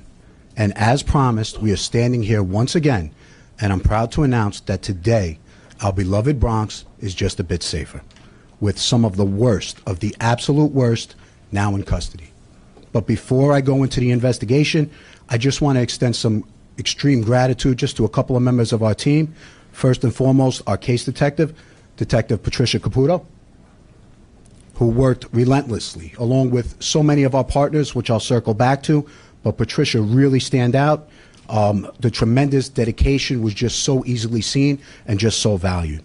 I also have to mention just briefly our team leaders who supervised the case, Captain Brian McCaughey and Sergeant Vladimir Follett, who provided just such tremendous guidance throughout the case. And I also just want to quickly note that personally, and all of us are just so blessed with an entire team at Gun Violence Suppression Division.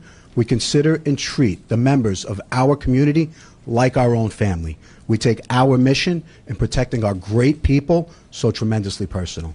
So this takedown, as well as those to come, they show NYPD never slows and will remain absolutely relentless in combating gun violence. Let's get into the case. So RPT is an 18-month investigation addressing a violent gang, a blood set that falls under the YG umbrella. The case was initiated to address and combat violence in and around River Park Towers, hence RPT, and even into the Highbridge section of the Bronx. We utilized our next level precision policing policies and addressed the right subjects. You have to remember, even amongst gangs, there's very few shooters. These are the alphas that endanger not only themselves, but everyone around them. This is who we build all of our cases around. When we speak to our subjects, these are the trigger pullers, those very few individuals that make it downright dangerous for all the great people in our community.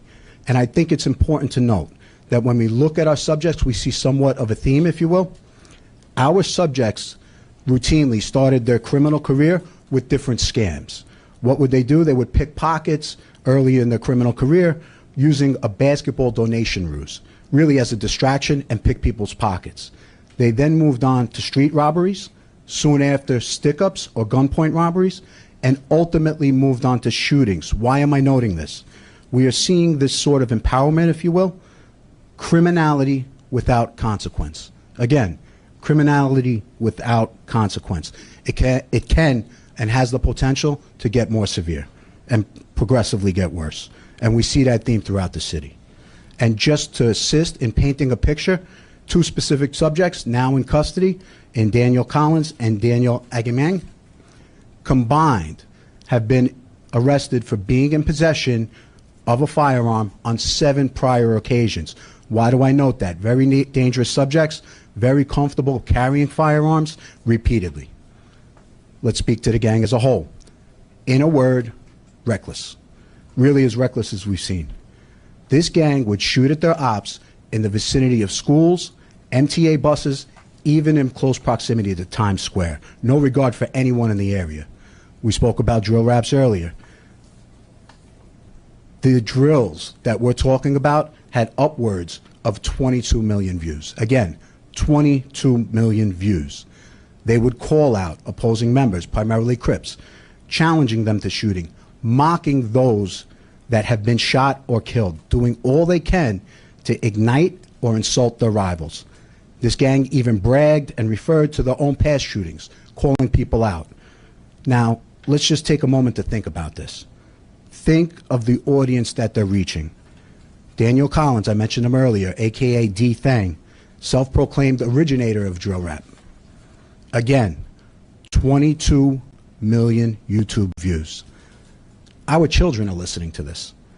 I want to share a quote from one of the drills. "I'm in love with my gun, bullets hot like the sun. That's on gang, we do this for fun." Think of the message that ultimately sends. Now, there's references to keeping score and how many opposing gang members have been shot, really shooting for sport, if you will.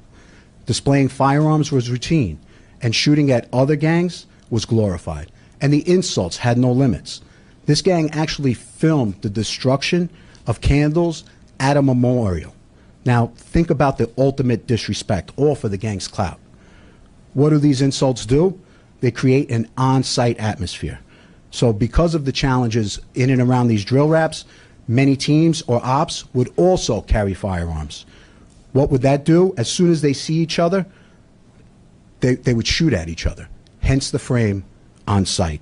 And I don't have to tell anybody, this creates such a dangerous atmosphere for our public, and we saw this throughout the case, where we have group-on-group shootings, numerous guns, with so many innocent people in and around the vicinity, in close proximity. This is something we are seeing far too often. I can't stress enough, these drills are so much more than just words. This gang, as well as others, acted on the words. So in all, right now, 16 subjects are now in custody as a result of our investigation. These are the individuals that lived in and affected our Bronx neighborhoods.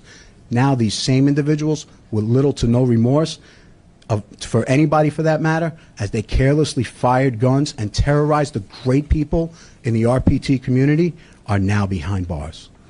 I just also want to mention that this is one of many takedowns our gun violence suppression team has initiated. Now summer's upon us, and our teams are just getting started. We will continue to monitor every gang in this city. We will continue to look at every street in this city.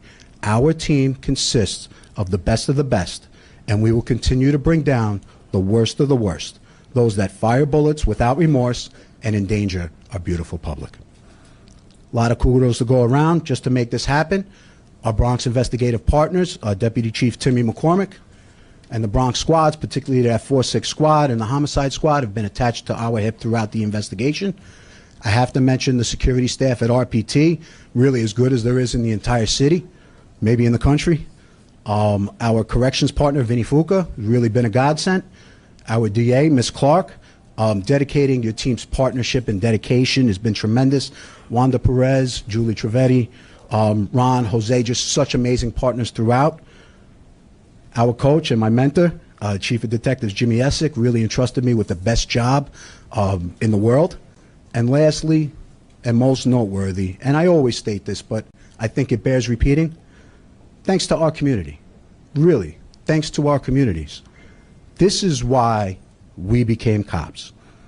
You called, we answered, and as a result, once again, with more to come, our community is safer. Thank you. Thank you, Deputy Chief Savino. Now we'll take any questions on topic. Juliet? Yeah, DA, talk about a little more about the summit. When do you want to do this? Where are you getting these people together? And what's the likelihood that these drill rappers would participate? Look, we're starting to work on that now because I don't want to do another press conference with more indictments. I'd rather sit down with them before I have to indict them. We're better than this in the Bronx.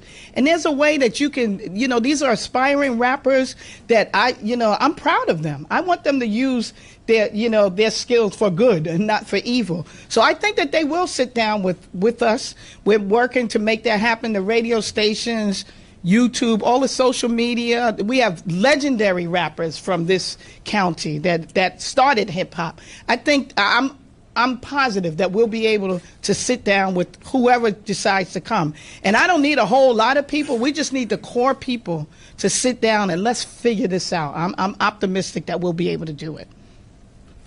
Can you tell us any rappers specifically that you have in mind who might ask to sit down? I'm keeping my options open. Anybody who wants to come, I'm not going to call out one over the other. We got too many, you know. We have too many. That's a good thing about the Bronx, and that's what's good about the Bronx community. We have so much to offer. We are so much better than this. This is a lot of effort to do what we have to do to keep the public safe. But we can keep the public safe ourselves, our community, if we just decide that enough is enough. Let's put the guns down, let's sit down and let's talk about this, and let's talk about positive ways to uplift the Bronx community, because there's so much here to offer. Have you considered working with some of the nonprofit organizations that do work with young members who have rehabilitated, like Catholic Charities have very good programs? Mm-hmm.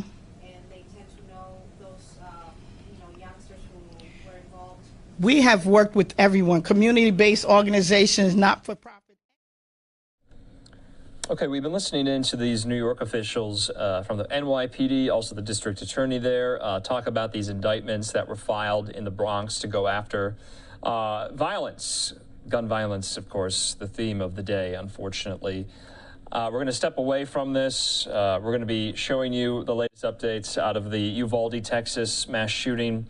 This is what we know so far as we end some of our live coverage here tonight, go into some of the remarks and the events and the updates we've shown you all throughout the day until we pick it back up live again on the East Coast, our Orlando, Florida bureau there, 6 a.m. Eastern, as always, probably a little earlier because we'll no doubt be getting more updates. We'll be learning who the victims are, those 19 school-age students at that elementary school cut down in their youth by that evil gunman.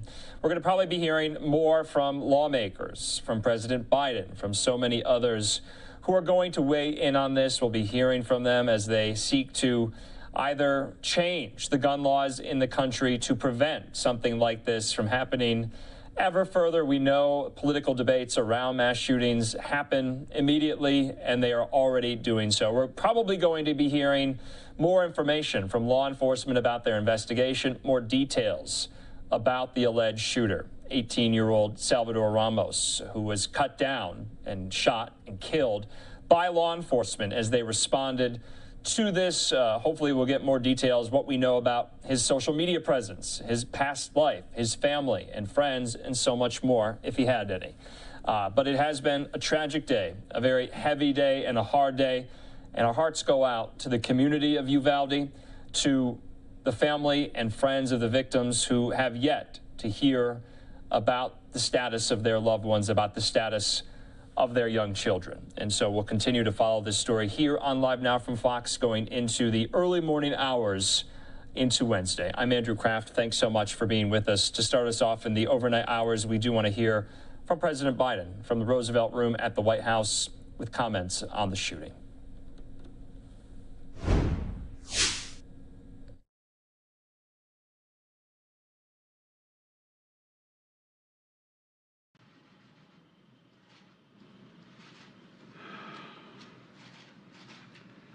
Good evening, fellow Americans.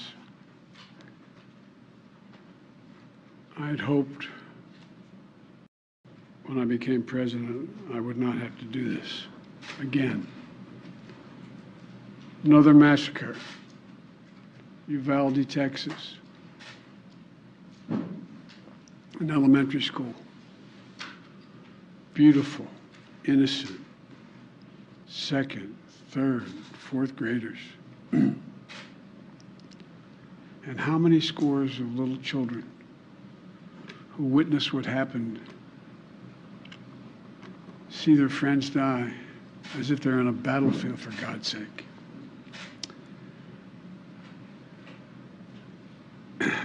They'll live with it the rest of their lives. There's a lot we don't know yet.